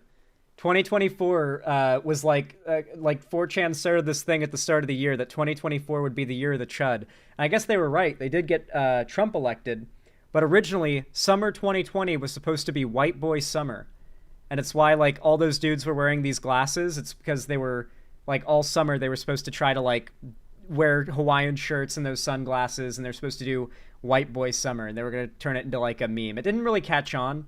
But during that stint, you could tell who was a Nazi if they were going out every day wearing a Hawaiian shirt and those like particular glasses, that like that getup. That was the Nick Fuentes fan fit. I was just telling everybody, we're doing a press conference at 5:00 p.m. at the Sheridan Hotel, which is like across the street. I'll be giving my most unchained speech ever. I'm off of Twitter. I have nothing to lose. So this is going to be the most racist. The most anti-Semitic. The most Holocaust denying. Speech in all of Dallas this weekend. Well, fast forward a couple years later, after Donald Trump wins the 2024 election, Fuentes tweets the following directed at women and abortion rights activists. He writes on Twitter, quote, "Your body, my choice, forever." Well, it wasn't just the tweet, it was also the video, which thankfully I was able to find a bit of, but I understand if Midas Touch doesn't know about it, because apparently Google has buried it. Dude, I wonder, oh man, how crazy would it be? Because, like, I've seen people broadly complaining about how bad the internet has got, or Google has gotten when it comes to the search algorithm, but it's mostly progressive pundits I see complaining about it. How crazy would it be if in the coming years it turns out some higher up at Google has been like a Nick Fuentes fan, culture warrior, alt-writer this whole time that has been actively like tweaking the algorithm or like making changes that specifically benefit far-right figures and like hide easily searchable information that would more likely benefit the left than it does the right? Because the right has no benefit from like information being easily accessible. That's actually bad for them. So making the internet worse and making it harder to do your own research and find things, find evidence for claims and back things up or challenge claims, I feel like if it's not intentional, it is an unintentional massive service to the alt-right on the internet to just make finding information this bad. So I guess my stunlocks about how bad Google has gotten are kind of related to this topic, because that's the way that Nick Fuentes benefits. Like, of his fans who are not completely far gone, they're unlikely to ever find information online that counters their worldview at this point, because Google's gotten so bad. Well, that tweet proved to be a fatal mistake, and there were a lot of folks, like this 98-year-old woman, who had some things to say about it. Watch this TikTok that had gone viral after Fuentes' tweet. Check this out. I am sick and tired of these men telling women what to do with their bodies. We should castrate all of them. How old are you? 98. And well, it wasn't just TikToks and social media posts. The backlash to Fuentes was swift. Damn, you can't say that on YouTube. With internet sleuths revealing Fuentes' home address. And Fuentes began to get a lot of visits from pissed off women who wanted to give him a piece of their mind. Did he get a lot of visits? I think he just had the one person go to his door. Maybe I'm wrong. And as it turns out, Trump's little dinner guest couldn't handle the heat when it was directed on him. And so one day, Marla Rose, a 57-year-old woman and actor. Well, this is just an amazing situation of someone fishing for attention, not catching like a Goliath grouper of attention, but instead a blue whale of attention. And that blue whale ate his ass. Bro got Captain Ahab'd. He lost his fucking arm, or his leg. He's fucked. He's screwed. He got fucked up by that white whale. He didn't expect that much attention. More than he bargained for. Activist visited Nick Fuentes' Illinois residence to ask him about his comments. And this is what happened. Watch this. Hi. Oh my god, what are you doing? Dude, he really did pre-fire that shit. Like, the second he answered that door. Like, his arm with the pepper spray was the first thing to come out of that door. Yeah, that's not legal. Like, yes, she was on his property, and I figured, like, he's gonna get away with this, right? He just pepper sprayed her, which isn't necessarily a lethal attack, and it's his property. He could probably argue his way out of this, but maybe not. The police are going after him now. It took him a while, but I wonder if the claims that he had friends in the police department that were, like, helping him get off of this, were those claims true? Were they bullshit? Why did it take so long for this to happen? I don't know. There's a lot of questions that I have, for sure. Get the fuck out of here.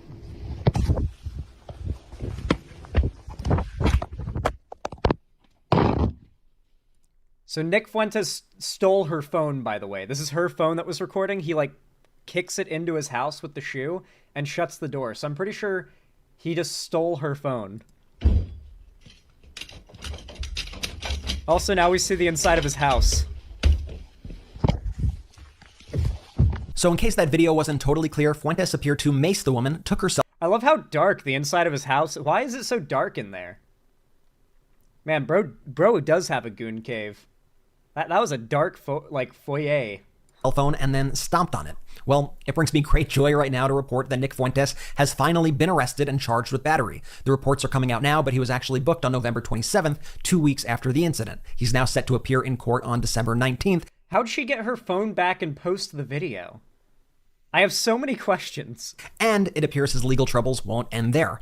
Marla Rose and her husband have now confirmed that a civil lawsuit is also in the works against Fuentes. So Nick, enjoy jail. You effed around. Now welcome to the finding out stage. And I just want to emphasize once again that I take zero joy in reporting about despicable individuals like Nick Fuentes. Frankly, I think people like him should be Listen, I'd make a joke about unpleasant things happening to Nick Fuentes in jail, but I think we all know that being locked in a room with a bunch of big dudes is absolutely heaven for Nick Fuentes.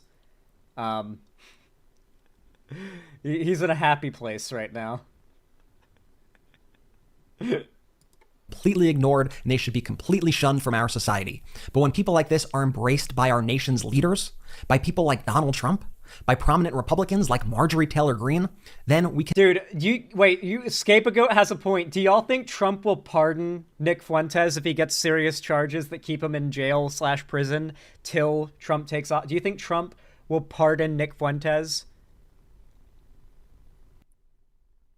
I feel like he would. They've had dinner together.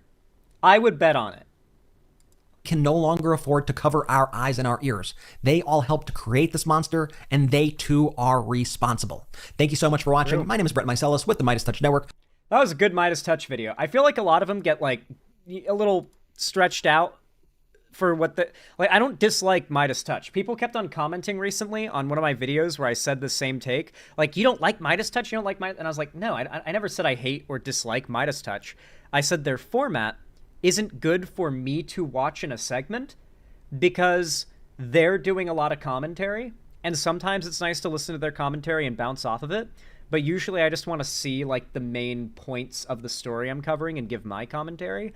And so a story like this that just gets the facts out, just informs you straight up, very straight to the point, not a lot of commentary, very good for like me covering on stream, me watching on stream.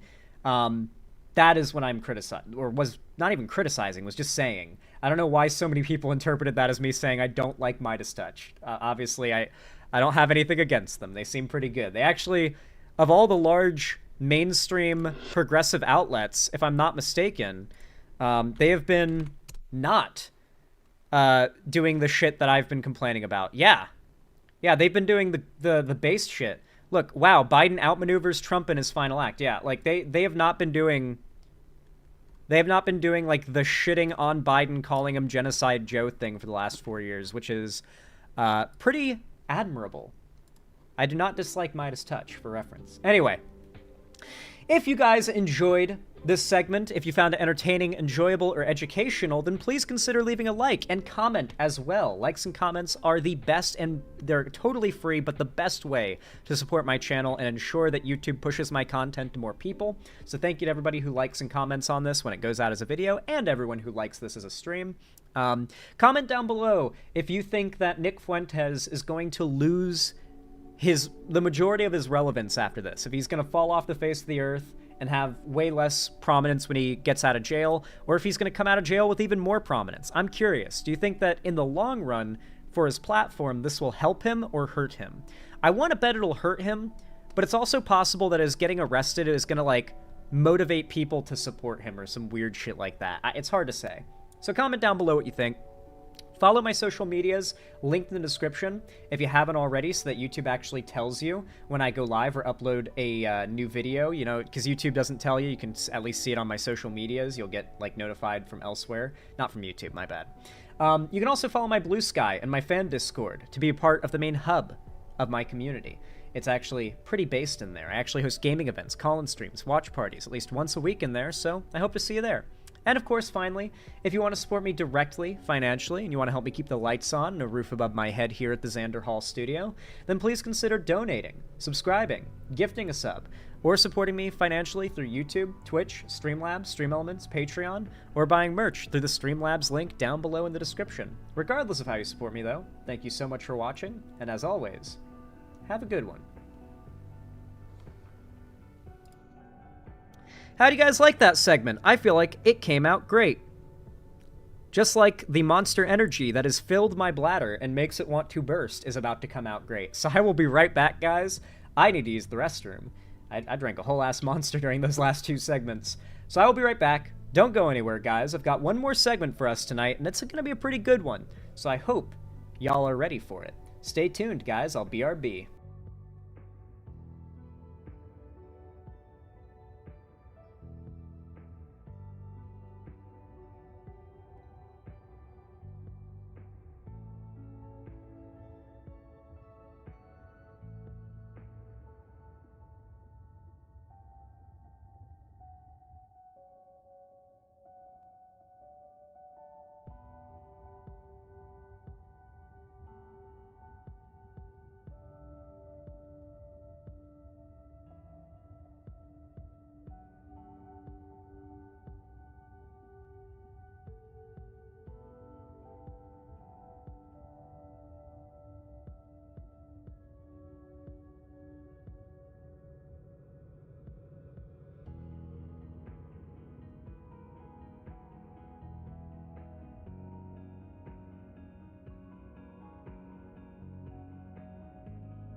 And we're back, everybody. Thank you guys for your amazing patience. Hello, hello. I have returned.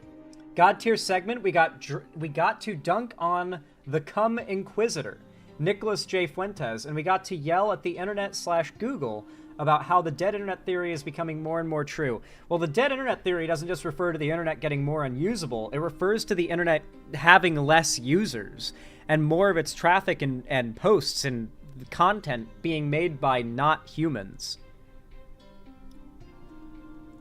But it's part of it, I guess. There's definitely a connection. You're not off the money there. Alrighty. How's everybody doing tonight? What's everybody drinking, actually? I'm curious. What beverage of choice has everyone in chat opted for tonight?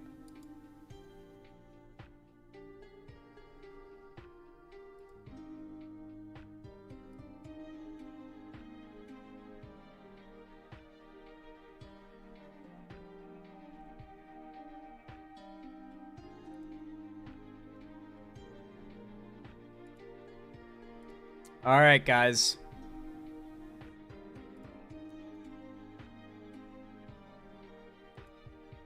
Y'all know what to do when I say action, right? 3, 2, 1, action. I feel like this entire story is such a great, like, mini model. Like a model for the entire conversation around gay rights and those that attack LGBTQ plus people in our society. Get a load of this headline and tell me it doesn't just summarize the entire situation at large perfectly. And of course, this starts with a pretty... This is going somewhere darker than the start of the headline implies. Florida man accused of hate crime in deadly shooting of gay man claims self-defense. Basically, well, I shouldn't say basically, it's just straight up, this guy shot and killed a gay man and has since claimed self-defense, as obviously it's a big problem when you shoot somebody, even if you do it in self-defense, that you're gonna have to answer for that, you're gonna have to prove it was self-defense, you're gonna have to go to court. And so I don't know the situations of the story yet, but I gotta say, the accusation of a hate crime doesn't usually happen unless there's good reason to assume it was a hate crime. The standard for being charged with a hate crime is pretty high, contrary to what conservatives would have you believe. Tampa, Florida. That's where I'm from. A Florida man accused of a hate crime for killing a gay man is asking a judge to dismiss the charges, saying that he acted in self-defense. Gerald Radford testified on Friday that he feared for his own life when he shot John, quote, Walt Lay, let's just call him John Lay, at a Tampa dog park on February 2nd. All right, guys, time to figure out whether this was a lawful or unlawful shooting, because it's possible that a guy who just happened to be gay attacked him or tried to kill him or tried to rob him, and he did lawfully shoot the person. And it just so happens that they were gay. But man, the allegations or the charges of a hate crime are not willy-nilly, you know? Like, I don't think it was just a case of them just assuming, you know? Is the dog all right? I don't think any dogs died. At least I hope not. Local news outlets report Radford testified that Lay repeatedly hit him in the face just before the shooting. Quote, I don't know if I told him to stop or not, but he wasn't stopping, Radford testified in a hearing before Hillsborough Circuit Judge Samantha Ward. Radford is charged with second-degree murder. Prosecutors are seeking additional hate crime penalties if Radford is convicted. Defense attorneys cited Florida's Stand Your Ground law in seeking immunity from prosecution. Such laws say people have no duty to retreat before using deadly force when they believe they are defending themselves against a violent crime. This includes in public, by the way. This is true.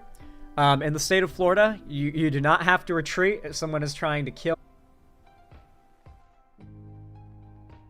Okay, I think we're back. My whole internet died for a minute there. That was pretty cringe. My whole internet died there. But we're back. We're okay. We are back.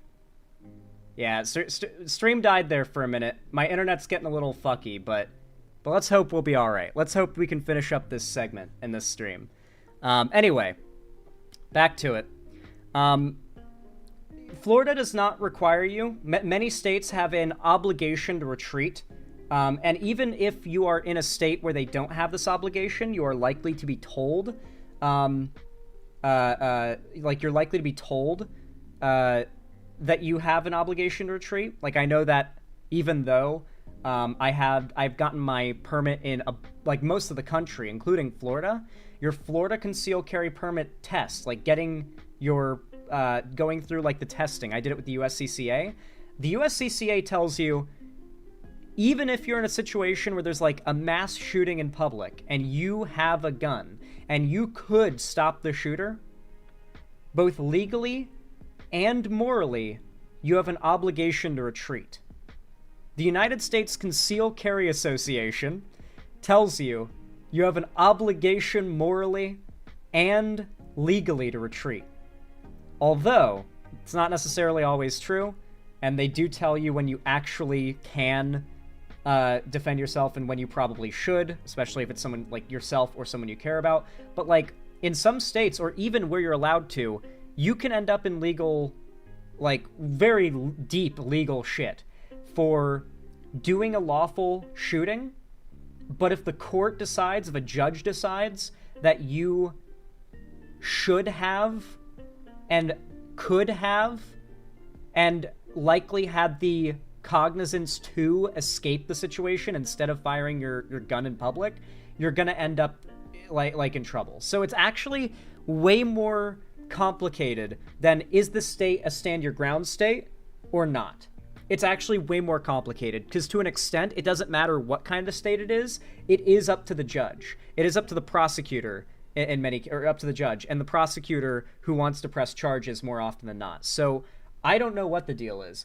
Can we get rid of the troll in here? Oh yeah, I was gonna do that, but then my internet dipped out, so I couldn't ban them. There we go. So that's Shadow Raven Studios, for those that don't know. This is their maybe 20th account they've made that's called Leftist Men Should Be Chemically Castrated. They keep on making names that are either that or something to do with like Xander Hall is a bitch or something. This is like their 20th like alt Google account. They have made no less than 20 emails in order to hate comment in my chat. So thanks for letting me know. Oh my god, he's so obsessed. Listen, I have that effect on people, okay? Like, the deranged crazies cannot resist me, dude. They can't. I just attract these people, and they can't stop talking about me. From fucking Chud Logic to President Sunday to Shadow Raven Studios, it's just, I attract this kind of thing. I don't know why. Paul Gumpert. Oh wait, sorry. Here we go.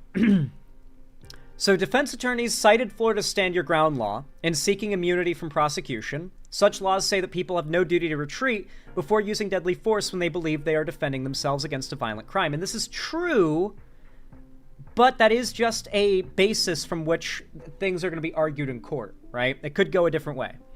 Prosecutors dispute Radford's story. Several witnesses testified Friday that Radford had harassed Lay for months before the shooting, repeatedly using homophobic slurs. Prosecutors presented recorded jail phone calls where Radford used a homophobic slur to describe Lay after he was arrested. So there's both evidence from the recorded calls while he was in jail, because if you don't know, when you call someone from jail, your calls are all recorded and they'll be admissible in court as evidence. He's using homophobic slurs, and there are witnesses that claim that for months, probably at the dog park, this guy was egging this dude on, probably trying to get him to throw a punch so that he could pull out his gun and shoot and kill him and argue self-defense. That is my theory of what went down here, and it's clearly what the prosecutors think happened. Now, to be fair, if you consider this fair, the prosecutors would have always said that if they wanted to try to go hard on him. Even if this is a fully lawful shooting, granted that I don't think there'd be witnesses claiming that the guy who got shot was in the right, if that was the case, but prosecutors are not the most reliable source when it comes to these cases like this, because their job is to try to get the person who used their firearm in jail. Like, that's what they're trying to do. So they'll say anything, but here it seems pretty legit from the prosecutors. It doesn't seem like they just want to lock someone up because they don't like gun self-defense with firearms. I think the dude is just mentally unwell and probably has schizophrenia. Maybe. It could be something as simple as that. Paul Gumpert, a friend of Lay, testified that it wasn't in Lay's character to be the aggressor, describing Lay as very mild-mannered and very dismissive of any pressure against him. So apparently, the gay man who was shot, not a very violent guy. Lay shared a video claiming Radford had threatened him at the dog park the day before the shooting. Okay, there's clearly more to the story. So yeah, this guy was clearly trying to get Lay to attack him so he could shoot him and kill him and argue self-defense. In the video, Lay claimed he had an encounter with Radford at the park and that Radford told him, "You're gonna die." Radford acknowledged using slurs against Lay, but he told Assistant State Attorney Justin Diaz under questioning that he treated Lay differently because of the way he treated me, and not because of his sexual orientation. Oh yeah, it's just a coincidence that you don't understand. When he said the F slur in that phone call in jail, it was part of a rap song. You're just taking him out of context, guys. Defense attorneys pointed to a text message Lay sent after the video as proof he planned to attack Radford. Lay wrote in part that he would try to tackle Radford if he blocked his path again. In addition, he wrote, "This weekend should be drama." In response to questions from defense attorney Matthew Futch, the 66-year-old Radford said the 52-year-old Lay had completely overpowered him. Had you not drawn your firearm to defend yourself, do you believe you would have suffered great bodily harm or death? That's the fundamental standard for whether or not you were legally in the right to defend yourself with a firearm. I think even if you're not in a stand your ground state. I think that in the end, like 99% of the time, what kind of state it is doesn't matter as much as like how good of a case you can make in court. Because regardless of what kind of state it is, you're going to court. Radford, crying, answered yes.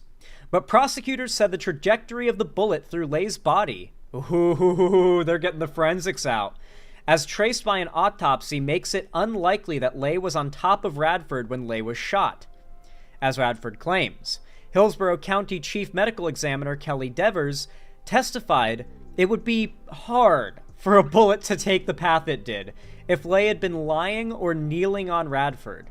Diaz argued there are inconsistencies in Radford's account. Quote, "It's a hate crime," Diaz said. Ward said she will rule on the stand your ground motion next week. When the forensic examiner, the top forensic examiner of Hillsborough County, that's the county Tampa's in, by the way, says this was a hate crime, just straight up when interviewed by the police, or by the media. Not the police, the media. That's a pretty strong statement. Like, the forensic person is just like, yeah, this was a hate crime. I don't believe a word about this bullet. It would be very hard for this bullet to make that trajectory. Do you know what it means when a forensics expert or a firearms expert says a bullet's trajectory would be very hard?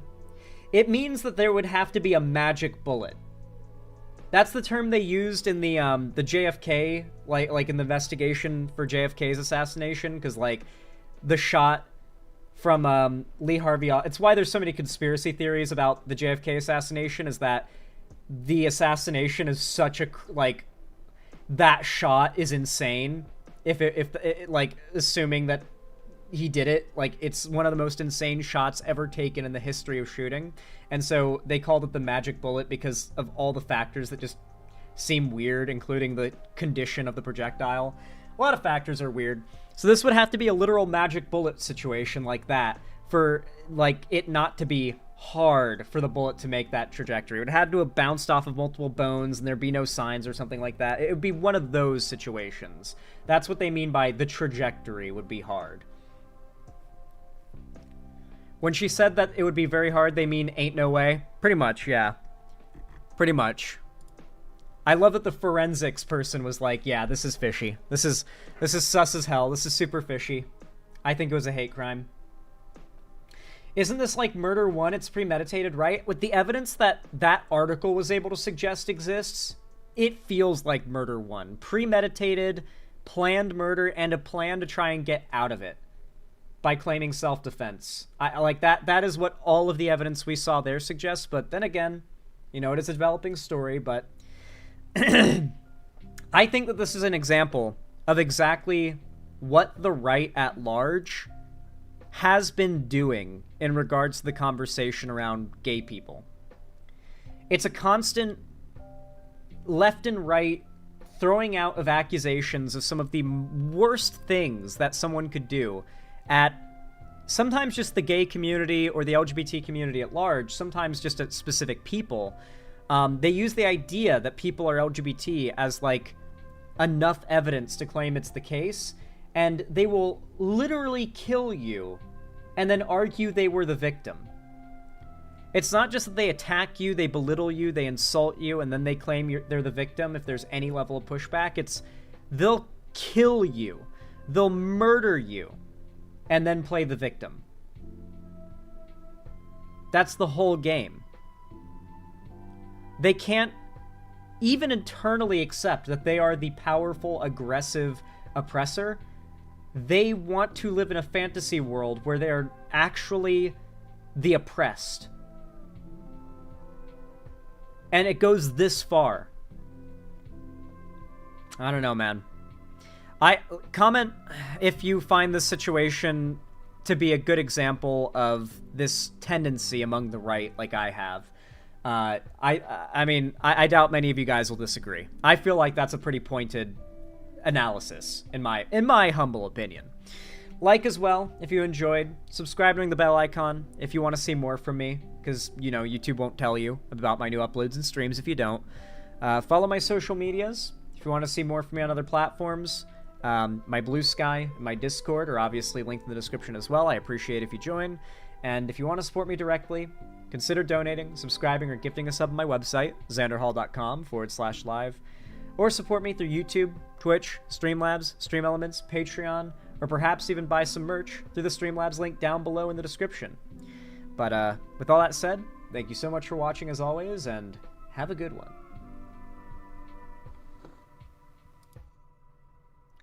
I know it was a bit of a bummer, but I would say, overall, most of the topics in this stream have been pretty positive. Especially that Nick Fuentes segment. I feel like today's stream has had a surprisingly high amount of, like, positive stories. We need to get your vanity link for Discord set up? Yeah, true. We gotta do that call we were talking about. Day after tomorrow is ideal for me. Great stream? I'm glad you guys think so. I feel like it's been a pog one. Heck yeah. Man, is it gonna snow here in Seattle anytime soon, or are we still a ways off from that?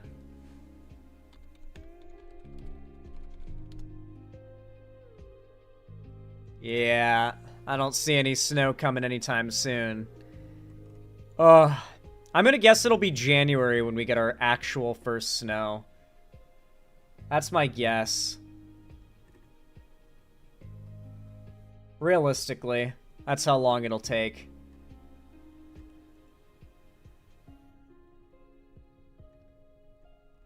Yeah. Oh man, it's gonna warm up too. Like, it's gonna get colder up until Tuesday. The low's gonna get down to 37. Not quite enough for freezing, but it's gonna get pretty low. But then the low's gonna go up to the low 40s, and the high is gonna go up to the 50s for the rest of the next, like, 10 days. I mean, I don't like when it's freezing for too long, because then, you know, you gotta do stuff about that, like, make sure your pipes don't freeze and burst, but I want it to snow. You know, I wouldn't mind a little snow. Not gonna lie, just a little bit of snow as a treat, maybe? Just a little? Like a foot.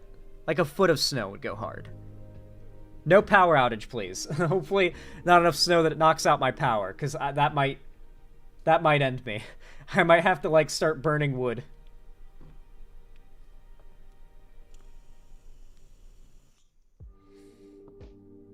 Yo! Herodotus, thank you for the $5 donation. I really appreciate that. Very kind of you. Very based. Very pog. Thanks. Says, hey, I'm glad you've kept your head on straight, and you're one of the last left streamers I watch. I'm disillusioned with people like Hassan, Vosh, and Destiny for various reasons. It's so crazy how, and you guys might want to crucify me for it, but I feel like over time, my opinion of Destiny was, like, up here at one point, because, like, you know, he'd pulled me out of, like, a lot of right-wing content. I discovered his stuff when I was a teenager. It was a big deal for me, right? He inspired me to do what I do now. So my opinion of Destiny was, like, up here, and my opinion of Vosh was, like, up here, and my opinion of Hassan was, like, up here, right? Like, they were all up here. And then my opinion of Destiny dropped down to, like, here, right? And then my opinion of Hassan just kept dropping and continues to drop. So, like, my like, expectations and opinion of Hassan are in hell. And then my opinion of Vosh was like, And then the porn folder thing with the lolly and the horse porn happened, and then as well. Now, here's the thing about all that. Even though Destiny's not necessarily in a good spot, he's stayed in the same spot, you know?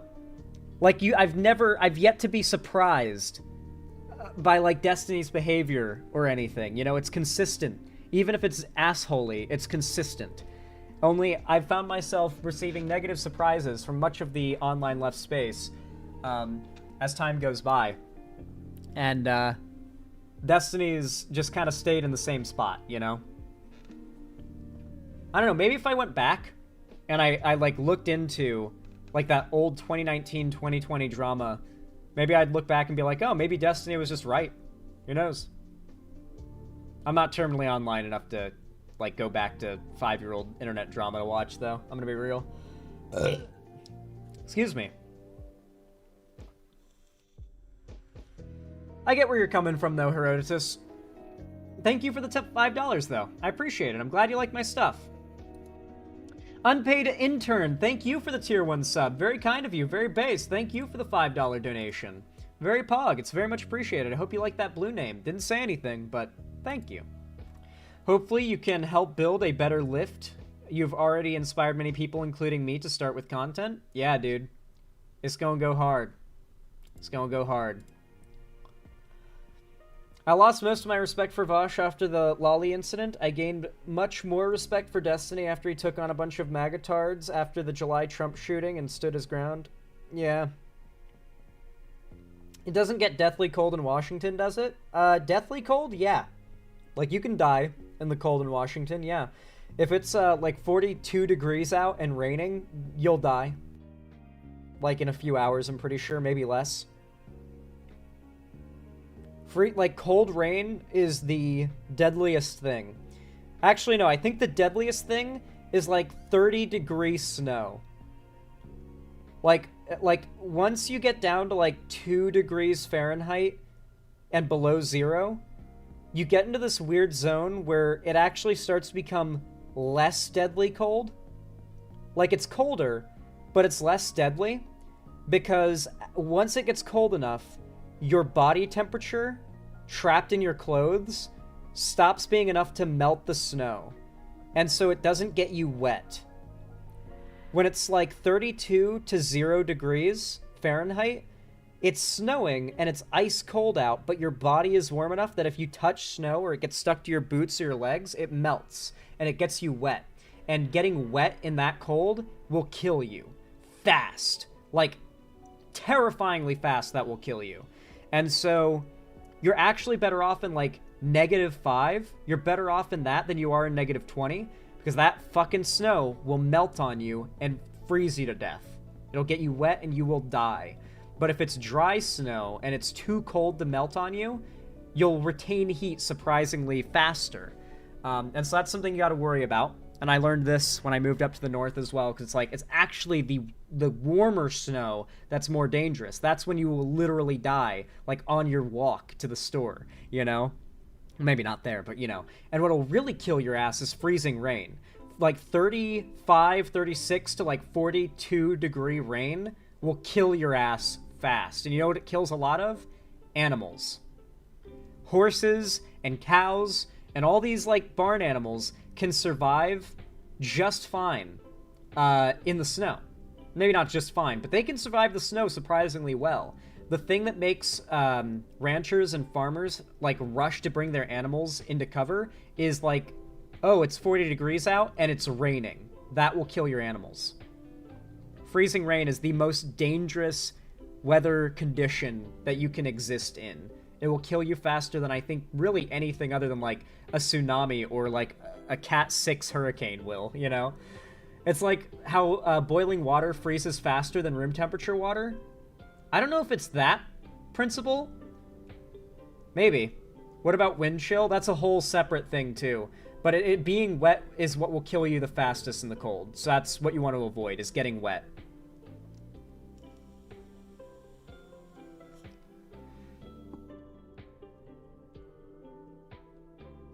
It's cold and rainy where I am right now in central Texas, but that is just 50... That's just the 50s that feels like 41 Lamau. It still might be enough to... Like, any temperature lower than your body temperature, spending enough time there will kill you eventually. You'll get hypothermia. Like, you can be in, like, a 75-degree pool that's, like, a fairly comfortable temperature. If you spend long enough in it, you'll die. Because you're like, you have to eat and drink, and you have to give your body fuel to burn calories to increase your body temperature. Otherwise, eventually, the water, which is such a good heat exchanger, is going to sap all the warmth from your body, and you're going to get below, what is it, 92.3 degrees, I think? 92.4 is your ideal, like, operating temperature for your body. Some people are a little hotter, some people are a little colder, but it's in that general area. 98.6, my bad, not 92. That's death. You're dead. You're dead then. That's once your core body temp hits 92 degrees, you're dead. That's literally too cold for your organs to function, I think. So yeah, like it's literally like 102 and beyond core temp, you're dead. You cook your organs. Colder than like 96 or 95, and I think you freeze your organs. They stop functioning because it's not warm enough. Like, you really got to be careful when it comes to the freezing water, you know, the freezing cold water. Like rain, melting snow. That's the real scary shit to me.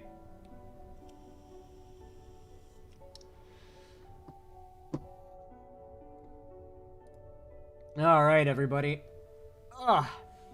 With all that said, I think here is where I'm going to wrap things up for tonight. I want to say thank you all immensely. Seriously, immensely so, for all of the support, all the kind words, all the subs and the likes and the comments and the donos lately. Y'all have been popping off for real. I really do appreciate it. Thank you guys. Keep it up. It means a ton. And clearly a ton of my haters at this point, like their only gotcha on me is that my channel doesn't have like 1 million subs. So if you want to own the haters, I guess there's only one way. That said though, I love you all very much. And as always, I hope you guys have a good night. Of course, I will be streaming tomorrow. As usual, my 2 days on, 1 day off, 2 days on, 1 day off schedule continues. So I hope to see you guys here tomorrow. Hopefully you can clear up your schedule, make time on your calendar to come to my stream. I hope to see you guys here. I am quite excited for the topics I have to cover tomorrow. We got some big news that's already kind of rolling out. I just don't like to cover it on day of, so it should be a good time. With all that said, time frame, 3 to 4 p.m. PST start time. Anyway, with all that said, thank you all so much for watching, and as always, have a good one. I love you all very much. Bye-bye. Doo-doo fart.